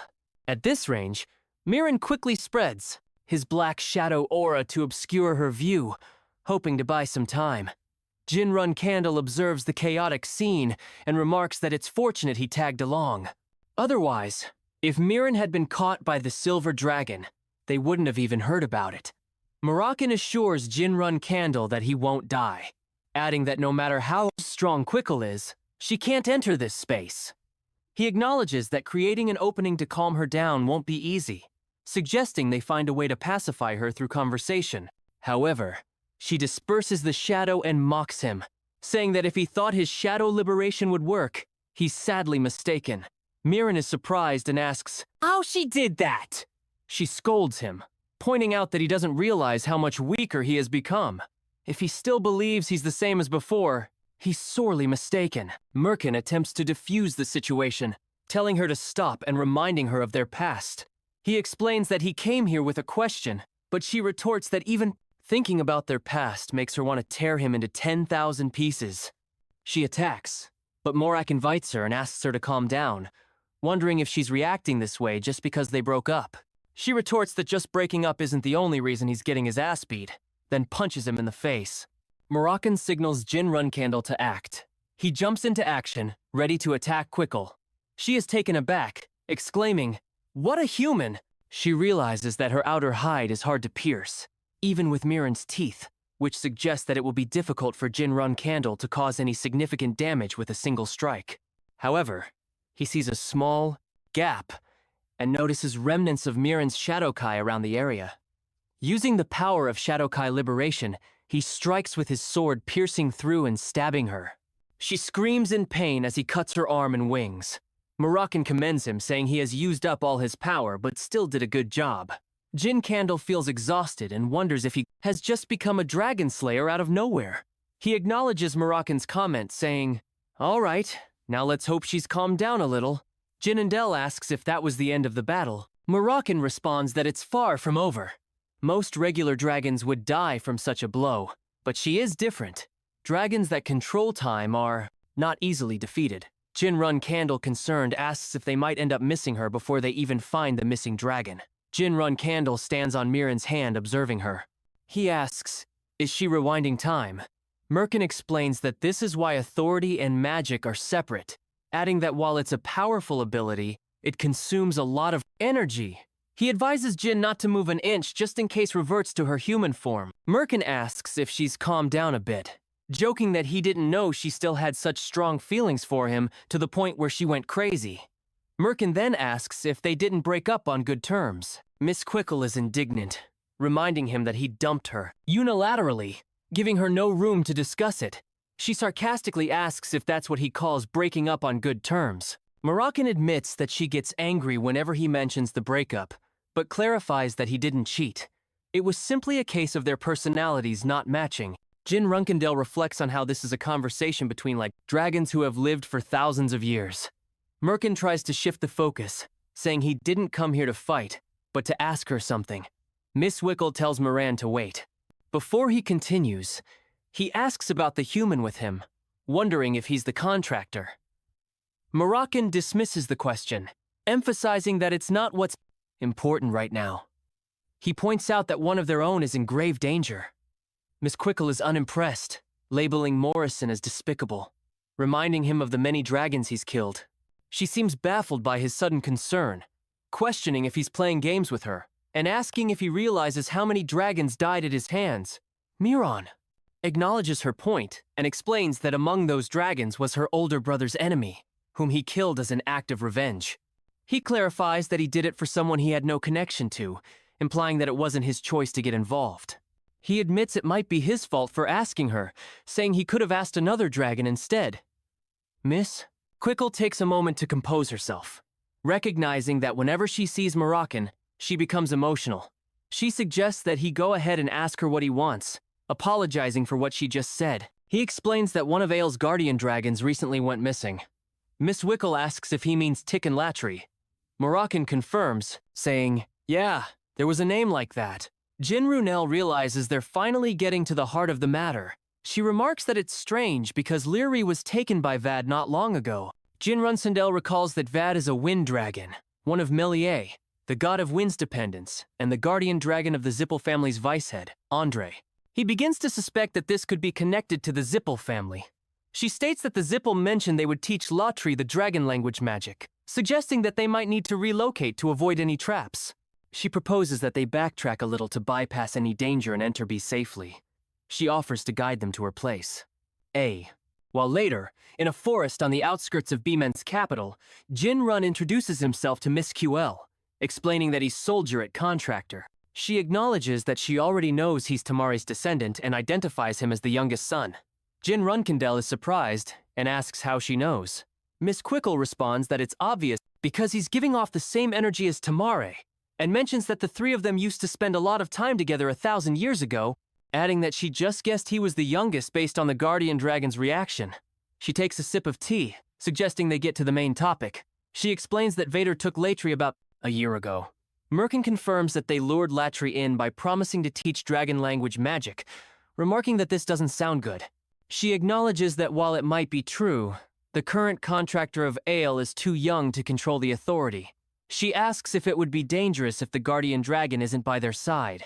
Muin agrees, saying Vad should understand that as well. She says it makes sense, and questions if there's a hidden motive behind this. Moroccan picks up on her phrasing, asking if she knows something based on her comment. As expected, she explains that when Vada took Lee, she visited Bement and mentioned introducing Lee to her. However, she seemed fixated on her contractor asking for an opportunity to meet without a clear reason. She admits that her temper might have prompted her to react aggressively, but she refrained because her contractor's identity had already been revealed. Given that many in B's upper class have close ties with the Zippel family, acting on her temper would have put her contractor in danger. Jin Runsendel remarks that it's odd how her contractor's identity was revealed. While Aesel's contractor hasn't been disclosed, he suggests it's suspicious how they discovered this information and approached Lear. Moroccan agrees, noting that it's peculiar, and questions whether contractor detection magic was developed while he was asleep. She insists it's impossible. No one can detect a contractor's identity until they personally manifest their authority. Even if such magic existed, she questions how it would benefit those who possess it. Jin Ronendale outlines two potential benefits the Zippel family could gain. First, they can minimize risks and eliminate contractors outside their domain. Second, by killing the contractor, the Zippel family might secure a chance to make a contract with the god. He reflects that it's not merely a chance to make a contract. They likely have a specific method.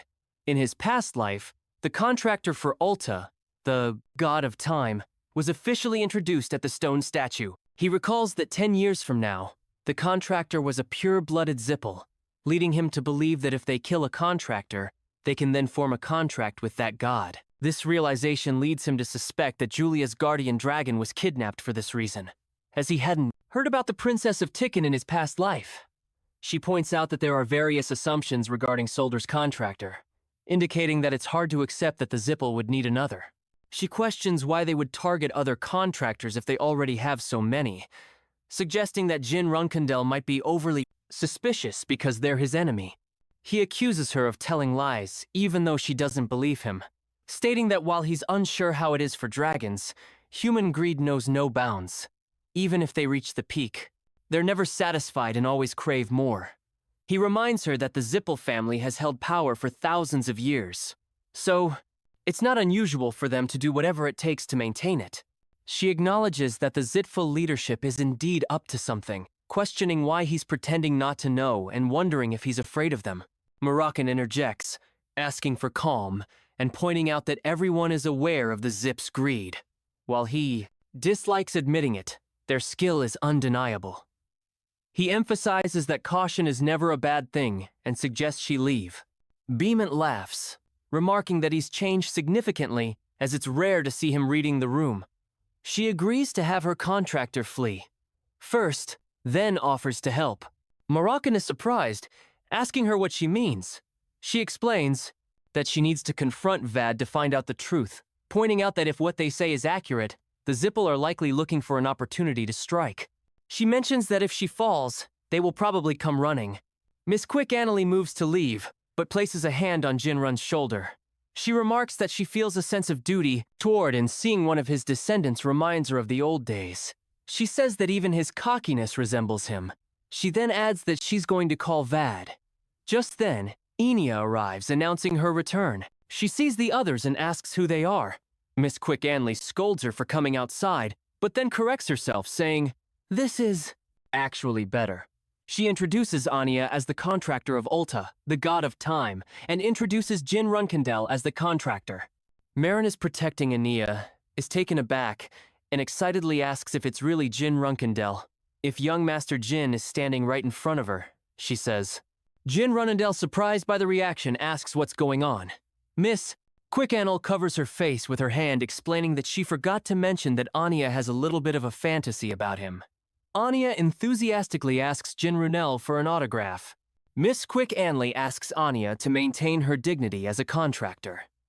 Anya, realizing her mistake, bows an apology, explaining that she lost her composure upon seeing Jin Runkendel in person after only having seen him in newspapers. She then introduces herself, admitting that she's a commoner, but attends the academy on a scholarship. Jin Runkendel recalls hearing that Ulta places great importance on the contractor's bloodline, wondering if Enya's talents are so exceptional that her status as a commoner didn't matter. He reassures her that there's nothing to be sorry about, acknowledging that he's unsure how to react to her enthusiastic welcome. Enya asks if she can express more excitement, but he quickly declines. Miss Quick Annalie shifts the focus, reminding Enya that she had told her not to leave the house earlier. Enya explains that it was a bit lonely at home, so she thought she might feel better by being around Miss Quick Annalie. As she was thinking this, she happened to see Jin Runkendel in person, adding that it was really fortunate she came to find Miss Q Annalie. Jin Runkendel reflects on her status as a commoner and an academy scholarship student, noting that B's nobility must have bullied her extensively without realizing her importance. He finds it unsurprising considering that's why he never associated with those academy idiots. As he puts it, those ignoble idiots. Enya asks Jin why he's here. Jin Runkendel reveals that he's here for her, explaining that there's a possibility someone is targeting her as Ulta's current contractor and invites her to come with him. He promises to ensure her safety and extends his hand. Enya, astonished, asks if he means to take her with him and becomes visibly excited. She exclaims that her prayers to the great Ulta are finally rewarded, expressing her devotion. Miss Quantel intervenes, telling her that's enough. Enya, however, remains eager, stating that she's ready to go, chanting, "All hail Ulta! All hail the god of time!" Miss Quickle abruptly knocks her unconscious, remarking that she was worried Enya might not want to go, but clearly her concern was unfounded. Seeing how enthusiastic she became after Jin's invitation, it seems like she'd follow him even into the Runsendel's underground prison. Jin Runsendel is confused, questioning her mention of an underground prison, stating that their clan doesn't have anything like that. Miss Quickle responds that there's no need to act like he doesn't know, adding that there's even a dragon there. Both Jin and Morin are taken aback, asking what she means with Mirren collapsing onto the sofa unconscious. Miss Quickle observes his condition, noting that he couldn't even stay awake for a minute. Miss Quickle explains that her offer to help Jin isn't just because of her loyalty to Tamori or concern for Anya's safety. The primary reason is because of the exhausted dragon who just fell over. She says Mirren hasn't yet realized how weak he's become and she had withheld her criticism, but it's clear he's no longer strong enough to confront Vad if they need to fight. She offers to step in. Jin Runkendale asks if Vad is really that strong. Miss QL confirms that while Vada is indeed powerful, the issue is Mirren's weakened state. She mentions that her attack at sea, which would have been laughable to Morin 1,000 years ago, had a significant impact considering his current condition. She suggests that they need a place to stay until Vader arrives, offering her place as a refuge. Jin asks if he could request that favor. Miss Quickle says he can as long as he doesn't object, but cautions that he'll need to convince me, who's bound to complain about staying at his ex's house. Jin Runendal reflects on the Silver Dragon, realizing she's more thoughtful than he initially believed. He agrees to the arrangement, acknowledging that he'll need to handle Min's reaction. Miss QL says, "Okay, then it's about time Jin asks what she means." She explains that in about 10 seconds Anna will wake up, suggesting he carefully choose his words to explain the current situation to her. Jin is surprised, wondering how Anna could wake up so quickly after being knocked out, noting that even a trained martial artist wouldn't recover so rapidly. Just then, Inya awakens, calling out to Surge. Miss Quickle remarks that there's a realm beyond logic or reasoning, indicating that Inya's recovery might be part of it, then leaves the explanation to him. After a while, Enya sits across from Jin Renandel and asks him to confirm that there's a faction targeting the contractor of Tikkun and that their next target might be her. She then says she believes it because it comes from Sir Jin, remarking that the idea of schemes, adventures involving dragons and Sir Jin himself sounds somewhat romantic. Jin Kandal acknowledges her perspective, agreeing that she could see it that way. Enya comments that it's always better to be optimistic, and adds that in any case, she'll need to prepare to move to Tikkun with her family. Enya asks when she should leave. Jin Runkendale suggests the sooner the better. She responds that she can get ready by tomorrow, mentioning that her family consists of her 7-year-old brother and an old dog named Poofy. Jin says that's manageable, urging her to start packing immediately. Miss Quickle advises her to go home and make preparations today, adding that she should leave before it gets too late. As she starts to leave, she says she'll see him tomorrow. Miss Wickle mentions that she'll need to make an excuse to the academy, suggesting that she is sick to avoid drawing suspicion. Jin agrees, noting that if they claim she's dropping out, it might provoke further inquiries. Miss Quickle concludes that now they just need to focus on dealing with Vad. Just then, a man wearing a cap calls from outside the room, asking if anyone's inside and mentioning that he's come to ask for some firewood. Miss Quickle finds this odd, pointing out that there's plenty of wood around, wondering why someone would come to ask for firewood. Jin Runcandle tells her to wait, asking if she really thinks they've come just for firewood. He then suggests that dragons might not all have such a laid-back attitude. He advises her that the person outside is likely from B's special forces, and then covers his face with a mask. Miss Quickle is taken aback, questioning why they would send special forces. Jin explains that it's probably because of Miss Anya, who has likely been monitoring this location, and now they're trying to identify the outsiders that Miss Quickle brought over. Jin Ronendel asks about the surveillance, wondering if they have the audacity to keep tabs on him. Miss Quickle opens the door and the cap-wearing man says she's inside. She quickly grabs him by the neck, demanding he state clearly if he's with Bant's special forces. He protests, insisting he's not involved in anything like that. She asks who sent him. If he's not with the special forces, Raz enters the room, explaining that he sent the man and asks Miss Quantel to release her grip, warning her that if she kills him, the special forces will come rushing in. She lets go, acknowledging that Raz is the boss, and declares that if she must kill someone, it might as well be him. She lunges toward Raz, ready to strike, saying that killing him might be the only thing that can calm her rage. Raz remains calm, asking if that would be enough to settle her anger. Miss Quantel wonders if she can blow off some steam, noting that Raz took a hit head-on and seems unaffected, indicating he's not just an ordinary member of B's Special Affairs Division. She observes his red mask, which is exclusive to the group leaders within Bean's Special Affairs Division, and the fact that he's a curved sword user. The combination of these traits leads her to conclude that he must be the Emperor's right-hand man, the leader of Group 3 in Bean's Special Affairs Division, C-named Raz. He's also recognized as a skilled swordsman among the Runcandles. Jin Runcandle considers that Raz is undoubtedly powerful, estimating that he's at least at an 8-star level based on the strength of his energy. He's glad he covered his face with Mu's rune. Miss Quantel remarks that Roz is quite good for a human, acknowledging his strength. Despite her earlier attack, Roz apologizes if he offended Miss Quantel, explaining that they had no choice but to confirm the identity of her guests who smuggled themselves into Bement. Now that they have confirmation, he says he's leaving. Miss Quantel is not impressed, retorting that he's just saying sorry after rudely intruding into her space, pointing out there's a limit to how arrogant someone can be. Roz casually picks up a box, mentioning that Miss Inia left the house quickly just now. He asks if Miss Quantel doesn't find it risky for Inia to be out so late at night alone. He warns her that if she chooses to fight him here, she might have the upper hand, but that could endanger Miss Inia if something were to happen to her during that time. He asks if she still wants to continue, implying that doing so could have severe consequences. Roz concludes that if she chooses not to escalate things, he'll let it go this time.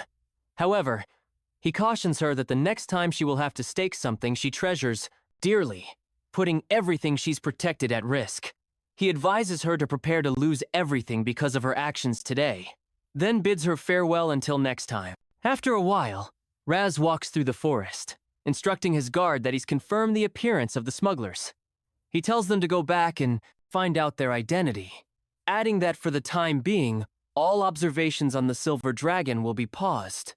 His guard asks if they shouldn't continue monitoring Quantel and the smugglers' movements.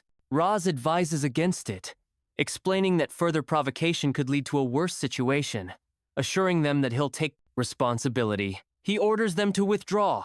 He notices a cut on his hand, which makes him suspect that they're up to something. He cautions that everyone will be in danger, ordering a halt to close-range surveillance until there's any unusual activity.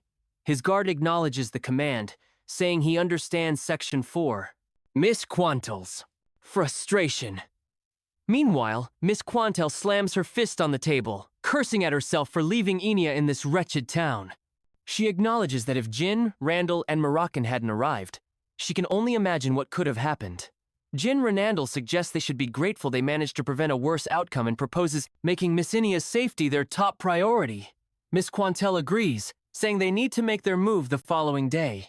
The scene shifts to the next morning, where Jin Runendal and Miss Quantel are standing on a mountaintop watching ships departing from the coast.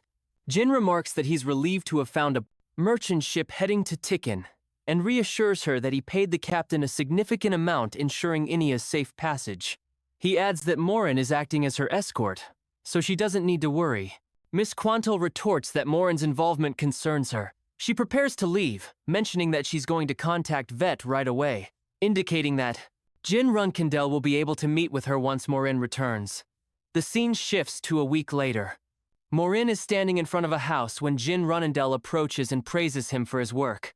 Morin comments that Quantel is a lot more bitter than he expected. Jin asks why he's bringing this up out of nowhere. Moroccan reveals that this house was built when he and Quickle were together in the past, adding that he understands why she's letting them stay here. Jin asks if his cold heart is warming up. Morin dismisses the idea, saying that reviving old feelings is difficult. However, Morin reflects that the memories from 1,000 years ago in a house just like this remind him of the good times he had with Tor and Quick. He acknowledges that despite everything they did back then, it was always fun. He feels a pang of sadness after recalling those memories. Jin Candle notices and asks if something's wrong. Merkin dismisses it, saying it's nothing, that his head just suddenly hurt. Miss Quickle appears and mockingly says how pitiful he is, asking if he's already exhausted from a bit of flying. Moroccan snaps back, telling her to be quiet, insisting that no matter how weak he's become, he won't get tired from something so trivial. Jin Runel urges him to get it together. She informs them that Veda's response came in, and the meeting is scheduled for tomorrow night on a deserted island off the southern coast of Bien Runcandle. Asks what her plan is when she meets Vad.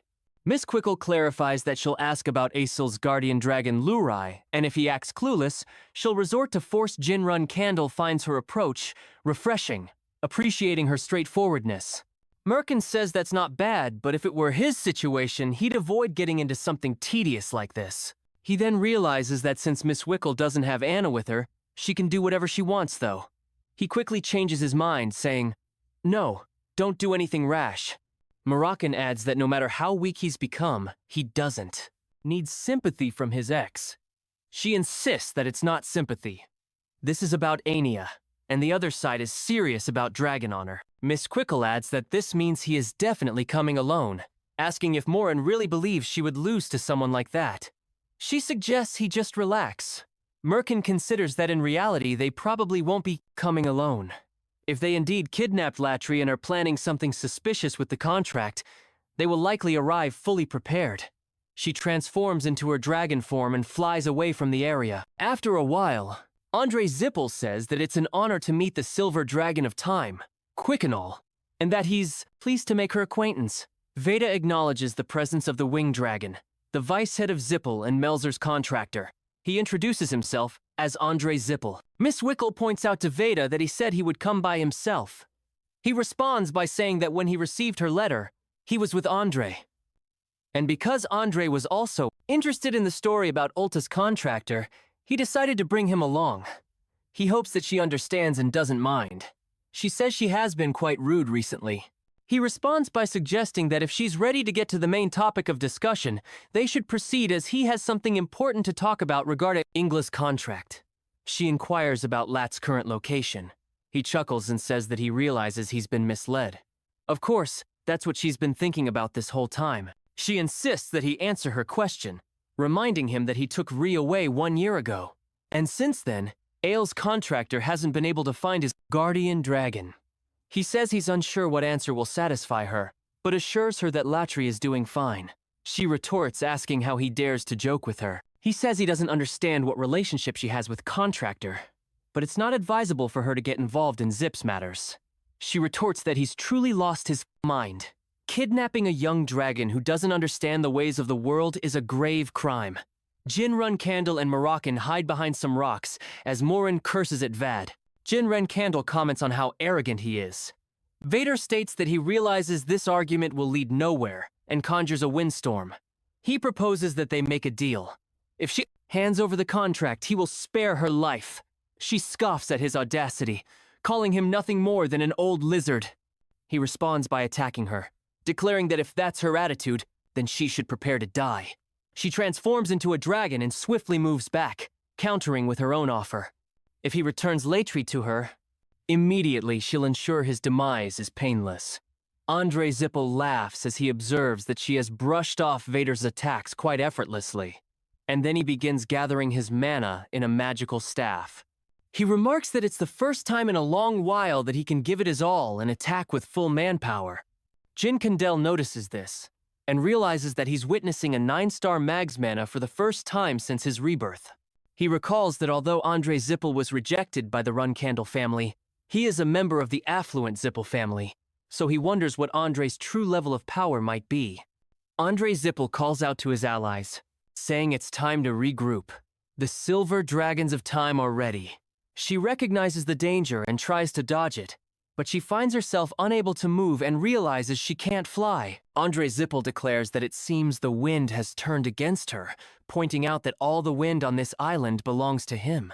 He asserts that he is the king of Melgar, the god of wind, and that no one can fly without his permission, emphasizing that she has never been a match for him. Vader also hurls a spell at her. She dismisses their efforts, mocking them by asking if that's the best they can do. He tells her that she isn't good enough, and that he will show her how it's truly done. She underestimated him if she thought he could only control the wind. He unleashes a raging thunder spell, shouting for her to die. Jin Runcandle urges Moroccan to help her, but Moroccan refuses, saying, "Not yet." He explains that while it's true that Quick Candle became complacent, those fools are also overconfident. As the spell strikes, Quick Candle uses her power, and Jin Runcandle senses that time has stopped. She redirects Andre Zippel's attack, sending it in a different direction. Andre Zippel is shocked, exclaiming that the power to control time, even to halt magic, is something he hasn't seen in ages. Quick Candle vows to rip his obnoxious mouth apart. Andre Zippel remarks that she got incredibly angry after just one spell and orders him to launch the next attack. However, Vod doesn't move. Andre Zippel demands that Vader hurry up and act, but Vader finds his body paralyzed. Realizing that this must be the effect of time manipulation, Quick Candle seizes the opportunity to attack, grabbing Andre Zippel's tail and throwing him across the area. He crashes into a pile of rocks, and screams in pain. Andre Zippel calls Vad, and he roars and asks how he dares to go against him. He says to go ahead and keep rambling, and he is an insignificant, lowly lizard. He orders the silver dragon to stop. The silver dragon responds, "Shut up and just watch. It'll be his turn next," and thinks they have taken care of Vad. However, he uses too much of his authority and thinks he needs Jin Runkandel and Morin's help to take care of the mage. Andre Zippel says he went too far. Such arrogance only befits the strong. Morin asks if that is an original stone and says, "No way. It should have been destroyed already." He asks how he has it while looking at the monster of Andre Zippel. He explains that he was born as the silver dragon of time and lived as though he were the strongest, but he is mistaken. He says humans, dragons, and even gods in the end will all fall into the hands of the Zippel family. Meanwhile, the silver dragon commands him to stop denying it and accept it. Roaring, Morin believes it's the origin stone. When danger falls upon the world, the gods created it as a safety measure to prevent the end of the world. He thinks that in the end, the stone that holds the power of all the gods was destroyed by the gods because the stone is so powerful that it could destroy the world. Instead, he wonders why an object that should have been destroyed is in the mage's hands. He calls Quick Candle while the silver dragon asks, "What is this?" Andre Zippel laughs and says, "They exemplify the strength the weak should show in front of the strong. Where should the weak be in the face of the strong?" The silver dragon warns to get away from Quick Candle while Andre Zippel asks who the black dragon is, stating there are only 2 black dragons left in the world and indicating that he's looking at one. Jin Runendel's Morin. He asks if he woke up from his 1,000-year slumber. Then that means the boy next to him is his contractor. And he says he's the youngest one, the one who left the house not too long ago. Jin Runendel. He says he came here with plans to take Ulta's contractor, but his meal has gotten bigger now. To be fair, he will wake up his friend who is sleeping. He says he shouldn't have saved his energy in the first place and says he's sorry, old friend. While the black dragon says he thought he was really dead and abused him, saying it's been a while, the black dragon tells him to get lost. Vader says that although he has gotten weaker, his words are still as harsh. He says to go back to sleep. Mirren attacks him with the black dragon. He counterattacks and says, "It's good. He'd have been dispirited if he were too weak." He says, "Be happy, Moroccan. You're going to be recorded as the one who killed a legend," and says, "Stop kidding yourself. You're crazy." Andre Zippel asks if they will continue fighting and says he was going to go easy on him. But now that he has seen this face, he needs to kill him. He says, "That's right. I was also here." Jin Runel says that having a child interfere in this won't change anything, and he attacks Jin Runsendel. Vad counterattacks and says, "No dodge, kid." Jin Runkandel grabs her chain and breaks it, along with breaking her mirror. She says he hasn't contacted her even once, but it seems like he has a tough situation on his hands. Their youngest Jin Runkandel, Andre Zippel, looks at her and thinks if she is the white whale. She replies, "I am the vice patriarch of Zippel and his wind dragon," saying, "Good. That's about the right level to call him over for." She asks the youngest brother if he was somehow holding on for that long against those opponents. She asks if he is hurt anywhere. Jin Candle says that he was actually almost getting close to his limit, and thanks her for coming. She asks Andre Zippel if he is going to continue to act like a mute, and says she would like him to explain what sort of business he has with his younger brother. Jin Runcandle thinks that her opponents were the vice patriarch of Zippel and the wind dragon who had been resurrected using the artifact, imbued with divine powers. He thinks it was an uncertain situation even if his elder sister had come.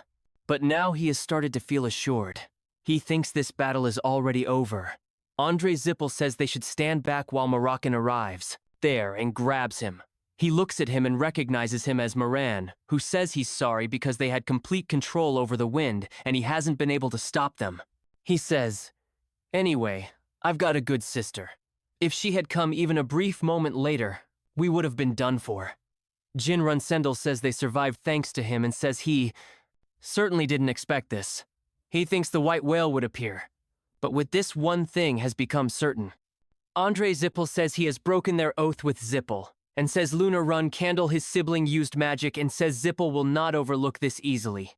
She says she sees it but doesn't worry because the truth will never reach his clan.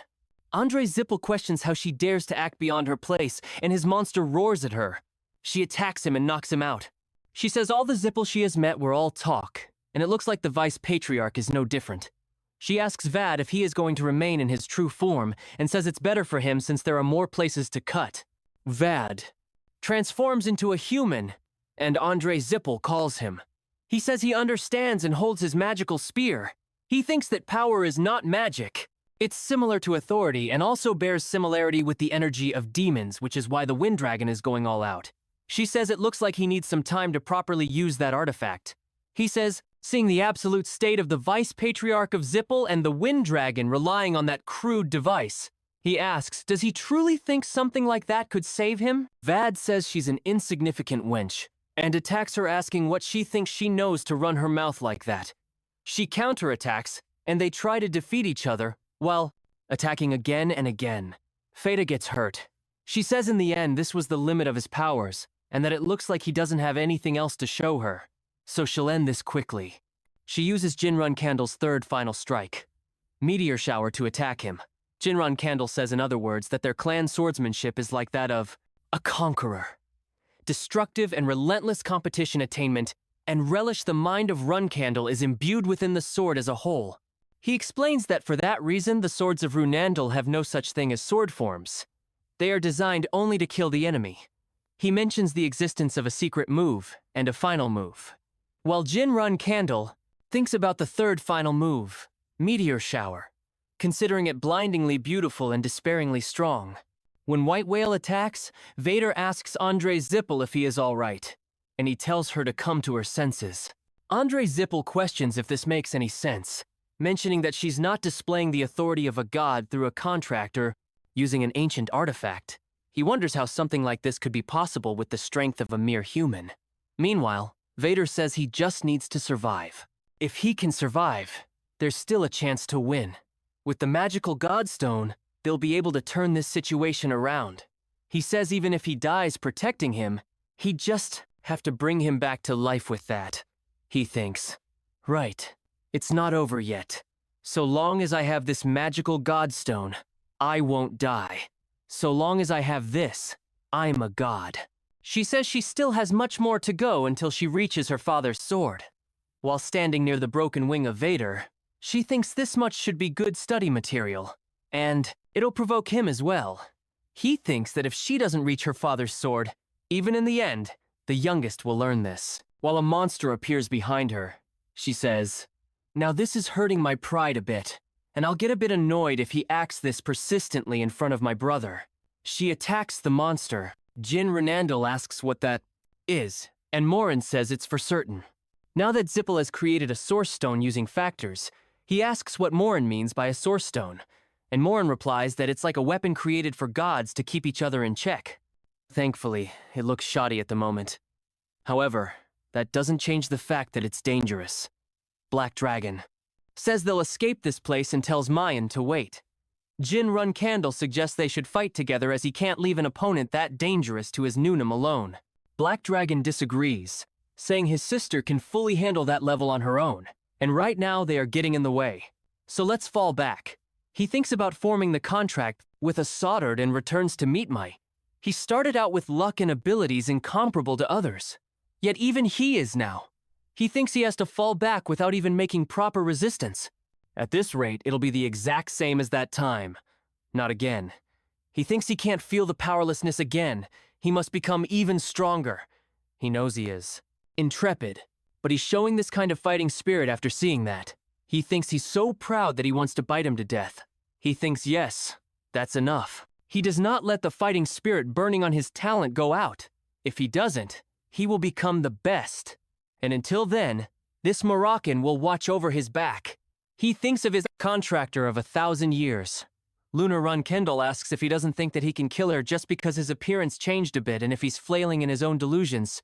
A pitiful man. He attacks her, but she blocks his attack and says, right now, there are 12 gods locked inside me. He asks her what is within her, and if she does not have anything but a sword unbefitting of her size, he says to accept and surrender here and now. Even if his father were here, no one could face him. She says, for a swordsman, A single sword is enough. She adds, if he had faced her with the magic he has spent his entire life honing and improving upon, he might have been able to witness at least half of the martial strength she's accumulated. She says she'll show him as someone sympathetic, what can't be reached with that mere crude object. And what a sword that has been honored and improved to become strong is. Vader thinks about the red aura and how he has faced countless knights, but never like this. And he will make her, the arrogant wench, realize what powerlessness is while she uses the Mind Sword Blood Moon to attack him. Lunar Run Candle attacks Vada so hard that she thinks she's going to get caught up in this. Jin Run Candle calls her and says to take his hand as she falls down. He thinks today the youngest will be the one to save him, and she tries to grab his hand. On the other side, codename Roz comes to Amir Bement, who asks if the island has completely disappeared. Codename Roz says yes. A strange vortex has also swallowed up nearby matter, and a large amount of mana was detected around that area. Although humans also had a part to play in it, what's certain is that it was the Silver Dragon and the Wind Dragon's magic power.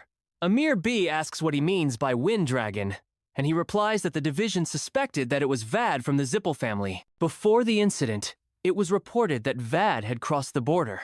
It seems like the Wind Dragon has died, he says, and asks about the human mana. Did he find out who it was? He says it seems to be the contractors. Amir B asks, what do you mean by seems to be contractors? He replies, they are contractors and they're guardian dragons. And an ominous energy, I think it has something to do with a thing that they are creating. Amir B asks, what about Andre Zippel? He replies, they are still looking into it. Amir B says, recently many things had been removed from the reports, and asks if he has yet to determine who Quantel's guests were. He replies he has no excuse. Amir B says, well, there's no helping it. If you can't do it, then who can? He says to make sure he doesn't give away anything to the press. If he can't find Mia by tonight, submit a missing person report. He walks away and says, put more people from the Special Affairs Division into the Zippel territory. Make sure they are good. Although they are on friendly terms, he says he's making it bigger than it should be and that he's not very patient. He thinks he knows that very well. Codenamed Raz replies, I will fulfill his expectations. His Majesty the Emperor. After a while, two people sit in a room. Sir Bashal asks for pardon, mentioning that they used a devil stone. He says, that's right. There was a large fight on the coast of Bent with the Silver and Wind Dragon, and as a result, an island disappeared. He continues, in place of the island, there is a vortex, so I'm certain that a devil stone broke. Vargaston interrupts, asking how they dare destroy his product like that. He tells them not to use it so carelessly until it is complete. He chews food and throws it at his friend's mouth. He says he can't forgive them and suggests they go and argue with them right now as those foolish mages don't know the value of that product. Sebashaw covers his face from food particles and thinks those stupid Zippel idiots made a mess of things, and thanks to them I'll have to postpone killing this pig. Barristan says I knew it. Sir Bashal is angry too, and feels a murderous intent just now. Sir Bashal says because of this, the leader is extremely angry and wants to reconsider the alliance with the Zippel family. So for now, ignore communications with them. On the other hand, Lunar Run Candle uses a magical ball to attack him. She says Andre Zippel died while Cajun says he must have left with Philea, and he even took the Devil's Stone. She says it must have been one of them. Either the Silver Dragon's power was beyond their expectations or someone else got involved. Cajun replies, what could it be? The Shadow Dragon was the one that killed the graveyard giant in Kilamisha. If it's her strength, then it makes sense and she wouldn't be scared of the Devil's Stone. She asks, who is Misha? Moroccan's sister, he replies.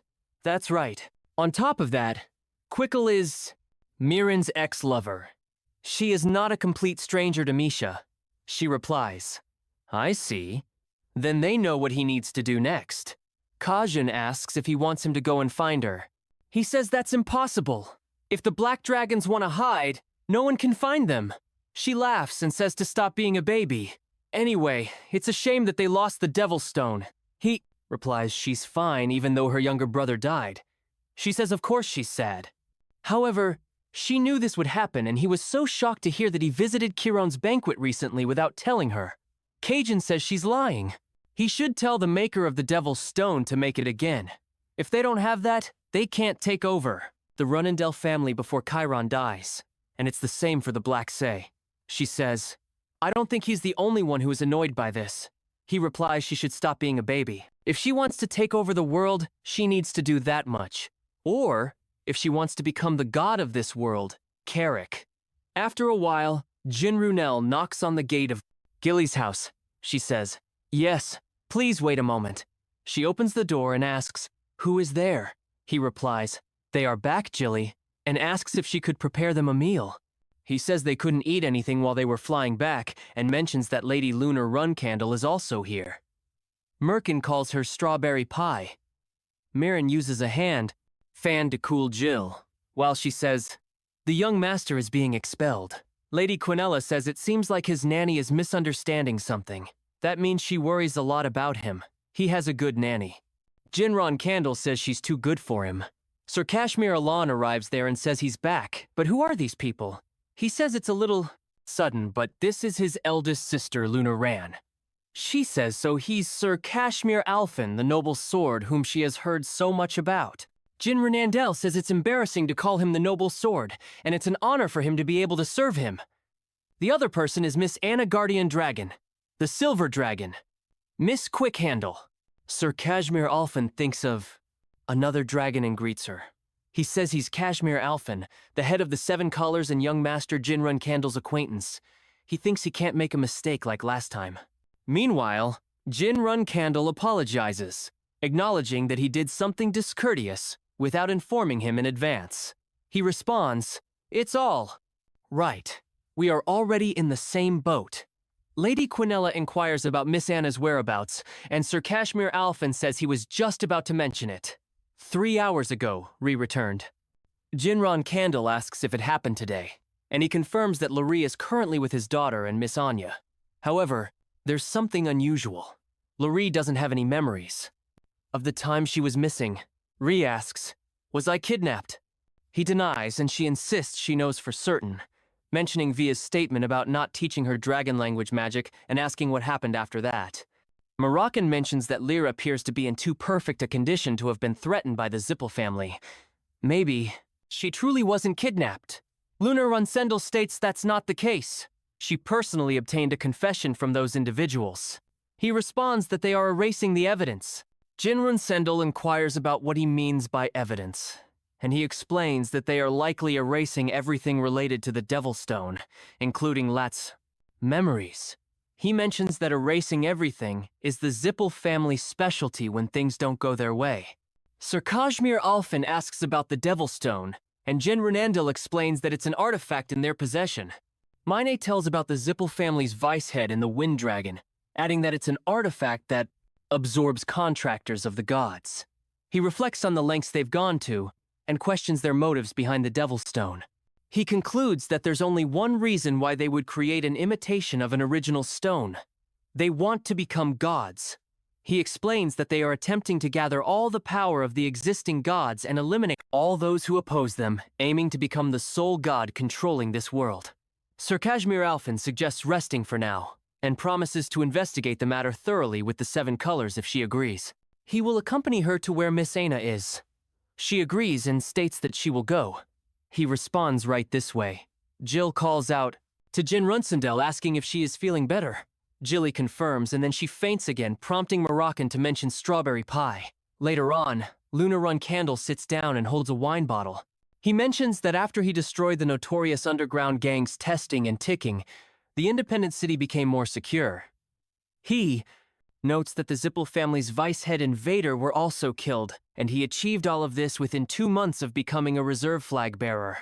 She mentions that he even used magic without official acknowledgement, which could have resulted in his death if caught, and she finds it an incredible feat. Jill admits that she thought everything was over when she caught them, but she now realizes that she already knew everything. She laughs and unintentionally scares her, reassuring her that she can overlook it once, as long as they avoid the Patriarch. She explains that their father already knows about everything from the testing incident to Andre Zippel's death, and Soon he will also know about her involvement. Jill expresses concern, stating that it could be really bad. Then, Jinrun Candle arrives, saying not to worry as he has a plan. He explains that he plans to meet their father together with his eldest sister. Lunarun Sendel asks if he had a plan all along, and he confirms that he did intending to meet their father. She asks what he will say, and they both become shocked while Jill asks who he is meeting. He mentions that when that time comes, he trusts that she'll stop him, noting that even her family is intimidated by her, showing how hard it must have been for Jill. She agrees to go with him and asks when they are departing. He plans on using the first teleportation gate tomorrow, and she responds that it's best to move as quickly as possible. While Jill tries to say something, Lunarun Candle suggests that since their family consists of people who are busy fighting each other, she should at least be a warm family member to him, becoming his shield. She expresses confidence that he would have thought of something. He affirms this, saying, "Of course." After a while, a magician arrives and comments on how she brought him with her instead of persuading him. Rensher Runendel questions if she expects her to believe that Lunar Runel calls Jin Runel, who confirms while she mentions that she should treat him well. She agrees, saying she should. One of Runendel's brothers remarks about the crazy behavior and questions if he cares about anything, wondering why he returned and daringly seeks the Garden of Swords as an upcoming flag bearer. Ona Runkendel attributes this situation to their eldest sister being lenient, while Runa Runandel accuses him of shirking the responsibility of being a reserve flag bearer, asserting that she knows he also thinks this is excessive, right, older sister. She reflects on how everyone seems prepared for the situation, wondering if their father knew. She expresses shock, asking if the youngest gave up his right to be a flag bearer. She notes that it seems like he got curious about what happens after death after reaching puberty, but she insists he can't do that and still needs to have a fight with her when he grows up. Meanwhile, she asks her sister why she brought him there, and Lunarun Candle says she didn't. He came on his own. She replies that she should have stopped him and not been thoughtless just because he is Lunarun Candle. She expresses uncertainty about their father's whereabouts, prompting the question of why she's asking about him, leading him to think that at some point, Lunar Runendal found Runa Runendal difficult to handle. Runa Runkendel asks if he came there to meet with their father. He confirms this, addressing his second eldest sister, while another boy laughs and remarks that he really wants to die, stating that he only survived due to luck. He questions if he thought highly of himself, just because he was slightly better than the Tom siblings. Luna Runsendel takes out her sword and holds it to Luna Runkendel's neck, blocking her way. She declares that from that moment on, the first flag bearer is to discard her weapon, stating that this is a strict order from the Patriarch. She reminds the reserve flag bearer that their father asked for him to come alone, and if Luna Runsendel doesn't comply, she won't go either. She emphasizes that this is her last chance, citing it as an order from the Patriarch, so she must discard her weapon. She warns that resistance will result in her being killed. Jin Runendel assures his eldest sister not to worry, as they all prepare for a confrontation. She then looks back at him. Jin Runel, speaking as a member of the Runendel family, and not just as his father's son, mentions that he has come to tell him something and assures him that nothing bad will happen. She responds, telling him to go ahead as he enters the castle. Jin Candel reflects on how his other siblings don't know their father very well, acknowledging that although it's against the rules for a reserve flag bearer to come home, he doesn't think their father cares about the rules. He believes that if he gives him a chance to explain like he did last time, recalling when his father placed a hand on his head and said that was a good question, he will keep a close eye on him from now on. Jin Runel believes there won't be any problem as he reaches the study room door and knocks. Upon entering, his father remarks that it seems his expectations are too high, reminding him that he had given him 5 years and questioning why he has returned so soon. Jin Runel recalls hearing about how his father's sword energy completely obliterates his enemies. He notes that his father also wields a sword made from aura and might be intentionally demonstrating what will happen if he uses his sword. Realizing that his father may not be as powerful as he had thought, his father asserts that he won't ask him twice and inquires about the reason for his son's visit. Jin Runel reflects that he can't apologize even if it costs him his life, feeling the need to be confident but not arrogant. He states that he came because he missed him. His father ponders over hearing such sentiments from his children before and considers it not to be a bad thing. His father remarks on how immature Jin Run-candle has become, questioning if he softened after experiencing the outside world. Jin Run-candle responds that it's not due to exposure to the outside world, but rather because he has always liked him. He wonders if his father perceives his feelings as murderous intent and questions if he said something wrong. His father almost laughs, surprised by Jin Run-candle's words, and tells him to stop talking nonsense and get to the point. He asks what Jin Run-candle has brought. Jin Run-candle explains that Andre Zippel, the vice head of the Zippel family, who insulted him during the banquet, has died. His father asks if Jin Run-candle killed him, to which he replies that it was Luna Run-candle, his eldest sister, who did so, but he contributed to the situation. Jin Run-candle then asks if he can report the events that transpired, adding that there are a few more things he wants to discuss if it's acceptable to his father. His father agrees and invites him to take a seat as he descends the stairs. Jin Run-candle's father sits with him and mentions that Jin has done a lot of things from errand to Bement in a short time. He asks if that's why Jin came to inform him about potential internal movements within the Zippel family. Due to the death of their second-in-command, Jin responds that Andre Zippel wasn't the true second-in-command, acknowledging his eldest sister's strength, but pointing out that Andre, as the vice head of the only family capable of overpowering Run-candle, was lacking. His father agrees, noting that Andre Zippel was indeed just the vice head, not the second-in-command. He mentions that there's someone else in power after Kel, but he can't disclose further information about it to him. Meanwhile, Jin Run-candle expresses gratitude for confirming his suspicion, mentioning that his father hasn't been informed of the most crucial fact yet. His father inquires about this fact, and Jin responds that they utilized a peculiar artifact. His father seeks clarification on what he means by an artifact, and Jin confirms that it's the Devil's Stone as referred to by Andre Zippel. Jin explains that based on the information he gathered, it's a replica of the Origin Stone, an object crafted by the gods long ago. His father then asks about the Origin Stone and whether Moroccan has explained it. Jin confirms that he knows about it and also knows that his father can use mana. His father asks if Jin thinks he can conceal this information. Jin acknowledges that he assumed his father would know but didn't realize his father also knew about Moroccan. His father chuckles and mentions that what he said about Moroccan was an educated guess, which he later confirmed independently. He then asks who Butterfront Candle is and laughs, remarking on how they've reduced the Great Black Dragon to a mere cat, finding amusement in the situation.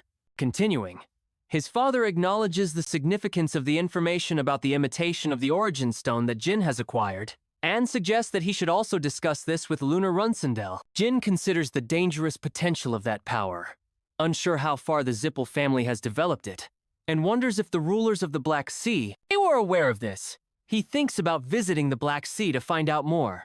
His father indicates that while he will overlook Jin's violation of the rules this time, he expects something in return and asks him to share one thing he desires. Jin Run-candle requests that no other member of the Run-candle family be allowed to enter the independent city.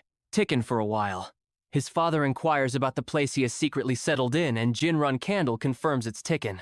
He agrees to the condition, but mentions that he must pass a test given by the hidden master of Tick, the noble sword Kashmir Alphen, to prove his allegiance.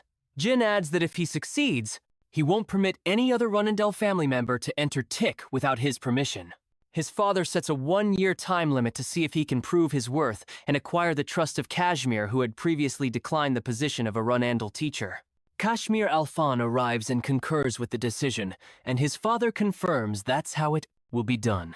After a while, Kashmir Alphen contemplates that this person is the world's strongest knight, Kirin Run-candle, and wonders if he can be called the most dignified person of mankind. He feels indigestion just by looking at him. He acknowledges that Kirin Run-candle is a guest in Run-candle's mansion and sees no need to fear him. Kirin Run-candle acknowledges Kashmir Alphen as the noble sword and bows in respect. Kashmir Alphen requests him to drop the noble sword title and just call him Kashmir Alphen. Feeling embarrassed by such formalities in front of Chiron, Jin Run-candle calls his father, who encourages him to speak. Jin Run-candle explains that his relationship with Sir Kashmir Alphen is akin to a shared destiny, as he has proven his connection with Sir Kashmir Alphen, and it's time to fulfill his promise. Kashmir Alphen privately questions young master Jin Run-candle's choice of words regarding shared destiny. Chiron Renandel questions the concept of shared destiny with his son, suggesting that it implies Tikkun belongs to the Runendel family and that Tikkun and Runendel can become unified in such a manner. Kashmir Alfin ponders about this interpretation, acknowledging that Tikkun's independence is at stake. Now Chiron Runkendel confidently asserts his position even after being accused of deceiving his father. Jin Runendel interrupts, refuting the accusation, insisting that he was merely fortunate. Chiron Runendel acknowledges this and declares that henceforth no Runendel member can enter Tikkun without his explicit permission. He expresses gratitude to his father and exits. Kashmir Alfan reflects that they will now share a common destiny forever. Chiron Runkendel instructs Jin Runkendel to leave if he has nothing further to discuss, as he has private matters to address with Kashmir Alfan. Jin Runkendel agrees to wait outside the mansion. Kashmir Alfan requests a moment to address Sir Jin Runkendel, and Chiron Runendel invites Kashmir Alfan to have a brief conversation. Kashmir Alfan acknowledges the honor of speaking with him. On the other side, Daytona and Honor Runsendel run towards Jin Runendel and ask if he is all right. He looks at them and asks why the Daytona brothers are here. Daytona Runkendel asks why he would do something like that, and asks if father said he'd let him live. Jin Runel thinks it seems like they were hiding in some corner since the mood was sour, and asks if they could please do him a favor. They ask what favor he needs, and he replies, "It's nothing serious. The cadets in his faction, they know to take care of them until he gets back." Daytona Runendel asks, "Wait, what does he mean by his faction?" He says, "Wait, never mind. Is he all right?" He walks away and asks when the brothers ever get worried for him. Anyway, he's counting on them. Here Runs Candle says the same as always, that he's carefree after meeting Father and Day. Runendel agrees with him, saying as always, he's a bit scary. While they both look at him, Runendel leaves the palace where he calls another. Brother. He says he thinks he needs to head over to Father because he has a few questions about that day. Mayu Runendel calls out to him, questioning if he's disregarding the current situation and accusing him of ignoring them. He apologizes, stating that the issue is important, making it challenging for him to discuss. Mayu Runel demands to know how he can act in such a way. Kashmir Alfan states that this is where he was, and Jin Runendel asks if his talk went well. Kashmir Alfan confirms that yes, it went well. Much to his relief, Mayu Runendel questions what he's doing, noting that he entered a while ago and asking how he dares to stand in Runsendel's garden. Runya Runel intervenes, instructing them to stop as it seems like the head has finished what he needs to do. She then puts her sword back, indicating that they no longer need to take things further. Jin Runendel expresses gratitude, thanking his eldest sister for her hard work and stating that he's always indebted to her. Luna Runel reassures him that it's fine and that he just needs to thank her. He replies by thanking her for helping him. Luna Runendel inquires if he is leaving now, to which he affirms that yes, he's planning on putting his all into training for a while. She bids him to take care, and he responds by saying that he'll see her again, along with his eldest sister and older brothers. 1 month later, the scene shifts to the underground training hall in Kashmir Allen's mansion, where Kashmir Alfan reflects that in the 30th spar between Jin Run Candle and Alicia Badger, Jin Run Candle suffered his 30th defeat. Jin Runendal requests one more chance, expressing his desire for a 31st attempt. In the year 1795, at the beginning of August, the Zippel family officially announces the deaths of Honor and Vod. However, since they didn't disclose the cause of their deaths, numerous rumors began to circulate. There were rumors suggesting they were killed due to internal political strife, while others claimed they died in a conflict with a cold group. Another rumor mentioned their murder as a result of upsetting the Emperor of Beemont. However, the most credible rumor was their demise in a confrontation with the Runandal family. People began to speculate about an impending war between the Zippel family and the Runandal family, debating whether sword or magic would prevail. The answer to this speculation could be found in which existing neutral powers chose sides and when they did so. Meanwhile, an individual with yellow hair reports that today, the prince from the CH Kingdom and 5 second-grade mercenary groups have requested support and sent gifts. Kashmir Alfan instructs to return the gifts and accept the requests, also providing a decent sword to the Churn Kingdom and ensuring the prince ascends to the throne. Later, The person with yellow hair confirms they will send an 8-star guardian knight. Karen Runendell remarks that all of this stems from the youngest, causing trouble on one of the men's deserted islands. He criticizes the youngest for already exerting control over the family. He summons Knight KH, directing him to leave for the Black Sea again. After Knight Conan leaves, if Kashmir Alphonse sends a letter, he is to bring it to Kiran Run Kandel without delay. Knight Conan acknowledges his understanding of the instructions. On the other side, Jinran Kandel practices with his sword and thinks that when he swings it for the 1000th time, it needs to feel like the first, but he still feels lacking. He acknowledges that if it weren't for Sister Luna Runel, he would have died there. Reflecting on the 15 years after his regression, he notes that he has reached the 5-star level in both swordsmanship and magic, and he's close to reaching that level in shadow energy as well. However, he believes that, thinking about future events, he still needs to become stronger. He believes that within the 5 years his father has given him, he needs to become so strong that he can surpass his other siblings. Kashmir Alphen intervenes, asking the young master to stop and advising that if he continues like this every day, even with the gifted physique of the Runandel family, he'll be left with nothing. Jin Runandel asks why Misia and Sir Kashmir Alphen are here. Misia notices that his hands are all ripped and asks what she should do as his blood is dripping. Then she grabs his hand. He acknowledges that he must be impatient. Kashmir Alphen comments that although there will be no one at his age who can match him, his future opponents won't be normal either. Jin Runkandel being impatient is the biggest poison. He explains that in the end, it'll make him backtrack on the path he's walking. Jin? Runkandel admits that he's ashamed and knows that too, but it's not easy. Emsa uses her healing magic to heal his hands. Kashmir Alphen reassures him that it's not something to be ashamed of since he's completing an amount of training that no one can do in a day. Rather, it's amazing. He suggests changing his training to something that will calm him down. Jinrung Kandel asks for training that will calm him down, and Kashmir Alphen replies that it's sparring with someone much stronger than him. Jinrung Kandel asks if Kashmir Alphen is talking about himself. Kashmir Alphen responds by asking what Jin Runel thinks. Even though he has recently been showing his lacking side, he takes out his sword, breaks a wall, and introduces himself as the Noble Sword, Kashmir Alphen. He suggests sparring. When Jinrun Kandel is able to deflect that, and for now, he should be satisfied with sparring with Tick's strongest guard, Alicia Badger. Alicia Badger arrives and mentions that it's been a while since she has seen her husband's sword. Kashmir Alphen sets a goal of defeating her within 6 months, using all of his skills in swordsmanship, magic, and shadow energy. Julia asks her mother if she is going to fight with brother Jin Runel, to which her mother responds that they are not fighting, but solidifying their friendship. Julia inquires about what that means and expresses her dislike for fighting. Her mother then asks Julia whom she would cheer for if she and brother Jin Runendel really needed to fight. And Julia replies that she would cheer for brother Jin Runkandel. Of course, her mother questions what's going on and tells Julia that she needs to be on mommy's side at times like this. Meanwhile, Jin Runandel reflects that, excluding her physical ability, Alicia Badger doesn't appear that strong. Julia states that her brother Jin Runel is weak, and mommy said that she always has to be on the side that's weaker and try harder. Alicia Badger laughs and assures them not to mind, noting that her daughter can't lie. Yun Runkandel responds that it's fine. Alicia Badger then suggests setting their sparring time after she finishes work and dinner every day for 6 months.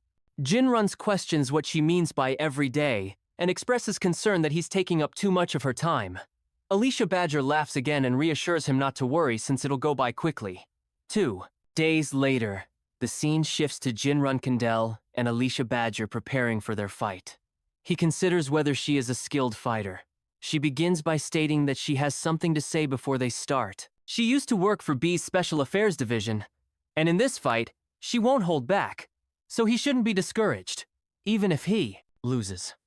Jin Runkandel reflects on the 6-month training period, realizing there was a purpose behind it, and resolves not to be careless. As Alicia Badger rushes to punch him, Jin Runkandel almost smashes into a wall, but manages to block her attack. He then transforms into his monstrous form, drawing his sword and launching an attack. But Alicia Badger evades it skillfully. He asks if she needs to call a medic, and she confirms, then punches him, sending him flying through the air. Alicia Badger expresses surprise that she managed to attack twice on the first day, noting that she didn't exert much force in her initial attack. She asks if Jin Runel was attempting to weaken the ground before their spar. Jin Runel confirms this, saying she realized his tactic toward the end. She inquires about the light during their fight, identifying it as the magic she had never seen before. Jin Runel explains it as an ancient spell called Flash Veil, which he coated his sword with before they began. However, he acknowledges that such tricks may not be effective. Alicia Badger questions his use of the term tricks, suggesting they are more accurately termed strategies. She reflects that Jin Runel's ability to defeat stronger opponents is likely not solely due to luck. He reflects that the opportunity and change were created through detailed calculations, predictions, and he could appreciate it because he used it during a spar. However, if it had been an actual fight, he could vividly imagine the faces of his opponents. This is the first time he has suffered a complete loss in this life. Despite using every tactic possible, he wonders if it's because she's from B-Men, Special Affairs, Division. To defeat her in 6 months, he'll have to go up against her consistently during that time. He finds this prospect exciting while Kashmir Alphen writes down a letter. 1 month later, on the 22nd of September, 1,795 inches, an unprotected area on the continent's east, known as the Black Sea. Knighton defeats a monster. He bows down in front of Kiran Runendel and introduces himself as Guardian Knight. He presents Kashmir Allen's letter, which arrived 10 days ago. Kiran Runendel takes the letter, opens it, and begins reading it aloud. The letter expresses regret for not being able to adequately convey the writer's deep appreciation and gratitude. It mentions that it's currently night in Tikkun, describing the stars shining brightly in the dark velvet sky as if they are singing praises of Sir Karen's greatness. The letter is signed by Kashmir Alphen. A humble swordsman, Kiran Renandel, comments that he had instructed Kashmir Alphan to report about the youngest, indicating that he seems to be a very sensitive person. He decides to advise Kashmir Alphen to be more concise when reporting about the youngest in the future. He mentions that he has been keeping track of the youngest's progress on the isolated island, and notes that the youngest has been consistently defeated by Kashmir Alphen's wife recently. He describes how the number of progress on the isolated island hits increased from 3 in the first spar to 40 inches the 30th. The letter details the 40th spar, where the youngest withstood over 120 hits, showing a significant improvement. Knighton comments on the losses the youngest has faced, and wonders if there's amusement in the youngest master's defeat. Kiran Runendel explains that Kashmir Alphen's wife is from Bement Special Affairs, 2nd Division, suggesting that it's not an opponent the young master can handle with mere good fortune. He congratulates Knighton, and adds that in the 40th spar, the youngest withstood over 120 hits, indicating that the youngest has surpassed his limits. Kiran Runendel expresses regret, stating that if the youngest were the firstborn, he would have handed over the family without hesitation. But it's unfortunate, Knighton asks, why there was no mention of the heir, and notes that this is the first time Kiran Runendel has spoken personally about the heir. He reflects on the times he has observed but never heard specifics about someone, emphasizing that Joshua Randall's position is due to Lunar Runel stepping down, not a direct appointment by the Patriarch. Knighton believes Joshua is still too young and inexperienced for such a role. Kiran Runendel acknowledges Joshua's exceptional growth, but points out that suitability alone doesn't guarantee confirmation. Knighton questions why Chiron says this, and Chiron responds that he isn't being callous. Rather, he's noting Joshua's gentle nature. Chiron acknowledges that Joshua's past is different from his own, and emphasizes the importance of being able to sever family ties when necessary. Kiran Runendel says yes, that's who a Randall is, and he understands. He agrees to return for now. Knighton agrees, and Kiran Runcandle asks why a letter that arrived 10 days ago arrived so late. He replies with his apology, stating he tried his best to hurry, but due to the extreme number of monsters, he was delayed. Kiran Runcandle says he guesses this will do, and reminds him to arrive a day earlier next time, to which he agrees. On the other side, Alicia Badger remarks that today is the 93rd day, and he's an amazing young master considering how much he has already accomplished. Jin Runendel laughs and says he needs to work hard in order to finish this. Within 6 months, Alicia Badger asks about having dessert upstairs and mentions hearing that Latri made ice cream. He declines, stating he still has something he needs to do, and Alicia Badger inquires if he will be doing it today too. He replies, "Of course, I still have a long way to go," and grabs his sword.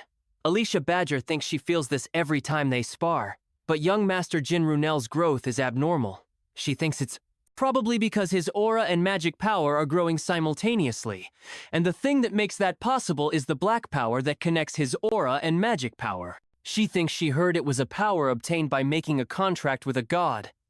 How amazing, she thinks. Well, even if that power is amazing, it is only meaningful because of his endurance. Alicia Badger says, "A genius who works hard and at this rate forget about 6 months. She thinks she'll defeat him tomorrow." The scene shifts to the next day, when Alicia Badger and Jin run candle practice again. Alicia Badger says that's an obvious screening while she runs to attack Jin Runcandle, who blocks her attack. Jin Runcandle counters an attack from Alicia Badger and she gets hurt. He asks if she is okay and Alicia Badger says she's alright. However, it's been a while since he has gotten such an injury. Jin Candle says he will go get Mia and thinks that was a stab she could have dodged, and he was lucky in this match. Alicia Badger thinks she was careless when her sight was blocked by the shadow energy. She thought he would make the same movements, so she didn't consider her next move. She thinks she has gotten sloppy after retiring and again runs to attack him, saying things had gotten troublesome and thinking that she would lose before the time he promised her. Jin Runcandle says no, it's fine, and he thinks it's better to call this fight a draw. It's a victory he can't accept. Meanwhile, Alicia Badger acknowledges that she knew he would say that. She apologizes because she was careless and discourteous towards him. Miss Inia uses her healing energy to heal him, but they can't turn a blind eye to this. He says, if it had been him from 3 months ago, even if she had been careless, would it have turned out like this? Alicia Badger acknowledges that he has grown, citing his endless ambition, fighting spirit and talent to make that growth possible. She believes he will soon become a 6-star in both aura and magic. She thinks that when he does, it will become clear. The scene shifts to the 1st of December 1795, where Jin Runel asks Moroccan why he bought so many popsicles on such cold days. Moroccan replies that cold things usually taste best when it's cold outside, and Strawberry Pie said she wanted to eat it. Jin Candle asks if he's planning on making Jill's stomach explode. Kashmir Alfan arrives and calls Jin Runcandle, asking if it would be okay to talk about work for a moment. Jin Candle mentions Bishal Ibano, who was the interim head of the Ibano family, the only talent in a family that was falling due to a lack of talented people. He says he requested information about him. Before he starts his explanation, he asks if Jin Runcandle knows about the group called Cow. Jin Runcandle says he came across them during a mission when he was a cadet, so the conversation will be shorter. He states that he's not certain, but it is possible that Bishal Ibano is a part of the Cow group. He mentions that Ibano visits the Kurano Principality once a week, and every time he does, he looks for a workshop that goes by the strange name, Explosion is Art. He adds that the owner of the workshop is Buir Gaston, and from what he found out, Gaston is an executive of Kilo, suggesting they have a close relationship. Kashmir Allen interjects, mentioning that at this point, there is a possibility, especially since they know that Bishalibano brings bread and food every time he goes there. He suggests that Gaston is in a higher position, which is why he personally stepped forward during the banquet. He reflects on Cow, noting that he thought it was just an extreme political group, but for an 8-star fighter to rely on, such a place raises questions. He thinks about what those idiots did in his past life, and he can understand why they couldn't recklessly touch the Runnandale family, the Zippel family. Orby Mean Marin tells the kid to stop, because Jin Runnandale is busy, so he should wait a while. However, Julia grabs his hair and calls Jin Runcandle. Julia performs a magic spell, and Mirren creates an ice ball, throwing it at Kashmir Allen, who looks behind and asks why she is doing that to Daddy. Jin Candle calls Kashmir Alon and asks if he still doesn't have information about Spider-Hand's Alu. Kashmir Alon replies that Alu has more secrets than he originally thought. Although the elite troops of the 7 colors are trying, there are no traces from before he became the head of Tessing, as if someone purposely erased information about him. Jin Runnandale thinks maybe he should have killed him, and acknowledges that he understands, thanking him for his hard work. Kashmir Alfan mentions that the informants worked hard, and that he will dig further into Kilo. He added that he would inform him if he gets any further information about it. Jin Runcandle expresses his perpetual gratitude and indebtedness to him. Kashmir Alphen replies that it's nothing, but if he's truly grateful, he should play with Julia. Jin Runcandle acknowledges the suggestion, but mentions that it's a little difficult to do that today as it's almost time for his sparring session and asks if Kashmir Alphen will join. Kashmir Alphen responds that it sounds great. He is curious about young Master Jin Runandel's growth as well. Jin Runcandle assures him that he can look forward to it, and mentions that he has recently started to realize something. Alicia Badger asks what he's talking about, and questions why he is there. Kashmir Alphen asks if he is not allowed to come and explains that young Master Jin Runandel told him to come, so he did. Alicia Badger responds that he's allowed, but she doesn't want him to see her lose Kashmir. Alphen asks what he said and mentions that young Master Jin Runandel thinks today will be the last day. Alicia Badger comments that it would be great if he could remember her as a good opponent in the far future. Jin Runandel asks what she means by a good opponent and states that he will remember her as a good teacher and friend. Kashmir Alphen ponders what he is saying and thinks it has only been a little over 3 months, but Alicia Badger is already going to lose. Alicia Badger asks if they will then start, while Jin Runandel summons a Phoenix Kashmir. Alphen considers that 6-star mages obtain the authority to make contracts with anyone. However, no one knows which Phoenix they will end up contracting with, as mages can only open the dimensional gate to the world of fire. He reflects that because mages can only open the dimensional gate to the world of fire, the choice lies with the Phoenix. Because of that, mages desperately want a special Phoenix to choose them. He thinks about the rarest Phoenix among the special Phoenixes, which is the Phoenix that uses blue fire. Kashmir Alphen expresses that it's impossible and asks if he made a contract with Tess. He thinks about Tess, the mages who have been able to summon Tess and were the best mages of their times. Jin Runcandle asks Alicia Badger if they will start, and she replies that she's coming. They both get ready to fight. Meanwhile, Alicia Badger considers the 5-star level fire magic. But that's not all. The flames carry a strange power. If she touches it, his body will become heavier. She thinks it's pressure, a power that pushes him down. If she gets hit by that, the amount of stamina she uses will increase sharply. She needs to finish this quickly and thinks she can maintain test for another 3 minutes. She plans to finish it by that time, but Jin Runcandle attacks her. Alicia Badger gets hurt and thinks it's a sword attack, but then realizes it's wind magic. Jin Runcandle thinks that although Alicia Badger uses a variety of movement patterns, they all have one thing in common: dominance. He thinks she wants to dominate her opponent no matter the situation, and speculates that she's probably trying to regain dominance right now. As he looks at her, he decides to use that strike and attacks her, but she escapes from his attack. He uses fire magic on her, but she quickly sidesteps and escapes from that attack. He then holds his sword and runs to attack her. She considers if she should dodge, but then realizes that if she does, she will have to keep defending against young Master Jin Runcandle's attacks. So she decides there's no helping it. Alicia Badger asks if he's trying to show her that he's a magic swordsman while Jin Runandel uses his blue mana and attacks him. Alicia Badger exclaims that she finally got him and asks if he's not here, stating that there's no way he could escape her weapon pressure. She realizes he's behind her again as he punches her so hard that she vomits blood. She concedes the match, acknowledging young Master Jin Runcandle's win. Jin Runcandle tells Kashmir Alphen to call from Sia and asks him to repeat what he said about a microbe. Morin confirms that yes, young Master Jin Candle has defeated Alicia Badger in a match. He remarks that he knew Jin Runcandle would be surprised to defeat Alicia Badger, who was from B's Special Affairs Division, in just